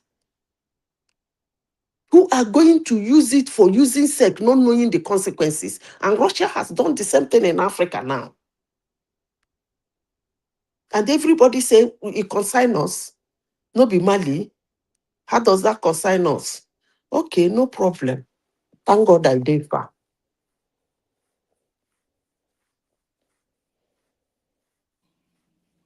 Hello, can I contribute? Yes, Mr. Remy. Yeah, I'm the one that say concern us. Mali should not concern us. Because the context of what I said was because when those people were doing their coup, changing their government, some Nigerians supported it. Some Nigerians even came over here and said Traore is the best thing that will happen to Burkina Faso. That is the best thing that should happen to all those countries. Even Nigeria itself, we are far better under military rule than civilian, than constitutional democracy. And the reason, that's the major reason why I said, make Nigeria should just let them be. And let us face our country.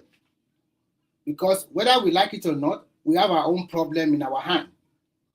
And they are still there in the northeast and northwest and coming to the rest of the country to foment trouble. So what concerns Nigeria? Because at the end of the day, the resources that we have, that is not even enough. How much is our budget per year of 200 million people? Just a little bit above $15 billion. That's not enough. Why some country, that is just their budget for their education ministry alone. So Nigeria is a poor country as we talk today, as we are speaking today. Which country is 50 billion their budget for education apart countries like United States? Or you tell me. Saudi Arabia budget for education is more than 50 billion.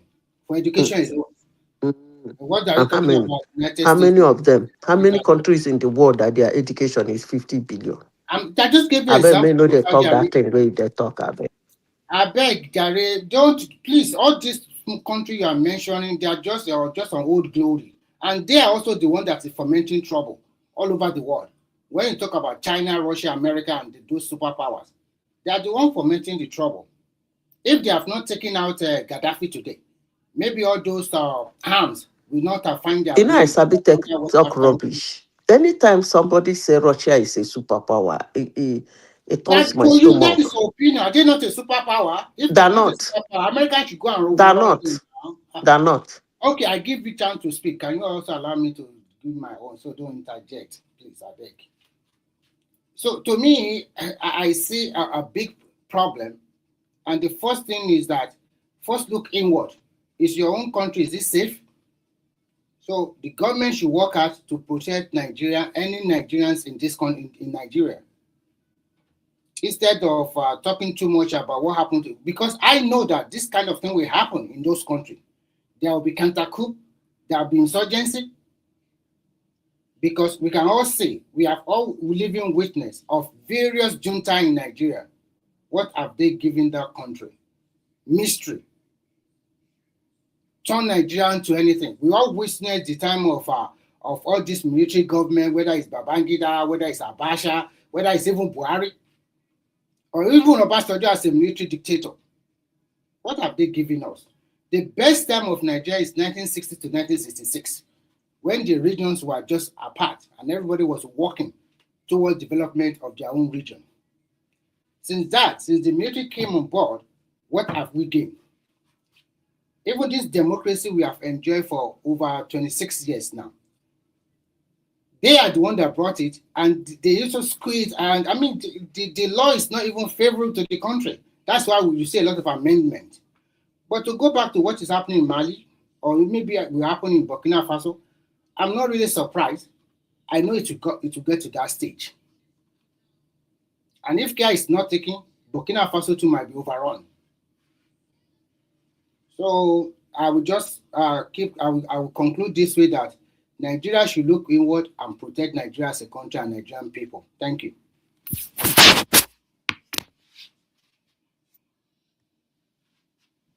Allah, where did you see that they run them over? No, I said there's one online platform like that I was narrating in. Then there's another. Okay, the propagandists. They are propagandists. No, you know they have a lot of propaganda, more especially that one in Burkina Faso. This data guy, be propagandist too.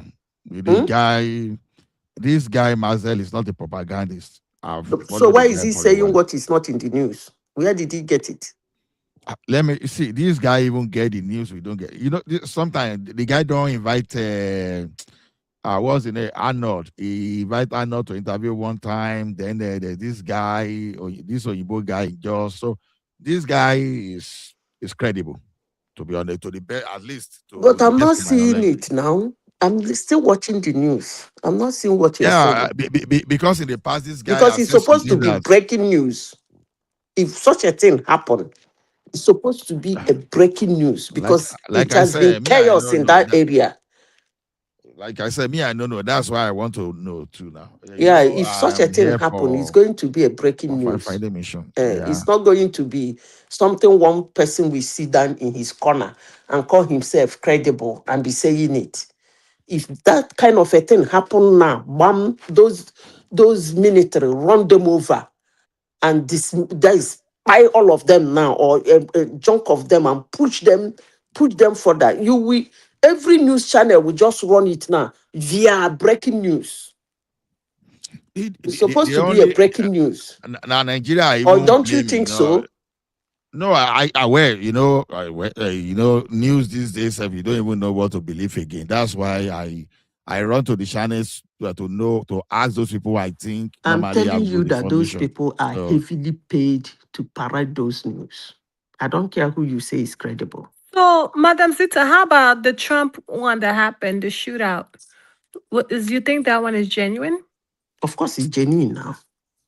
Oh. Okay, let me tell you. You know, There's someone there that tried that rubbish. why did you people think it's not genuine? No, it's one man that's saying it. He's saying that One man is Trump always planned saying this. that thing. But the thing is that, Choma, let me tell you this. You see, sometimes, hello? Yes, I'm listening. Sometimes there is a lot of things. People who seem to follow Trump, or people who call themselves MAGA, or people who say they are Republican supporters, and people who hate Trump. There are things they say. I begin to wonder, did they just jump in and start saying it, or they've been following, examples and references? You see, not be today the one by the man, no. Did you watch the video? The Yes. clip? Did you The see man they was not, removed the the person vice was not close president? to. Huh? Did you see they removed the vice president? They guided him to safety They didn't move first. the vice president. The vice president got up by himself. It's the president that they guided out. They didn't move the vice president. Oh, we If you didn't watch the watch the video, same video. he went, if you see it, he went left. President went right.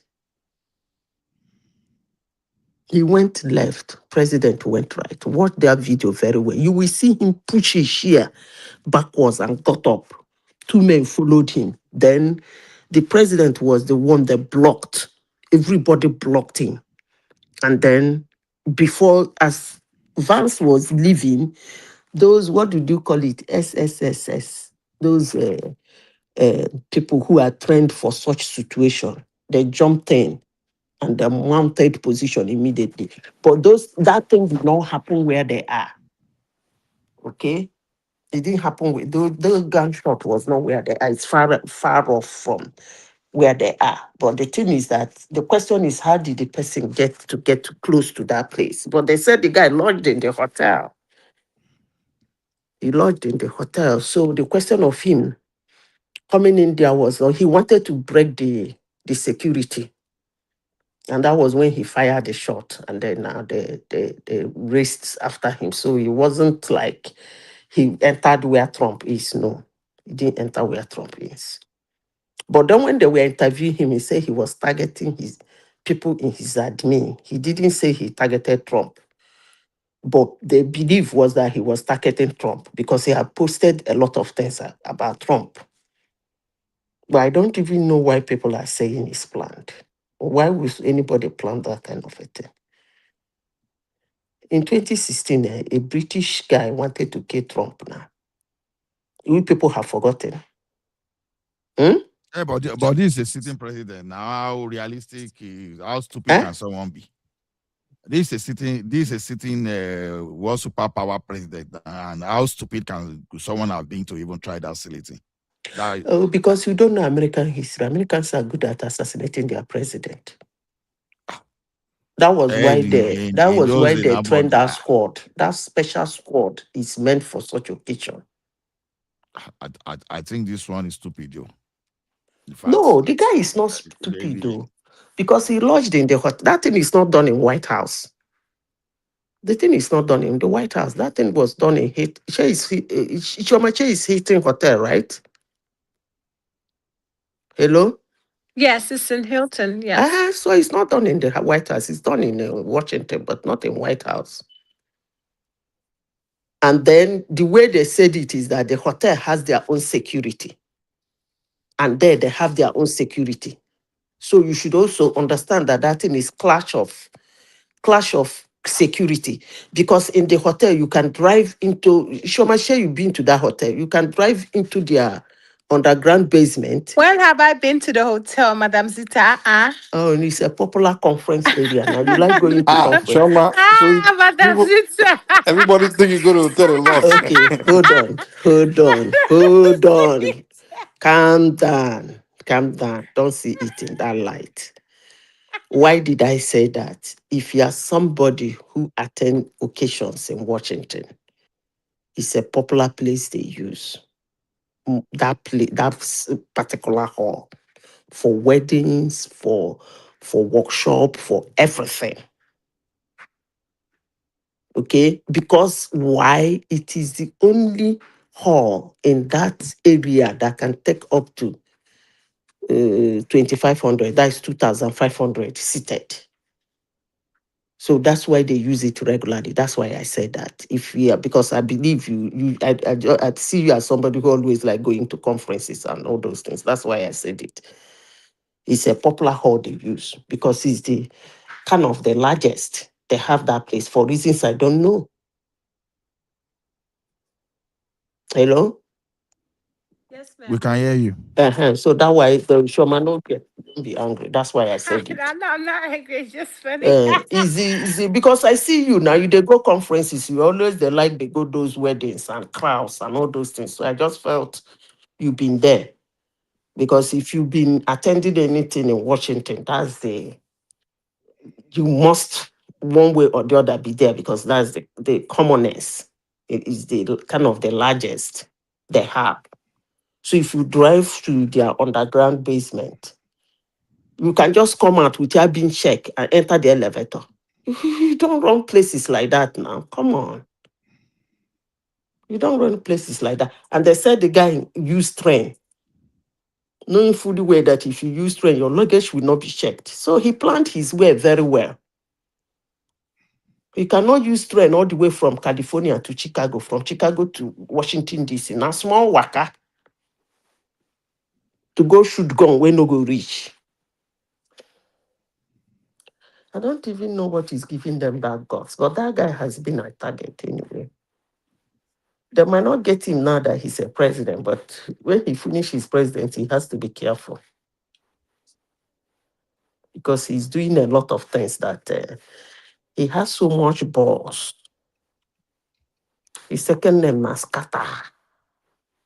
He has so much balls.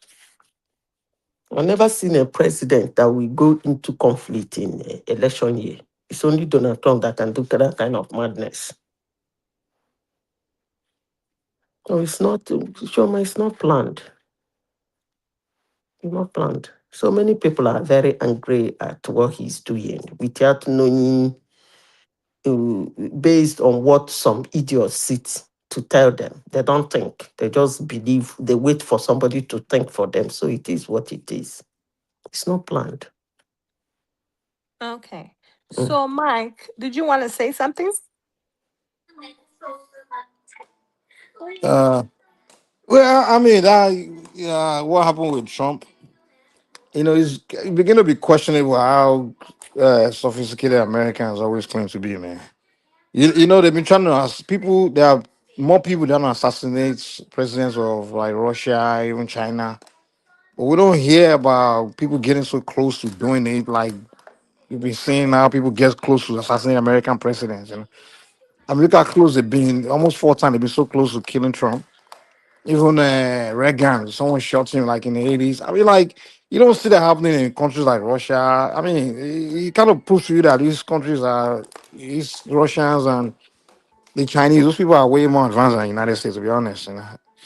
America is just a little bit too overhyped to us about how they're so advanced in everything, No, that's not the reason. It's I freedom mean, of expression. You don't get it in Russia and China. freedom of expression. Yeah, freedom of expression. You So don't get it. You can never get it in China and Russia.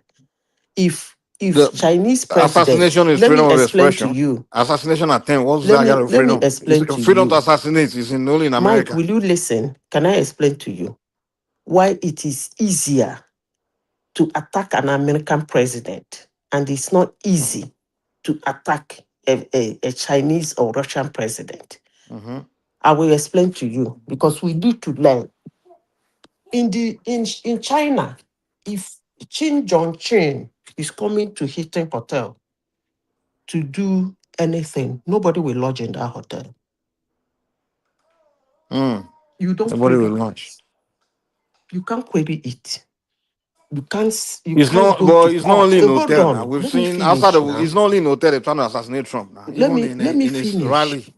Let me finish. If you want us to have a nice conversation, but if you want to run with your own argument, I'll leave you.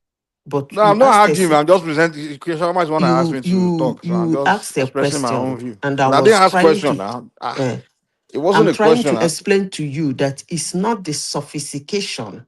It's sophistication. They all have let me finish now. Security, everything. It's not the sophistication of security. It's the sophistication of their law. That is the difference. That's why I used to tell people, when you enjoy what you enjoy in the United States, don't insult their leader.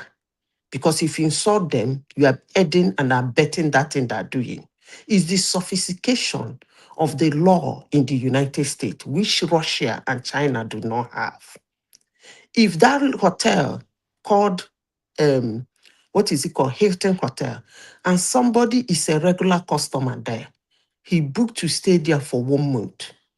And within that 1 month, United States government wants to do something, and he's being told to check out, he can sue them to court. It can never happen in China. Neither would it happen in Russia.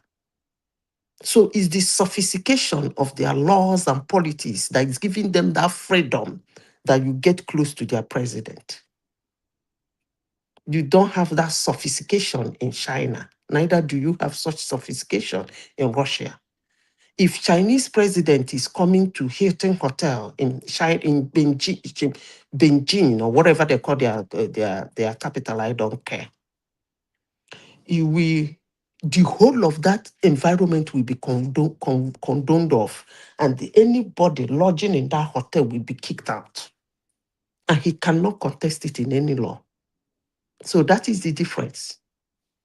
Not sophistication of equipment or tactics or anything. No, that is not the rule. You don't even need to get close to them, let alone showing your sophistication or your attempt. I hope that makes sense to you.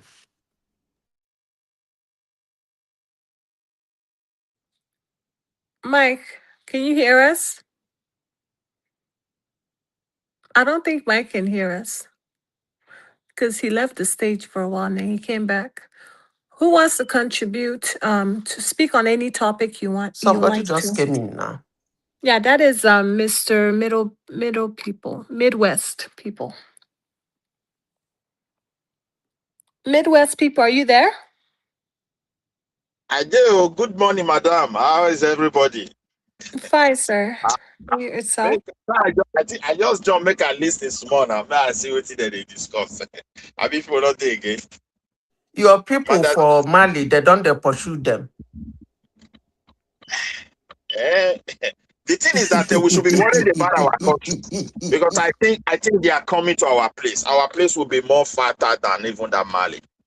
So just a matter of time. So anybody that want to doubt me, if you land in airport in Lagos, according to what my brother just told me, the kind of faces you will see that call themselves Nigeria, you will know these guys are not Nigeria. All these brownish northerners everywhere, Okada. So they're already in our place. It always takes time for them to master a place. And before they start already we have a problem, very huge one, security. And the faster in insecurity. So we should be worried. The entire West Africa should be worried. I heard even there's one Oba that left, the Oba of Ilorin. He flee. He said that he's not returning until they fix insecurity. That one is I don't know, maybe it's a political Oba. It's Kwara Oba. Yeah, because the real Obas that are there, because you know some of those Obas that they appoint people, but the one that have hereditary, most of them don't even have anything outside Nigeria there. That is where they value, they love the place, and that is why I always advocate we should involve them in the politics of the land. Politicians have houses in London everywhere. You think if we have a crisis like that of Mali, I will tell you, half of your governor will disappear just less than 1 or 2 days. Oh, can you hear me? Yes, we can hear you, Mike. We can hear you, Mike. Good morning, sir. How you doing, Midwest? How about you? Not bad. So if you recall that time when they do this, what is it called, NSAS? If you recall, you see some of your governors, they were already outside the country. Just for a little riot. So we have to be It's just the commoners that are victim here. But for a Nigerian and someone like me, I've been to those countries some years ago, like Mali. I was making business from Mali to Nigeria, and all this Senegal as well. If I tell you the levels of peace those people enjoy, I've never seen in any part of Nigeria. Those days, they were very simple going people. You see tourists moving freely on their own, nothing like escorts, white people. And today, look at what is going on. So not to talk of our place where we don't even know whether the government is there to help the people or whether they are there to kill them. So I'm worried about my country because I know this issue is coming. The entire West Africa, because Al-Qaeda is already there. France is no longer there.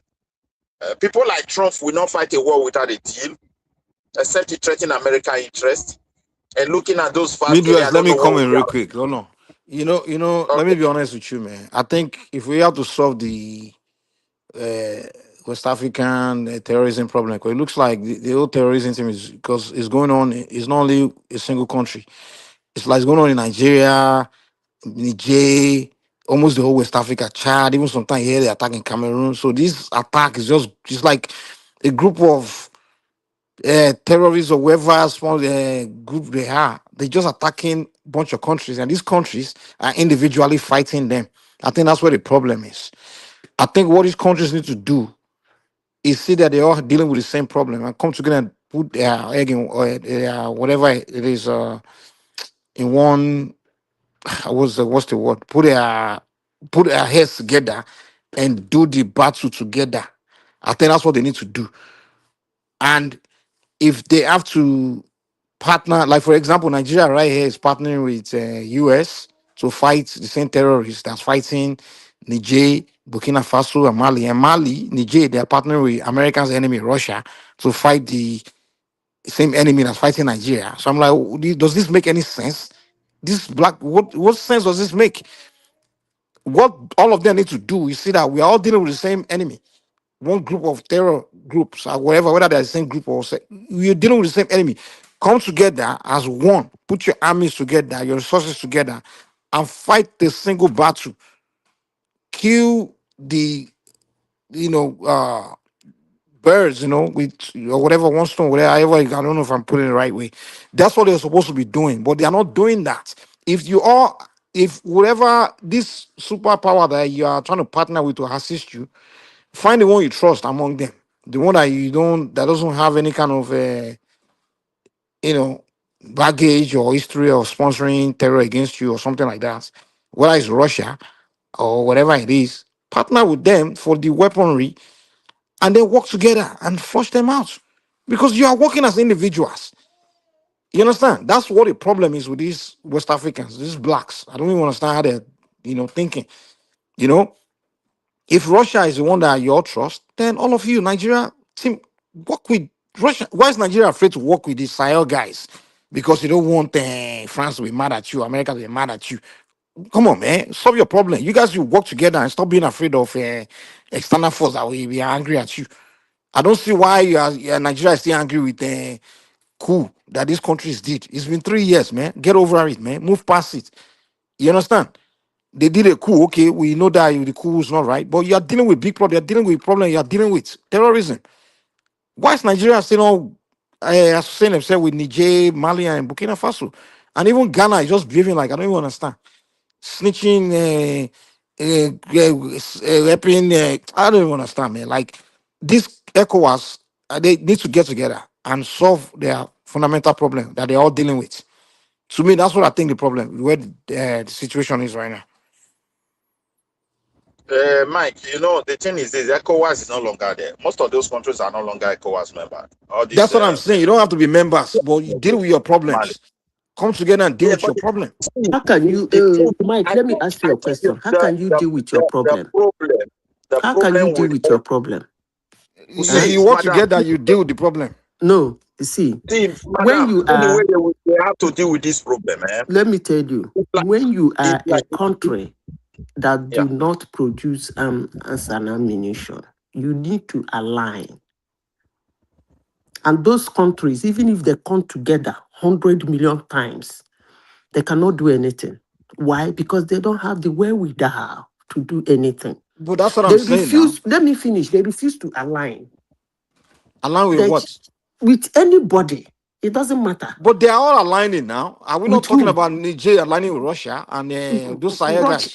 That is the ridiculous aspect of it.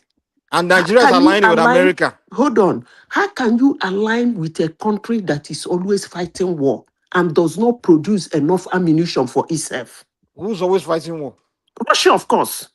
But now, okay. So are you saying Nigeria is wrong for aligning with America? Is that what? So who should I align with? America? You can align. Listen, when I mean align, you have to align with somebody. Why am I even saying this? The France they aligned with, at least that time Kamara was still alive. And he was the one that chased them But it away. didn't solve And the today problem he's now. dead.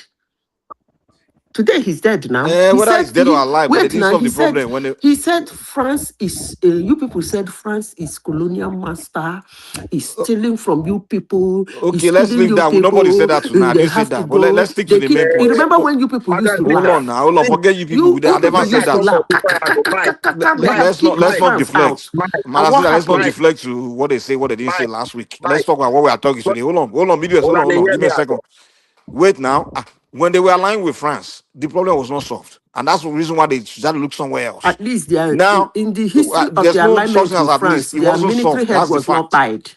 Whether they were pied or not, it was not The solved. military head was not. It wasn't this bad. It was not solved. That's the fact. The problem was not solved. Okay, so France is And a it failure. wasn't this bad, and their military Whether head was bad or not good, there. we're talking like we talk in Nigeria. It wasn't this bad during Buhari, during Jonathan. It was bad, and it was still bad. It was not solved. That's the whole thing. When France is not the solution, it was not solved when France was there. Now, okay, we see that it's not being solved. Russia, whatever. So what they need to do is maybe the way they are lining, they need to look some another angle where they are getting it wrong. That's what I think. Now, to me, I think what the problem is, they are forming alliance, but they are not forming alliance in union, in unison. In the sense, Nigeria is forming alliance with America. With America. Niger is forming alliance with Russia. When America and Russia don't like each other. You all call yourself neighbors, Black Africans.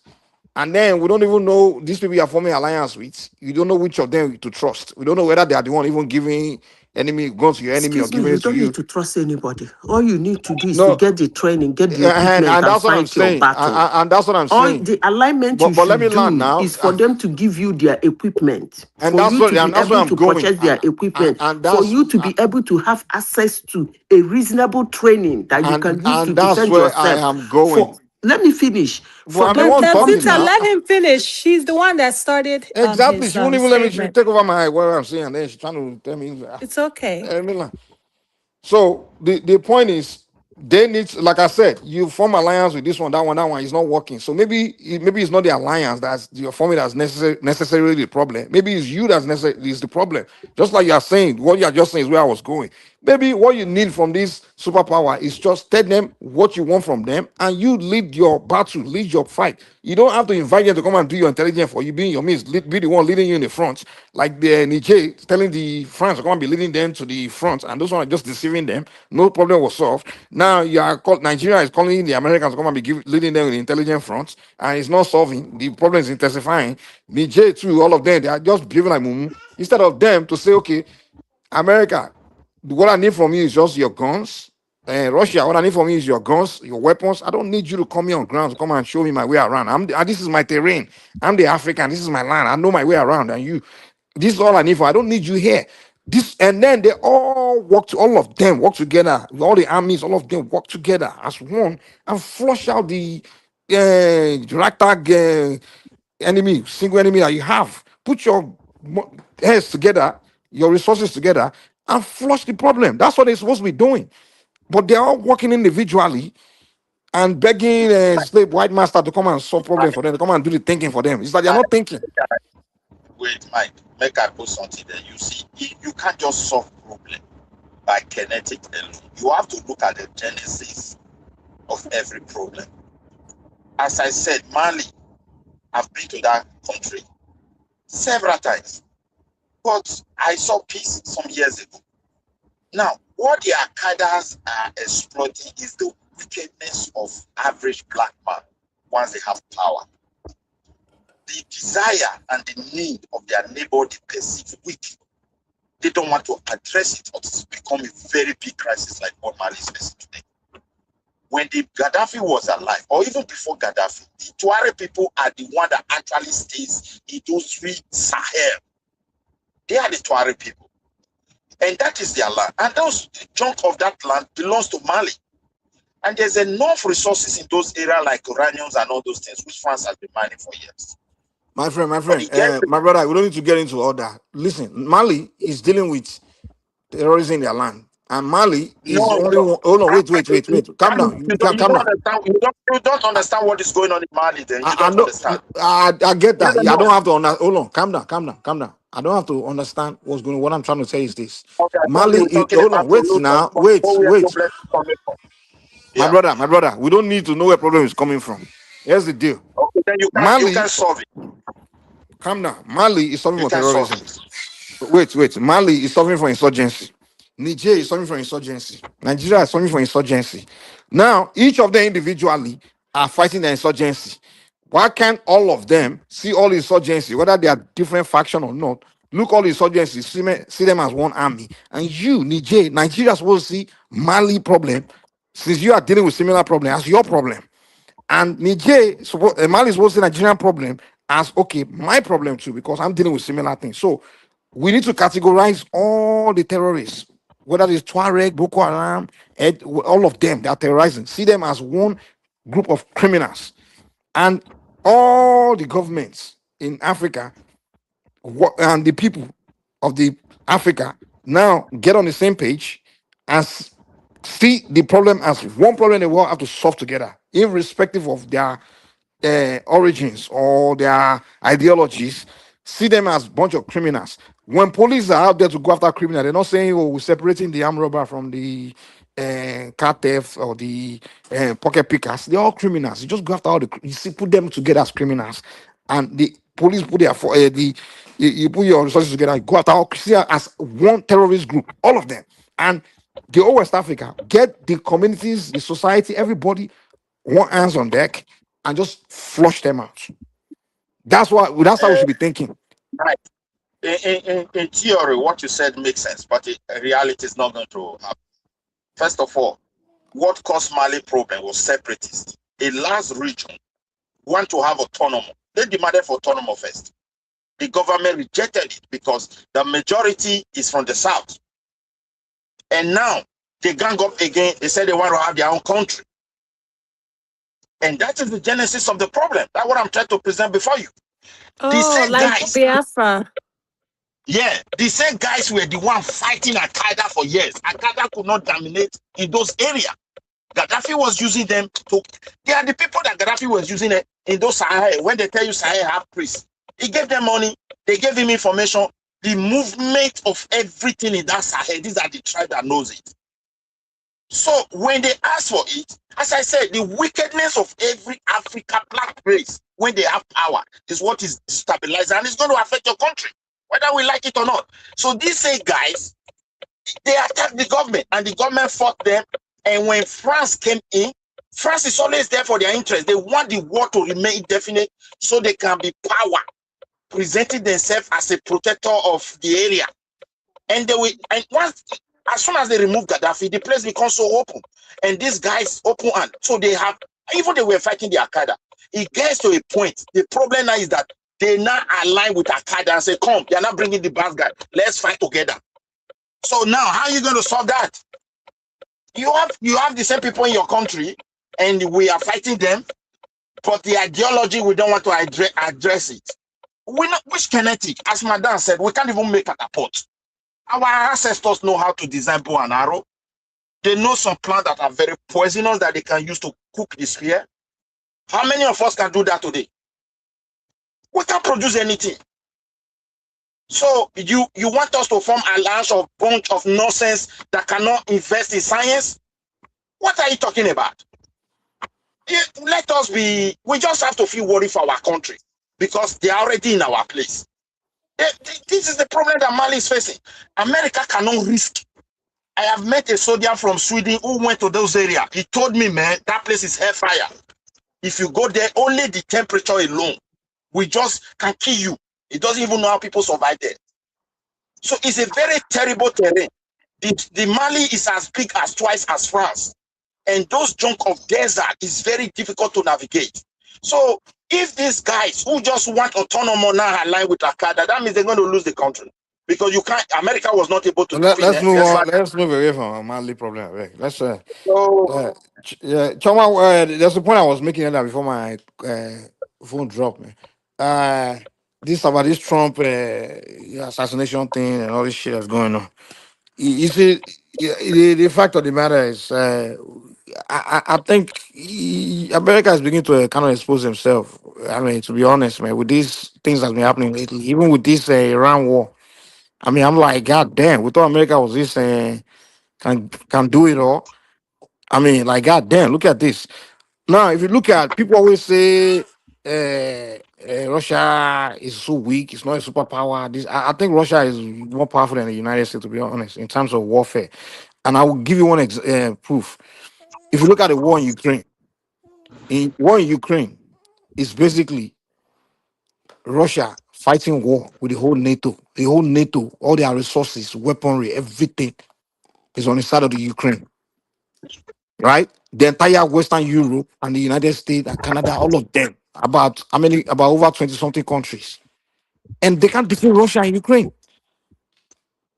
And Russia, the only country that we know to have backed Russia, assist Russia, just a little assistance, is Iran, and a little bit of North Korea assistance. But these, you got the Americans, they send all their weapons, everything, the superpower rubbish, and they can't defeat Russia and Ukraine. Imagine if one of them go to Russia face to face without any help. Russia will probably crush them, man. So when people say Russia is not a superpower, I think, in fact, the mistake the Africans made during the Cold War, where I'm giving America the upper hand, was the fact that the language barrier. We all align with the Americans, and because they use the Black American celebrity rubbish to convince us to side with the Americans. Because if the African countries would have sided with the Soviets, today America won't be this relevant. The Soviet would have been the countries in Africa, the people Africa will be working with, and shut up, girl. Would be the oh shit, man! All these kids, man, get out of here, stupid. Anyway, so the Mike, that was out of line. I don't know why you said that. Not nice to the baby. Oh man, my God, man! I wish me I go bump the king to the alone. This kid, you're allow me. Anyway, what was I going to say? So, You were talking about how they collaborated. Everybody's fighting Russia. All those kind of things. Yeah. So as far as when it comes to military warfare, even look at when they are doing their parades, their military parades. Look at the Chinese and the Russians. Look at their soldiers. Look at their parades. Look at they display their weapons. Can any of these Western countries show their own military and say they can be there? They can stumble up like that, or they are that organized, or that smooth, or even display weaponry. Chinese display their weapons. Like we see weapons. America will tell you, we have weapons. Well, they don't show us. They just use their media. They trick everybody, say they get everything, and then superior pass. This Western, they just use with media to brainwash everybody. Say now them be the face of the world.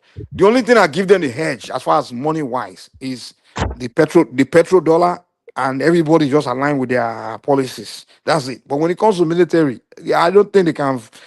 They are more superior than the Chinese and the Russians, man. You look at Iran, they can't even take down Iran. Can you imagine?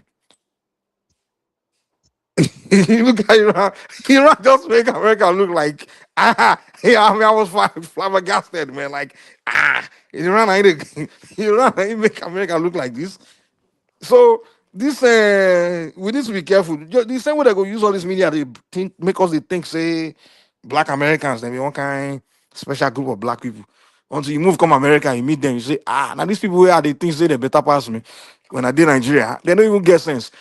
So media and they take the condition also, they think the way they think. America is not as, you know, I mean, they are powerful, but they are not more powerful than Russia and the Chinese, man, in terms of technology or military warfare, in terms of weapons. They are not, man. Sorry. I'm sorry to say this, you know. And the Africans, if we align, what we need to do, if we want to defeat all these terrorists in Africa, we need to, if Nigeria is serious, you need to go and work with the Chinese. All of you need to, first of all, get on the same page and stop being afraid of what daddy, colonial master, English daddy will tell you, or your French daddy.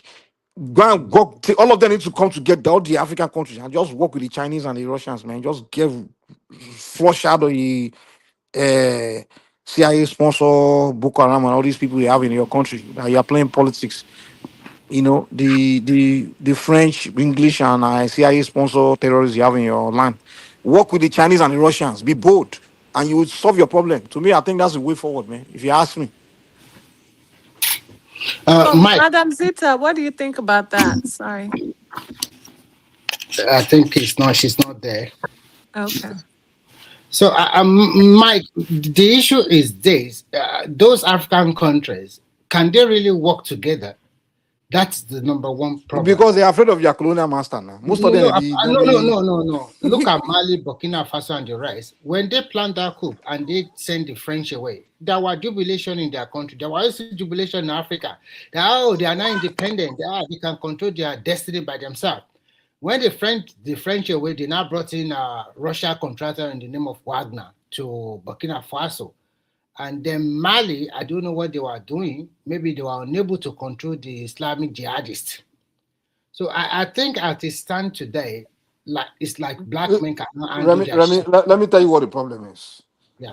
The Russians can only do so much if they're coming into a land and majority of the countries in Africa are working with their enemies. You understand? Like if the Russians come to say they won't come to the aid of Burkina Faso, Mali, and Niger, the Russians' adversaries, like the US, they have their own private army in places like Ghana, Nigeria, and all these other countries. You understand? So they are pulling the hands of the Russians. You understand? You know, so it makes it difficult.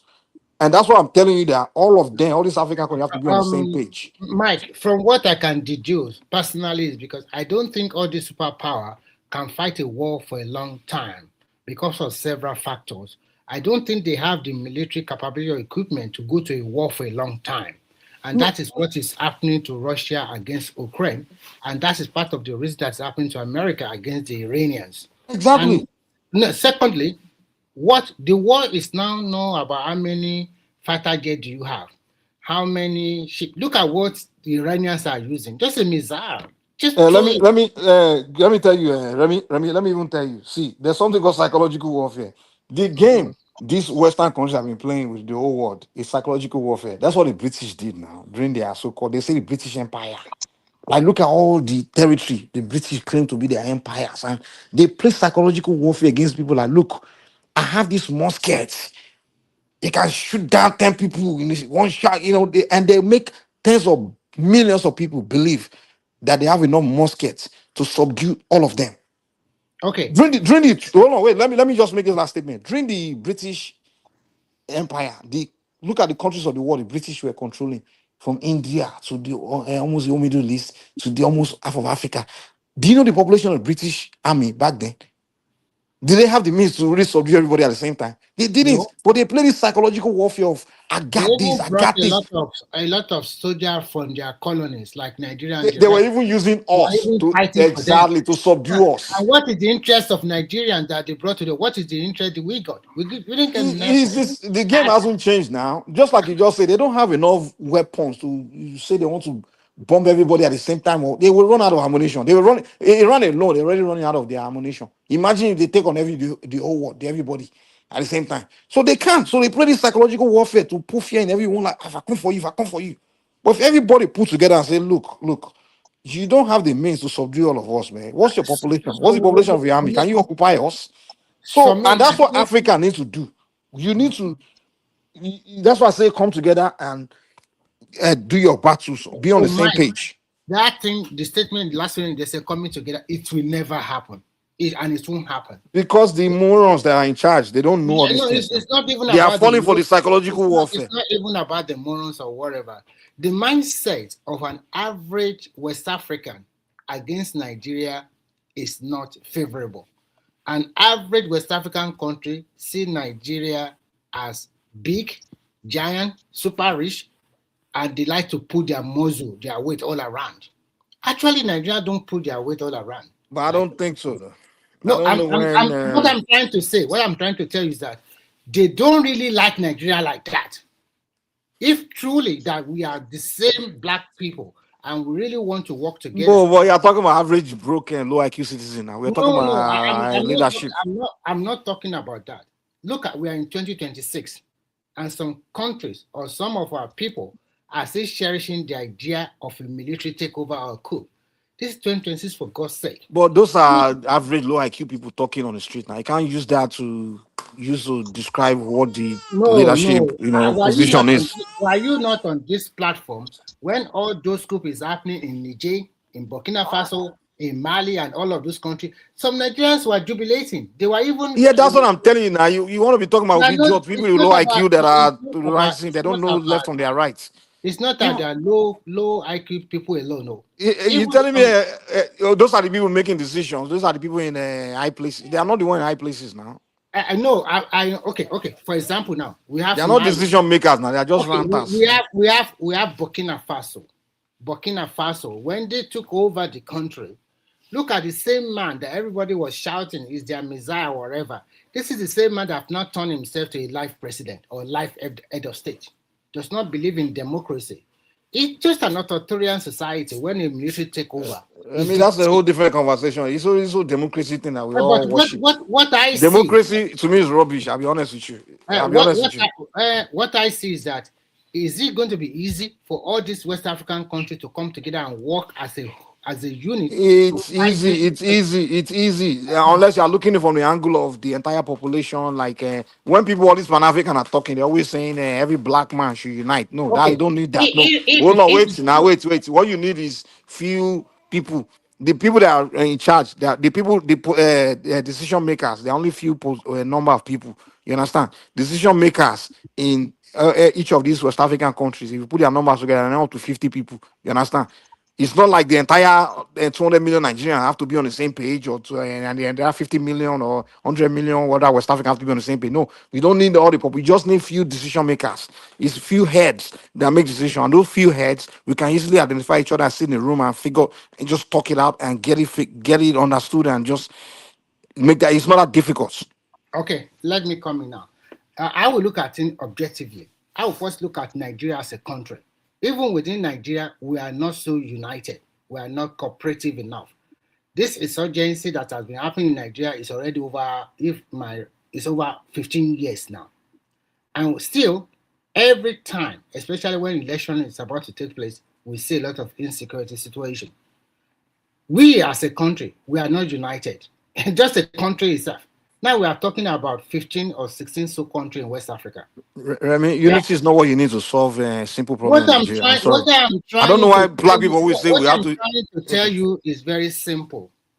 If a country is united, and most of these African countries are united within locally against themselves, then they can push a good front. But in which they see themselves as enemies, in which who's seen themselves as enemy? Okay, who's seen themselves as enemy? You do not know that all the West African countries, they see Nigeria as their enemy. Unless you are not. Hold on, wait. The leadership of government of Ghana see Nigeria as government of Nigeria as their enemy.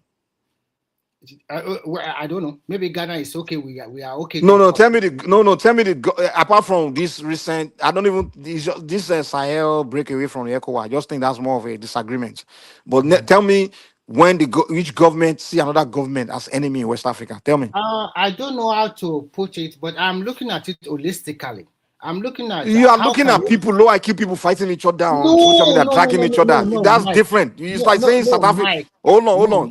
Just like you sound like somebody that's telling me that South Africa see Nigerians as enemy because some low IQ people in ghettos are attacking immigrants. Now, does the government of South Africa think the same way? It's the government position that matters. Now, It's not some low IQ ghetto people that don't know anything. They don't. Those are not decision makers. Okay. Those are just regular people. You go to South Africa now. We know that there are some Nigerians that are there that their SSS is too much. But since they have started burning their shop, buying foreigners, whether Nigerian, Zimbabwe, or Ghanaians are there, they buy a lot of them there. They burn their now, shop. but that doesn't. Can you tell me what exactly their government did to curtail that crisis to today? What have the South African my friend, when it comes to, and that's why I went to you to hold on, and that's why I mentioned to you in a few seconds ago, like democracy is rubbish. To me, democracy. Wait, now let me explain it. Understand? In democracy, if you are always fighting for votes, and because you want votes, sometimes you just don't want to do some things that you're supposed to do because you know that you lose votes. The reason why a lot of politicians in South Africa keep quiet, right, is because during election time, those people, the majority of those low IQ people, most voters are low IQ people. They are the most population of voters in every society are the dumbest people because the most populated people in every country are the lowest IQ people. That's a fact. It's only the high IQ people in every society that are minorities. Now, the reason why I say democracy is bullshit is because democracy gives power to the lowest IQ people in society. And when politicians see decision to make, the right thing to do, sometimes they won't do it because they know that, okay, these low IQ people will not vote for me in the next election. So that's the reason why a lot of the politicians, and that is one of the reasons why this guy, Julius Malema, if you talk to those South Africans that are born into, they say they don't like him because he went and spoke in favor of to defend the immigrants being attacked. He's doing Pan-Africanism. And not like they hate him because they say, why would you be defending this migrant? And all the guy said was, look, you have to think beyond it. You can't just be killing people and attacking people. So that's why most of the politicians, they keep quiet. It's not because they support it. The same politician that just signed an agreement with Ghana, that's visa-free agreement. They did it with Nigeria too last year now, where they're discussing visa-free. But does it align with the view of your people? So they ignore people. They don't want to talk because they know they will not vote for them. And that's why I say this that's why Chinese say, no, we're not doing this rubbish democracy. When America was trying to force democracy on China a few decades ago, they said, no, we don't believe in this rubbish. What we believe in is we need to appoint the competent guy in every position to do the job. We don't go to meet some population to be voting for who will be in position. Because most of these voters, they don't have brain in their head. I want to tell you that you say you don't believe in democracy. But if I don't believe in it. If not, what you can say you don't believe in the kind of democracy we copy in Nigeria. Maybe it works for the Americans, fine. It doesn't work for them. We copy them into it does not work for us in Nigeria because we need to develop our own system that work for our country. And that's what exactly the Chinese have done. The Chinese also have democracy, but the way they develop their homegrown democracy and it's working for them. So they make sure that the people select their leader from the local, from the council, like ward. Before you exactly. It's the government of the world, not the government of the people. Sorry, let me quickly finish. Before you can become a leader in China, you will have passed through several stages of leadership. Exactly, training. So it's not that but in democracy, somebody can just come, stay in abroad or stay anywhere you like, 20 or 30, and then come back to Nigeria. I want to be president of Nigeria. No, it can never be. Exactly. It can never and that's be. the point I'm making. And that's what I'm telling you. So we can say the problem in Africa is that I'm sorry to say that we are dumb to copy this Western democracy. We copy and paste. It does not fit our system. Nigeria is so poor to they say that how can we have just see the duplication of duty. We have the House of Rep, we have the Senate House, and this a lot of people that the current expenditure and all of them are a bunch of dummies. Billions of naira or dollars. And we also have the state assembly that you do not even know what they are doing there. And did that, we are just frittering a lot of our resources. But if to say that, okay, we don't need to have this kind of set of people sit down in Abuja doing nothing, okay, why can't we just do it this way? Let's come together as a unit, as a country.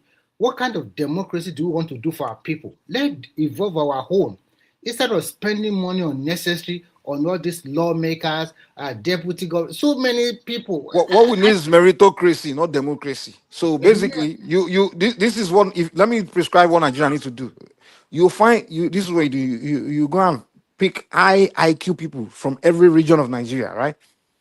You have to search them, break them out, equal numbers from every region, and they are the only people that we are allowed to vote for who will be the next leader of Nigeria. That's the kind of democracy I want. It's called meritocracy because those guys are high IQ. So when it's time for them to vote, they do some thinking. They know what the heck what they're doing, why they are voting. You can't be in front of them and trying to deceive them to vote for you because they can think for themselves.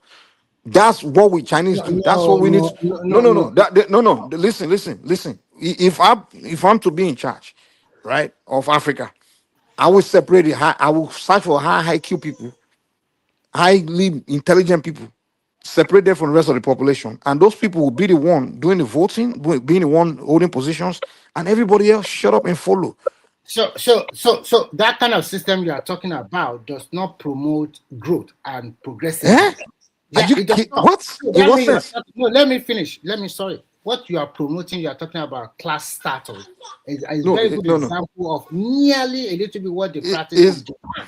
In Japan, they put the men at the topmost, while most time the female is at the lowest. But still, Remy, how does that relate to what I just? Are you kidding me? I say high IQ people. Let me finish. Don't allow people to finish. Okay, go ahead and finish. What you are saying is a kind of class status because you are looking. No, it is not class. IQ's got nothing to do with class. Then you can come. Remy, let me finish. No, you already got it wrong now. So where are you going? Let me finish now. Okay, go ahead, finish. I allow you to say your own. What I'm trying, the way I see that you want highly intelligent people, and you have to find a way to choose them into society. These highly intelligent people or highly educated people are those ones that will choose the leader. Are they educated? You said IQ. If somebody have IQ, that person must be very brilliant with whatever he or she is doing. It's not going to be ordinary. Yeah, but doesn't mean you just speak grammar. Of course, yeah. If it's IQ, you must know how to read. You know, there are some people that went to school, their IQ is very low. I understand you. And also, do you know there are some people with they are elites, but their IQ is very low, and there are some people in ghettos. You guys their IQ is very high. Hold on, that's what I'm trying to tell you that you got it wrong. Hold on, let me say this. I'm telling you that you got it wrong because you say it's classism. It's gonna do with class. IQ is gonna do with class. It's a form of classism. No, it is not. It is. Well, if you want to say class of intelligence, yeah, I agree with you. But when you say classism is basically people of a wealth, some degree of wealth. We put them in charge because they are they are people of kin. No, it can be it can be a billionaire. You're a dummy. No, you don't make decision. What I'm telling you is people of a high IQ. It can be someone in Ajegunle that's very brilliant. I will take him. And someone they're living in what they call it, Banana Island. That's so very dumb. I won't take you. And I don't care if you're Dangote's son. If you don't have the IQ to make decisions, you're not going to be part of the decision makers. So that's what I'm telling you. So it's got to do with class. I understand. It's just got to do with intelligence, competency. That's why I call it meritocracy. But for me, you select, you go out there, recruit all the brilliant Nigerians, the most brilliant, gifted, highly intelligent people. You separate them from the rest of the population, and you put them to be the ones to be voting and be deciding the way. That's what I'm telling you. Okay, in a complex society, like the head in a complex society is the most important thing, and you need the best heads to be the one making decisions in society, whether it's voting or just all decisions. Unfortunately, we're doing this democracy where everybody or the majority of the people decide, when we know in reality majority of populations are morons. Okay. So that's why we can't vote for the best candidates. You can bring the election is coming up now. You can bring the most the best genius in the planet. Let Remy come in. Let Remy speak. I understand you very well. What you are proposing at the end of the day is going to be a small percentage of the whole populace. Because if you are looking for the best and the best with the IQ, so maybe in the whole of Nigeria, if you are lucky, you'll find about 500,000 people compared to 200 million people. Do you think that is a good idea? I don't really subscribe to that. I believe that even if you choose your leadership from the world and they find their way little by little, they learn the job along the way before they can now say, okay, I want to be the governor of a state. You will have partake as a world leader, a local government leader, public position, and then you go to state. Not that somebody will just come from nowhere and say that I want to contest for this higher position. But if you are looking at just the only intelligent people and they constitute about 0.5% of the whole population, that is, to me, it's a kind of classism, because the thing will continue. You want to continue to use that system because the people you said they have IQ, one way or the other, they will die away. And then what are you talking about, man? By the way, sorry, I wasn't hearing you earlier. That's why I kept talking. Choma, I wasn't hearing him, so that's why I was just like I kept talking. But when I look at it, I realized that he was talking about. Are you guys there? Yeah. Is it Mike? Mike, can I hear you? You can't hear me? Can you guys hear Mike? Yeah, we can hear him now. We can hear something him. is wrong with the system. Mike, Remy, I wasn't hearing you earlier. That's why I left and I came back.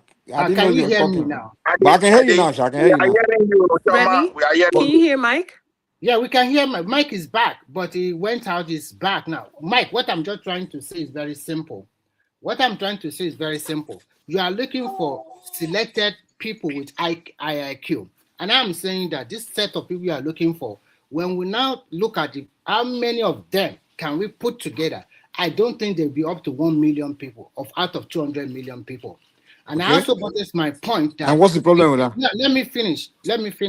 This set of people will choose their leaders, will choose the leaders for the country. So my question is very simple. This set of IQ individuals, when they grow old, they will die away. And then we'll continue the process of choosing another new set of IQ people. So what do you think the rest of the majority of the population, don't you think they will revolt? That's number one. They will revolt and there will be more major crisis in that country. Because if you look at human being as we have, if I have IIQ and it happens that my children also have IIQ, I will position them to be in position of authority. And if I go away, yeah, it's true. That is normal. I get your point. Remy, I think you are mistaken something. I think you are thinking IQ means just somebody you go and, oh God, man, this kid, man. Sorry, guys, give me 1 second.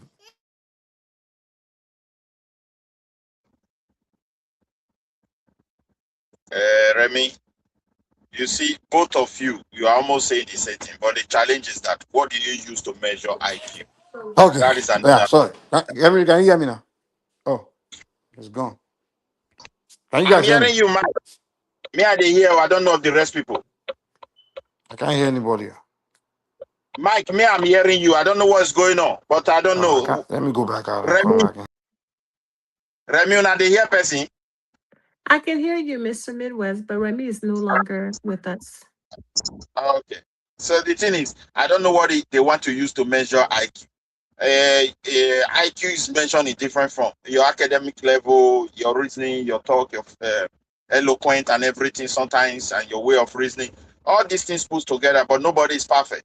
The thing is, the greatest challenges we have as a black race is that this country they gave to us, we fail to come together to say, who exactly do they give it to? Just look at our country. When they asked for independence, who exactly? Because they took it from the king. And when they were returning most of these territories, who do they give it to? To their subjects. People they can easily manipulate. People that they can use to create future problems for the continent. And these were the puppets they supported for so long. So that is just the reality. In Nigeria's situation, how can you develop Nigeria with the IQ when you have almost how many states? 36 states. Then the governors, the only thing you taught them is how to spend money. They don't know how to make money. And you want your place to progress? It's because they have low IQ. That's why they have low IQ. So it's like you have to set people free. You can't just hold people hostage like that. Let there be competition. The local government should take a chunk of responsibility. State as well. Not this one you are using federal power and everything manipulating. Sometimes you make chunks of laws and everywhere, and when it affects your position or some of things you want to do as the president of the country, you say fuck the law. As a governor, you say fuck the law. Everybody is watching. And if you look at what the continent is, what is really causing problem in the continent is that some people will tell you, look, we want to have autonomy to control our resources. People will say, no, after all, they are the generals, they are this, they thought they can fight forever and everything. And that's what is killing the continent. Mali is suffering today because of error, inability to negotiate how they can move forward. And even at a point, they agree. But somewhere along the line, those who thought they have power, they truncated it, and now they are in total mess. Who is going to fight Al-Qaeda? America failed. The NATO ran away. And now they now have a bunch of people they can just cooperate with. So for me, let me come in real quick. Let me explain something real quick. Let me explain something. Let me tell you what Iran did. Iran, right? Iran, when they realized that, oh, their country is in a position where they have enemy and they are way more powerful than them, right? Like the Americans, they know one day America will come for their head. Do you know what they did? They started going into their population, looking for very high IQ people, like literally geniuses, people that are born with special brain, special talents. And these kind of people are born in every culture, in every society. They started separating them from the rest of their people. And then those people, they started investing in their minds and started using them to be doing scientific research and to start thinking about solutions to their problem. Do you know, even Trump himself said, man, these people I'm dealing with, they're very high IQ. Trump said it. So they take those people and use them to find solutions to their problem. Those people started structuring, designing the kind of warfare that if America come to attack them, it's not going to be easy. So that's what I mean by you take your high IQ population, people, and you use them to solve your societal problem. You understand? And that's the prescription. To Africa's problem. Africa, we're not different from Europe or any other society in the world. The difference is these people understand that basic principle that is some human being, they're only small percentage of the rest of population. They are just born with a special mind. They are very brilliant. And in these countries, it's not only in this area of just science, even in sports. There's some people that are just especially gifted, like the likes of the Cristiano Ronaldo, Lionel Messi, LeBron James, Michael Jordan. But these countries, they put a structure in place where these guys, when they discover them, they separate them from the rest. You understand? They discover them, they separate them. They don't do, oh, you are a governor's son, so you're going to be on the team.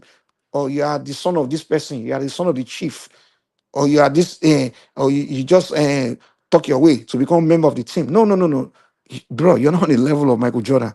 You're not on the level of Ronaldo, Lionel Messi. That's why most of the black that are advancing in the world, they happen to grow up in these countries because these countries have a system in place where they separate the gifted from the ungifted.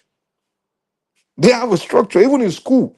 Somebody can agree with me. In the United States, if you're in a public school and you're very smart, they're going to take you out of their school and put you in a different school. Am I lying? You're 100% correct. The gift. That's why these countries advance. They understand that you take the gifted people, you separate them from the rest, and those are the tools that are going to help develop the society. But in Africa, we don't do that.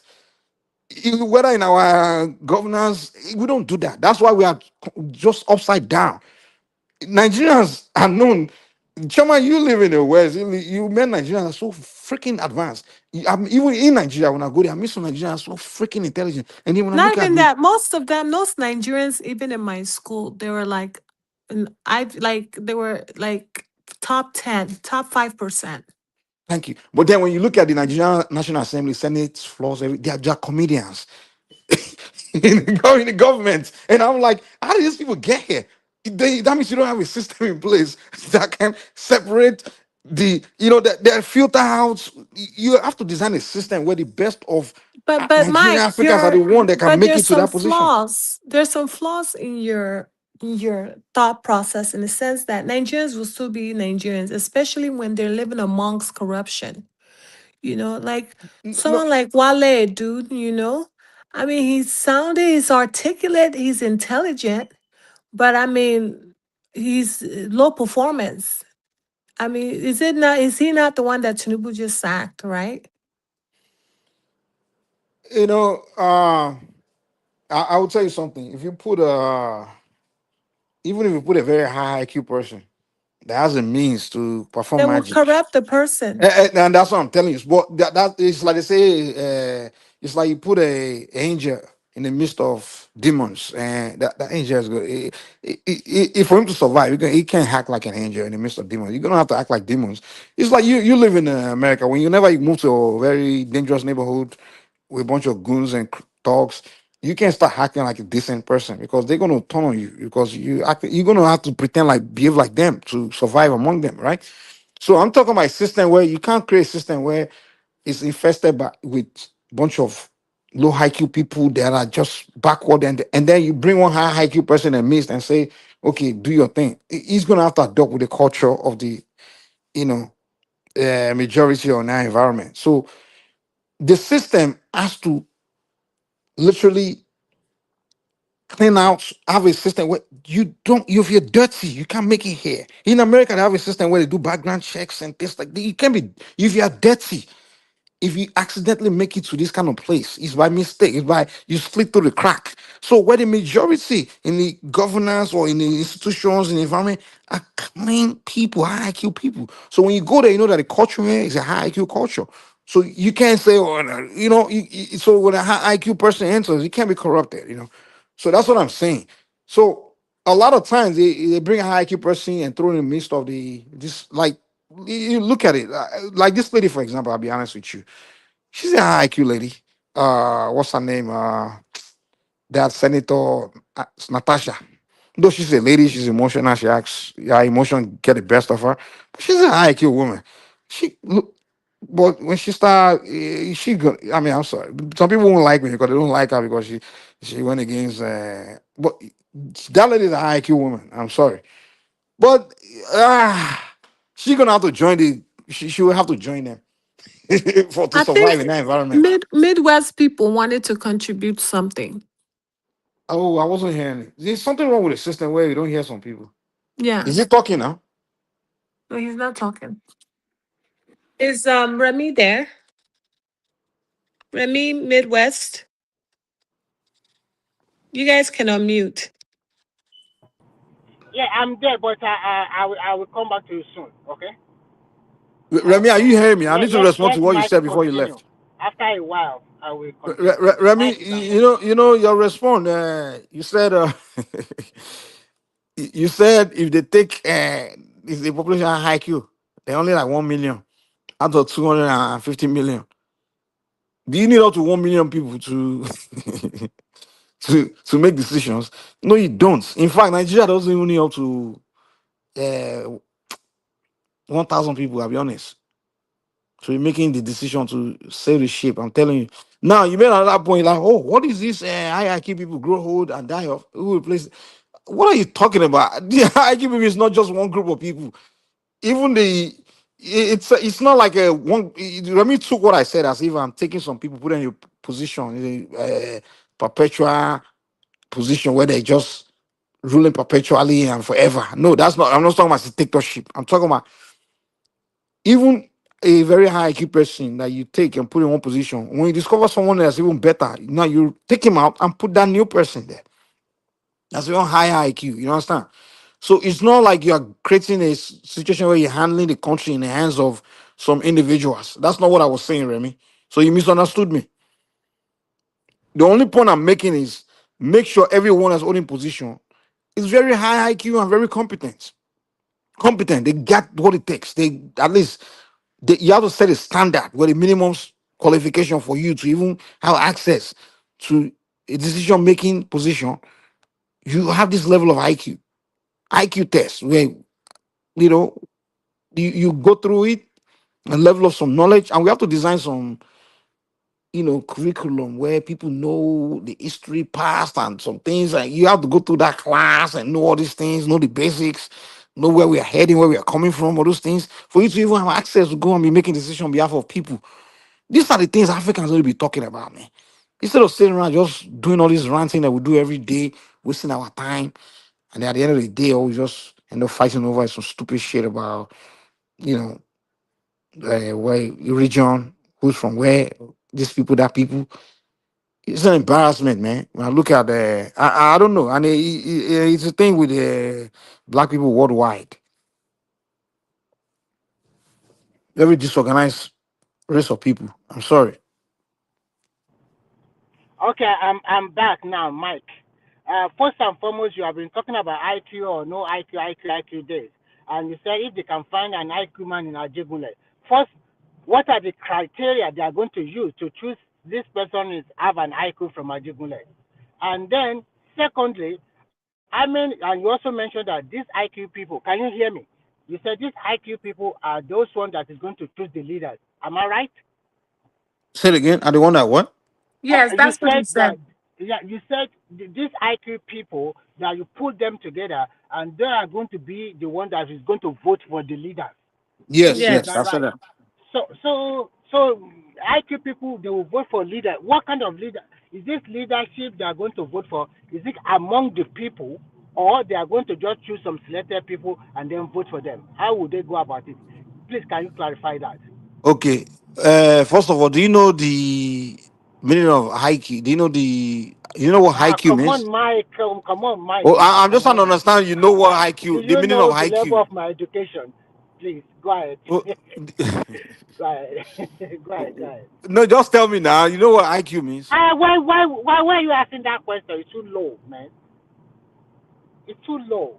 Just answer my question or clarify it, then I'll continue. But for me to be able to answer, I have to know you understand what I'm talking about, though. That's what I'm asking you. I Mike, understand he your question. understands. Okay, Everybody for understands. just in case you don't, I understand now. IQ means intelligent quotient. You understand? Oh God, Mike, come Yeah, on. now So wow. so for you to even be questioning why should people with high I asked you intelligent a quotient. very important question so that I can continue, but you do not answer my question. Well, I'm not You trying to answer said your question this. now. No. You said these IQ people are going to be the IQ, not one that IQ. will vote. No IQ. You can be low IQ. It's not just IQ people. IQ people can be low IQ people. I'm saying high IQ. You're missing the word high. Okay, High well, IQ. whatever parameter you are using, the question Okay, is, okay. Let me do answer your you question. Let me answer your question. do you? Let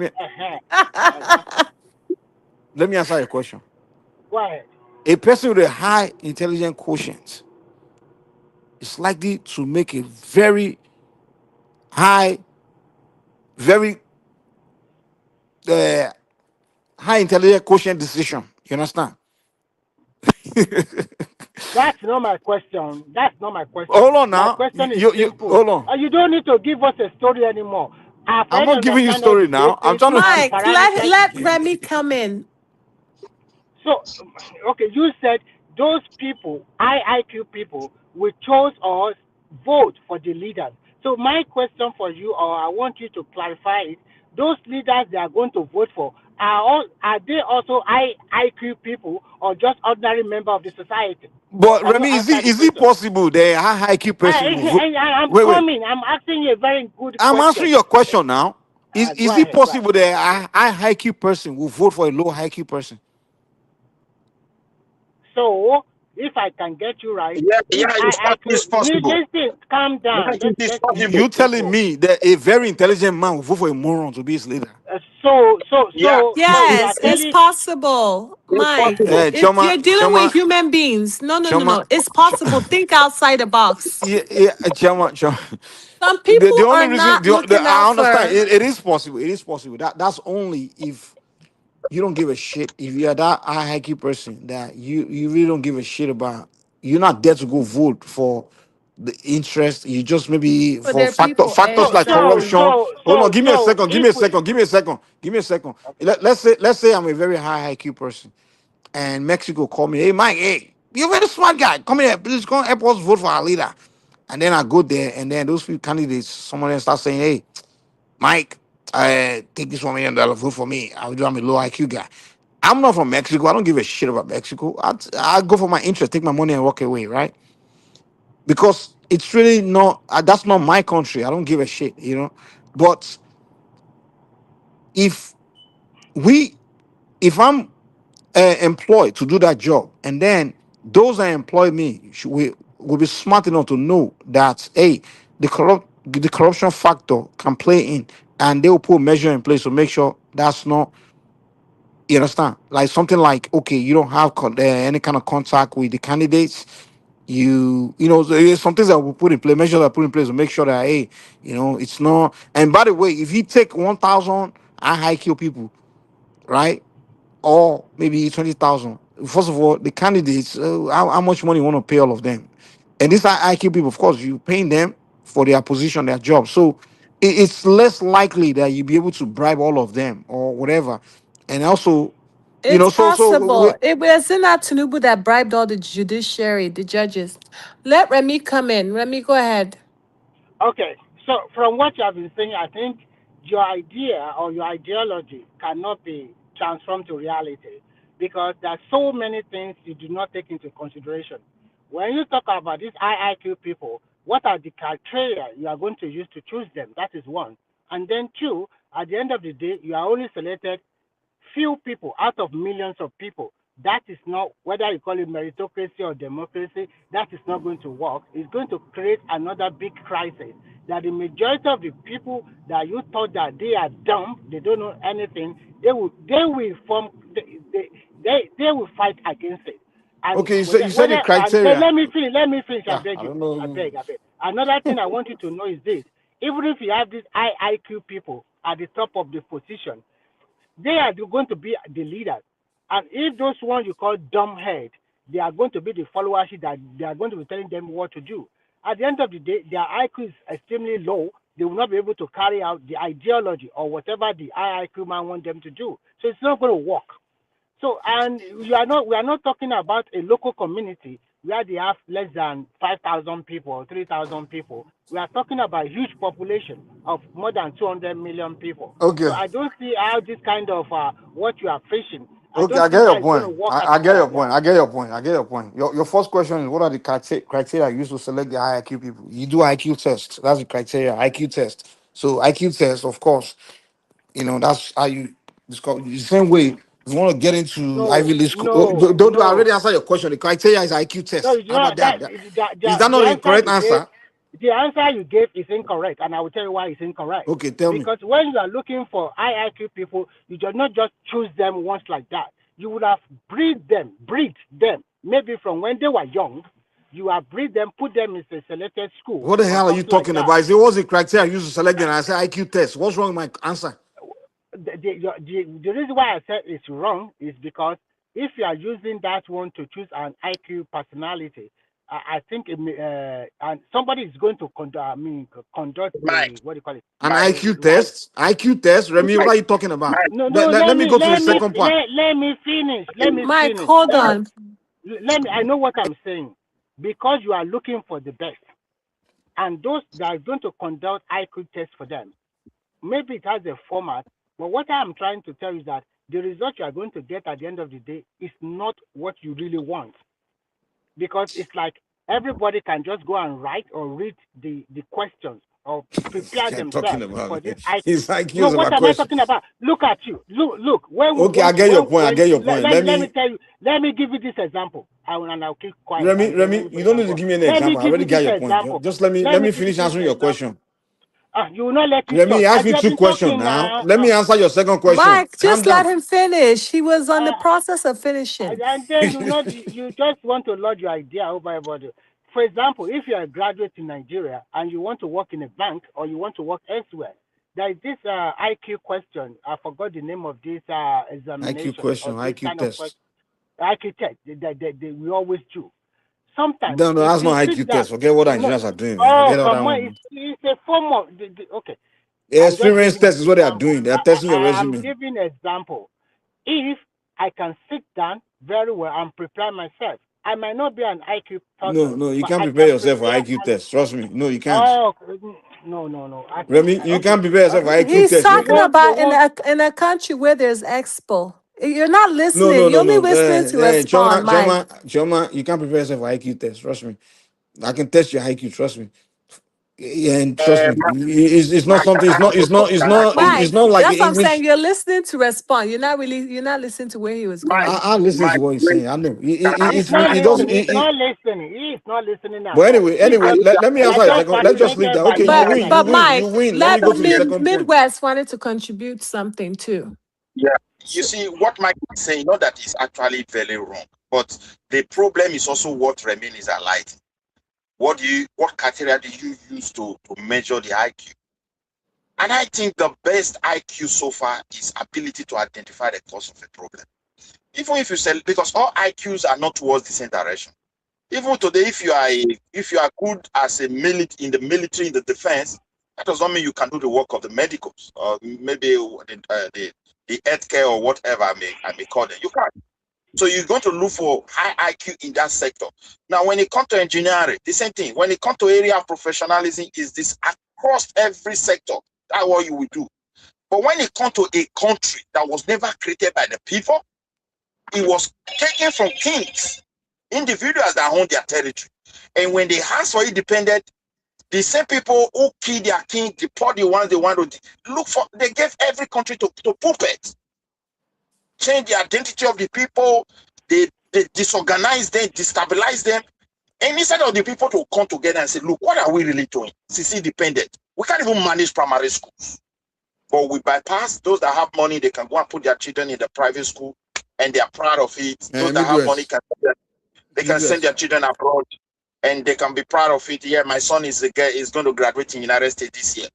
But after graduation, I will address what you just said, but before I do that, let me quickly just respond to Remy's second question. Remy was telling me that out of the 250 million people, if we only select the IQ people, which are only the minority people, the rest will end up, it will be a problem, it will be a big problem. And Remy told me that he lived in China before. China is a country where there are over 1 billion people. And China, the IQ people that China selected to decide the future of everybody, they are not over 50,000. No, you are wrong. That's not the way they select their leaders. China, no, you can't be a low IQ. Hold on, don't start. That is not the way they select their leader. They are not even bro. Don't start this. First of all, you don't know the definition of IQ. In China, you can't get anywhere if you have a low IQ. You don't know. You don't know nothing, Jack. Remy, in China, you can't be a low IQ person and hold any position. It's a lie. It's a lie. It's a lie. Okay, prove to me that a low IQ person can hold position in China. Let me tell you how they choose their leader. I live there. You don't live there. I lived there for a long time. The way they choose their leader is not the way you are talking. That's Dundee United make position for China. Tell me. Let me tell you how they choose their leader. If you care to listen, if you give me 1 or 2 minutes, I will explain to you how they choose their leader. First, China consists of 90% Han nationality, HAN. That means majority of the people are of the same ethnic tribe, 90%. So what they do is very simple. They go to each ward. In each ward, the people there, they put themselves together under 1 or 2 party system. But there's only one party system that is really ruling in reality. But they have 1 or 2, but they are not so popular. So they will choose a small leader among themselves. So through the one party system they have. Before you can a high IQ person, right? No, listen to me carefully. A low IQ person. Can you just listen first? I'm listening now. You do not. You said they choose a leader. They choose a low IQ person. Down. They will do. Calm down. Can you please calm down? Just answer the question. Huh? No, I don't. Let me. After I finish my thought, I will answer your question. If you don't want to listen, I'll keep quiet. It's not a matter of fighting. They will do a shadow election among themselves in the world, and then they will choose this leader. And the low IQ guy. Leader, I don't know whether it's high IQ or low IQ. They will choose someone. They don't know. If you don't know, then no. Let me finish and I'm asking you don't know. Can I finish? Don't interrupt me, please. I beg you. You have been here for a long time, and we have been listening to you. Then then when they now choose you, then the party at the center, they will send you to what they call Communist Party School, in which they shape the idea and opinion of their. And the school will accept you if you have a low IQ, right? They are. Oh God, Michael, can you just calm down? Mike, at this point, he's saying it doesn't matter whether they're low IQ or high IQ. He's trying to explain to you how China chooses their leaders. Calm down. Just wait for him to finish explaining. So they will send you to their Communist Party School, in which you are going to learn about the ideology of that party and the set goal they are setting for their country. When they now finish that one, it is the party in power, which is almost the only one party there. It is now they will now take you from your, let's say you are from Ajegunle. They will now take you and send you to Sokoto to go and become a small leader in a local community in Sokoto. When you perform better in that place, then your position continue to rise. You continue to rise. They will not send you to maybe, if you not get to a state that you are so good, but they also have this, political family that they have been ruling in that country. So they will not send you to places like Lagos to go and manage like a city, like maybe Ikeja or something like that, to be a leader there. So they continue to mold you. By the time you are ready to become their president, you will have hold important position in nothing less than 10 public positions all over the country. You are not. You are going to be leader of people that their dialect is going to be different from your own dialect. So by the time you are ready to become the president of the country, you have been a very high IQ person, my name. No, it's not about a very high IQ. You are wrong. You are wrong. So you'll be a low IQ person by then. What they did. No. You cannot tell me where low or high IQ. That is not in their own. This guy's so funny, man. No, I think you are. So after going through all this process, you still be a low IQ person. I understand you. I understand you that the ideology you have in your mind is not. You are making my point for me, man. You just made my point. Any point for you. You are wrong. You just did, and you continue to say it. You just tell me how to develop a person to be very high, to become a very high IQ individual. This is not to develop. And then you are telling me IQ. What they are trying to do. Someone that went through all that process. He does not let us talk now. He won't let us talk.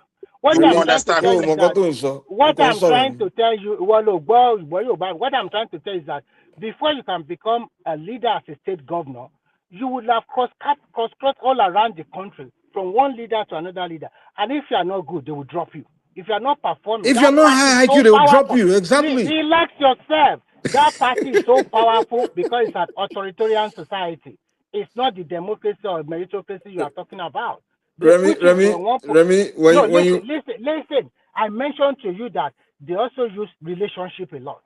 For example, I will give you the present day president of China. Remy, I don't even know why you argue with me today. I don't know why you're disagreeing with me today.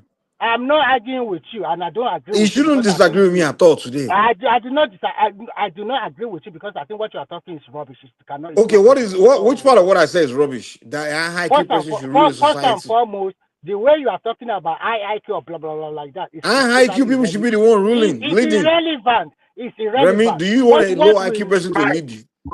Mike, I support you to some extent. Listen, how to measure? Remy, do you want a low IQ person to lead you? Now, Mike, you hold on a bit. To measure which parameter are you going to use? That is where Remy is pointing to. If you don't know the parameter how you can be able to discover them? How will you discover them in a situation like Nigeria? I'm giving you an example of how the Chinese people do their own. We are talking about IQ. I'm telling you, they will know people. And the relationship is also important. And I'm giving you an example. Come on, let's hear from other people, man. Let's be a talk, man. Let's hear from other people. Let me say this, then I will stop. Their present day president, his father was very close to Chairman Mao when his father was living. So they continue to choose the children of their former leaders till today. And you are talking of IQ. And they are IQ, because you don't know IQ part of their family. So that is okay. If that is the case, I may mention before. Do you know in Africa we had that same system? No. Listen to me. When I made mention to you before that when you talk about IQ people and you put them in position of leadership, that they will bring their children and their children will continue to be your leaders. You also said, is it not the same that is happening in China?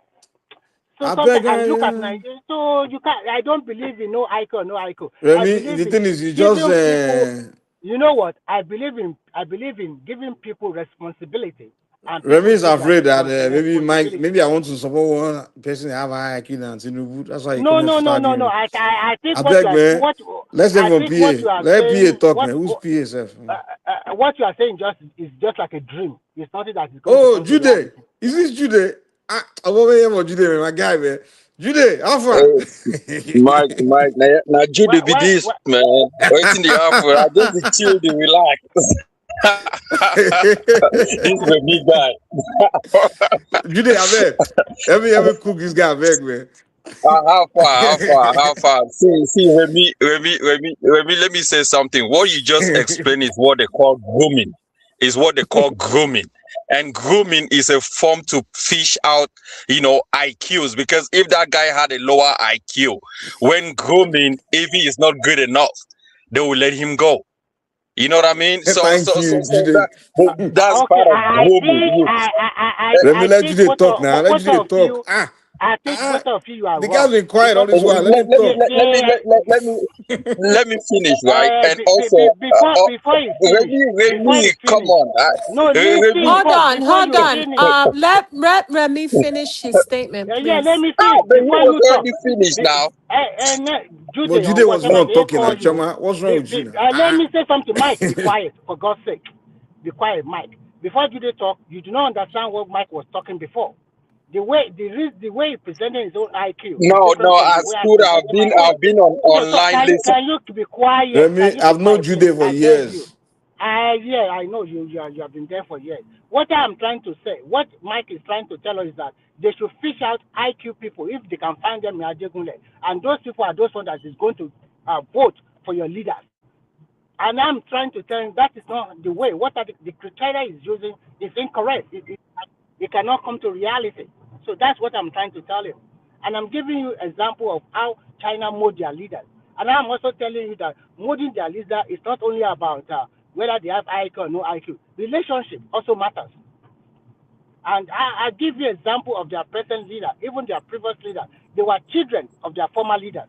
But I also agree and disagree with you. I also agree and disagree with you in the sense that people, when they select people for high IQ tests, they select everybody is based on the test and grooming, where they could actually say, okay, you are not fit for this job, and then they let you go. So it's not like they just go around and say, okay, this guy is not good enough. No, you have to take the test to find out. Then what you are saying is different from my assertion. It's the same thing, man. Stop making. Remy, don't make me insult you tonight, man. Stop saying it was different. What do you mean it's different from my assertion? I said you do IQ tests. The way you put it is different. Don't lie. No. Don't say the way I put it is different. It's not different. Don't start your rubbish. It's different totally. Tell me how it's different. Oh no, please tell me what I said as different. But Remy, hold on now. Hold on. To actually find a high IQ person in Nigeria will be also difficult in the sense that environment also contaminates people with high IQ. That's why a person that has a high IQ in China might strive, but a person with a high IQ in Nigeria might not strive based on the environment that he is in, because the people that he is surrounded with are people with low IQ. So they end up contaminating this person, and the job that he's not performing well. So those are the kind of things. So for you to actually fish out people with high IQ, you also have to, fix your environment, right? You should be telling Mike that. It's Mike that you should be telling that. No, Choma is making my point. And that's why I said earlier, you take a high IQ person, you put in an environment with other high IQ people, he's actually going to be now using his IQ in a positive direction. You understand? And that's why I made that analogy earlier, saying you take an angel, you put him in the midst of demons. He has no choice but trying to survive among the demons and start acting like the demons. And I give you another analogy, Shoma. Like you take a very intelligent kid, positive kid, good kid, you put him in a hood in America where the culture there is about violence and crazy things. And if you don't, for you to survive in their midst, you have to act the same way or act a similar way. Then you corrupt that person. I made that analogy. And that's what I'm telling you. You take that high IQ people, you separate them from everybody else, you put them all together. Of course, they have no reason to start behaving like low IQ individuals. They have no trouble start acting like high IQ because now you create a culture. Okay. And Choma, stop putting him in the fucking back, man. I don't like that shit, man. I don't mind you putting him in the back, but at least announce it first. Let me know. You don't like Oh, that why shit, they man. gonna put you in the back, Mike? Come on, Choma. Oh, this is Choma anyway. But this is the thing, right, Mike? Like I'm saying, it's also gonna be hard to actually say you select like 2-3 million to do that in Nigeria. I No, mean, I didn't come say on. 2-3 million. You don't even need up to that. I say, in fact, I mean, even if it's 5,000, it's still you not don't gonna work. need. In fact, in Nigeria, you don't need more than 500 high IQ people to sing the country. Yeah, but it's still not gonna work in the sense that they have to work with the environment. Look, what happened in China, like someone was saying, right? China went to 1 child per family. That was what happened because they believe that the more children you get, there is no way you can take care of all these children. So one might come out to be low IQ. So what China did is they cut down on their birth control. 1 family per child. And during that time, they were grooming the whole environment based on the children, the environment, the lifestyle, the nutrition system, and all of that stuff. But the people that did this social, what's his name, Julie? You have to understand something. The people, there are some group of people they call social scientists, right? The social scientists, what they do is they study society, right? And they do all kinds of experiments and scientific way of doing experiments, which is the whole lose my train of thought. But basically, know what I'm talking about. They study society, and this group of people they are not up to. For a group of people that will study like the entire society, they're not up to maybe 500 people. I'm telling you. At the end of the day, they will come with you know information, knowledge that oh wow, or discovery and everything. And then based on that discovery, they will just like okay, wow, this problem. Kind of like people that come up with a vaccine. Okay, for example, let me this is the best analogy I'll give you. When COVID hit, right? It's a pandemic. It's affecting the whole planet, 7 billion people. But the number of people that went into research to discover the vaccine to solve the problem, they probably not up to 500 people. I'm telling you. So what I'm That's trying to true. say is that a society, problem of society is not different from a pandemic. And you don't need 10 million people to solve the problem. All you need is You don't you need. just need few individuals to solve the problem. You need few individuals, and those few individuals must be living in an excellent environment where their safety, they are not scared of. Say if you go home and you don't feel safe, the No, job that but you're supposed to do, you you are might presenting different perform arguments poorly. here. You're talking about security here. That's different from Yeah, what I'm you talking might about. perform poorly, right? If you go home and you don't sleep well, But you that's go to why you have work, to you might invest. perform poorly. He's calling you. He's talking about environment, Mike. He's talking about environment. But Yeah, that has so to do with those are the things investment. that also affect people who are high Poverty. IQ in the job that they render. So, Yeah, you have to put but the argument you're security in presenting has place. nothing to do with my own. Hold on. What you have the argument you're talking about here is about some IQ people that are in poor condition and things You like think that. a high IQ person will perform goodly in a bad environment that is But that insecure? has nothing to do with my position, though. That's why if you listen to me, I say you go take those people, you discover them, you take them out of the environment. Like for No, Mike, you example, let me ask you. cannot. Then you Mike, will fail You as a cannot in leader. Nigeria. That's what I'm No, saying. When you hold on, I want to guys, hold on. So, Mike, you're wrong, 100% wrong, because you cannot take them out of the environment because then they will fail as a leader. You need to acquaint yourself with the people in order to understand what exactly. their needs are. You can't just separate them and say, here, lead them. It doesn't work like that. You can like Chama, bring what the in Bush or you one person to come and rule Nigerians. You don't even know that we eat Chama, jollof what are you rice. talking about, man? No, but you What have does to that say you're relate to what not I'm saying? listening. You're How trying does to that relate to what I'm saying? respond. please, No, can we I ask listen to Mike? you. You're the Can I one ask that's not Mike one listening. question? I'm listening to you. Madam, let me ask Mike one question because he's making a valid point. But the problem You is, Mike, how will you I now can't hear the select voice, man. those? Look, Mike, look at Nigeria as a whole. How will you select those IIQ people for Nigeria? And they will be different from the rest Nigerians. Hello. Exactly. Answer that. I mean, the problem of selecting is very easy. I mean, like you set up a test. The only difference is where will you place the high IQ people in Nigeria that they don't get contaminated with the people that are low IQ? Either way, they still have to. My brother, Nigerians are very good in passing exam. I'm just telling you. If they spend time to read, they pass everywhere in the world. Have you not been hearing it? Yeah, So they do, if you but think it comes with grooming though. It's not only the test, it also comes with appearance. Your lifestyle, all of that stuff. So IQ test is not just going in and taking a test. It's Yeah, also but you based on your still, yeah, physicality, but your you still mental have health, to, all of those things. Exactly. yeah, Let Mike be telling us up and but down. you just still let have to acquaint yourself with the environment. Yeah, Okay, you let me say grooming. for me to sum what you guys are telling me. Okay, so the solution, the alternative to what I'm saying is that we should start appointing low IQ people in all places. That's what you guys are telling me. We shouldn't focus on IQ. We should just appoint low IQ people and anybody, both rats, cats, monkeys, and baboons, put them all in everywhere, just like we are doing right now today in Africa, where you see a dummy, they can't even think. Like America will just come there and tell him, hey, look, I only need to build base in your country. And he can't think twice. He can't reason Mike, beyond his nose. And you say, okay, Mike, yeah, put it there.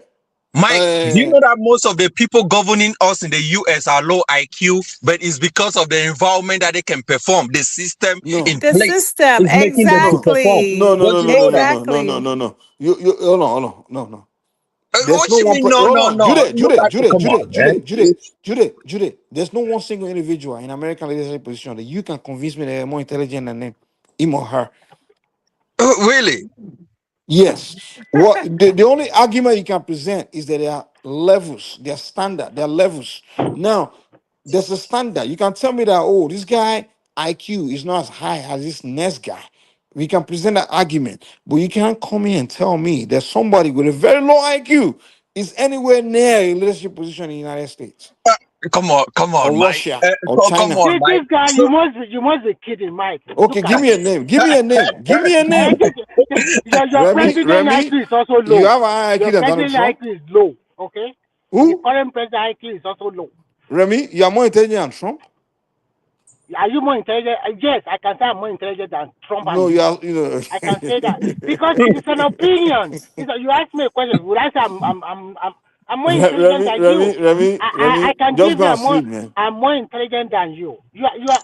To be frank with you, I don't want to Maybe go to I that don't level. know, but I'm more intelligent. I know. but your performance I'm tonight, sure that I'm more intelligent than question, maybe because question that. what you are proposing. Remy, you just say you're more intelligent. You Let have me a higher say IQ than now. Trump. I've been listening to you. Did I interrupt? You won't let people talk. Are you coming No, I here don't to know. just win an argument? I don't know if You're you just have. giving You opinion now. supposed to Let might us have a talk. higher Don't, IQ than me, but can based on what you I just said, talk? I doubt it. Can I talk? You won't allow people to talk. You want to just override everybody. That is not the way. I'm not It should overriding be you a now. conversation. So let me talk. What you are proposing cannot work in a complex country like Nigeria. And if But you want it works in China. It works in everywhere else. let me land. When we talk about China, Okay, I what I'm told you that proposing China is that a high IQ one-party. people should rule. It Can will not I? work in Oh my Nigeria. God! What kind of person are Mike, you? Okay, just I will let just keep him quiet. finish. Don't interrupt Remy for 2 minutes, please. Don't. We're not Please, doing I that. beg you. I gave example of China as a one-party state, and it's an authoritarian society. And the way they mold their leader does not give guarantee that all their leaders have high IQ. No, it's because they put a system in place. And when you go to advanced countries like America, they have a lot of institutions. Now, sometimes they can pick some children to go to special schools. It does not mean at the end of the day they will become your leaders. No, it's not done that way. Because if Okay, I you get your want it point. to I be, get your point. if you, for example, look So at what you are saying Nigeria. is some Let me Chinese. finish. Let him finish, Mike. Why does it have to take so long to finish? I said 2 minutes. We have to What is extend it this saying that's so to. We important have to you, to. Choma? Okay, 3 Choma, you minutes. sound like it's giving you orgasm or 4 something. minutes. 4 Choma, minutes, you getting Remy. You have orgasm from 4 his minutes to voice? make your point. 4 minutes, Remy. Go Jude. ahead. Look, for example, look at Nigeria as an example now. And Nigeria as an example, you can also see clearly that some people that have the money, they send their children to good private schools and they groom them to take over from them when they are old. That is why you can see that in Nigeria today, you can see children of our former leaders coming into political position. What you are talking about, the IQ, normally most developed countries, they use this set of people to find solutions to their problem. They are not their leaders. they can create institution for them where they can sit down and provide solution to the country's problem. If you are talking that way, I totally agree with you. But if you are talking that the IQ people, your so-called high IQ people, are What do you those ones think? that will now vote, that will vote or select the leaders of that country, I do not Okay, agree with you that way. okay, That's thank you, just thank you. I get your point. I get your point. So the low IQ people should be the one voting. Okay, I get your point. Thank you. It shouldn't be the high IQ people. The low IQ should be the I one did not voting. mention low IQ people voting for people. But what's Your the idea is alternative totally now to wrong. high IQ? Is low IQ. Why not take Jujari? Remy, the Did you want to alternative to win the high IQ is argument? low IQ. Are you here So to win argument or just Remy, I'm have a not good winning argument. conversation? Remy, it's simple. It's simple. You're saying you have problem with me saying it's only high IQ people should vote. Then low IQ people should also vote. That's what you're saying. I don't agree with people. I agree that if you want to choose a leader, majority of the people or all the people in that community or in that locality, they should choose their leader. Both the They low should come IQ and vote for their and the leader. high IQ. I don't. If there's a good system, every follow the constitution of the Okay, country. where Let's the, well, follow yeah, the system. Remy, there's nothing That I'm is saying that you are why that disagreeing with. listen carefully. I will say this and I'll keep Remy, quiet. you've spoken. I will say this and I'll keep quiet. The reason why a lot of people hold America in high esteem is because you have great institutions. And that great institution have helped that country to be Remy, progressive you've over the spoken, you've years. spoken, you've spoken. Thank you. It's my turn. It's my See, turn. you just cut It's my people off turn. like Oh, I beg. Let me talk. Choma, you agree with me that in Nigeria, among all the candidates that will run for election, all of us come here, we believe that a candidate with the highest IQ doesn't have a chance. We agree with that because we know that the voters, what it takes to convince them to vote for someone, is not based on the IQ of the person, just based on either your ethnicity or just the sentiments and all that shit. We know that. But if Yeah. you agree with me, Choma, am I lying? Yeah, I mean, when I heard Tinubu, Wagari, And and all those and things, even Obi the with his low speech, IQ, no, Obi no, doesn't say anything. not Obi, but I'm just saying after the hearing the Tinubu's, wait, Mike, let me Shoma, where finish. you and I can agree is that the top three, top four candidates are useless. I won't say. I'm just saying that's just a fact. But the higher IQ person, they are something like Prince Adewale, those kind of people. They don't stand a chance. Their IQ is like tenfold higher than the top four candidates, Mike, but they don't stand a if chance. They Mike, don't stand a chance because if they Nigerian. vote those, Hold on, bros, calm down. Listen, the best of Nigerians. If you put them in the election, this thing today, the highest IQ Nigerian that has the information, like I'm talking about the what's that link on you, whatever they call it, don't turn it around. You bring in, put on the ballot in Nigeria in next election, he won't win 10 votes. even Because if they win, they will not perform. come on, man, stop it. No, I'm telling you for a But fact that's a that different if they argument. win, Okay, they I will agree not with you. perform in Nigeria. Just calm down. Just calm down. Perform or not, that's a different argument. We're talking about putting the best in power. That's what we're arguing right now. That's what Forget I'm whether the saying. You best. put in the best in power, they will not perform. Listen, Jude, you are the whole whether when they get there, other things hold their hands and no, that's a different argument. We're just talking about at least getting the best there. That's what we're arguing right now. Getting the best to the position is what we are discussing, and we're trying to say the best would be someone with a high IQ, or the highest IQ, right? You stand a better chance with someone with high IQ being in a leadership position than someone with very low IQ. You stand a better chance. That's the basis of the whole argument here. And I'm telling you that with the system we have, where the majority of the population, which is the case in every country on the planet, majority of the people are not high IQ people. You understand? Yeah. Hold on. Majority of, particularly in Africa, majority of people don't even speak English very, very well. So they don't even know what these politicians are talking about. But They don't if know. you are using Hold on. English to judge low IQ, then that's a problem. No, no, I no, mean, no. come I didn't on. say that. I didn't say that. I didn't It's say not that. a No, no, no, criteria. I no, mean, no. are you using that as a criteria to judge? Jude, that's not what I said, Jude. Because the Okay. reason why I mentioned Jude, calm down. The reason I mentioned the English language is because the candidates, when they are campaigning, they are speaking English. That's why I said the majority of people don't understand what they are saying.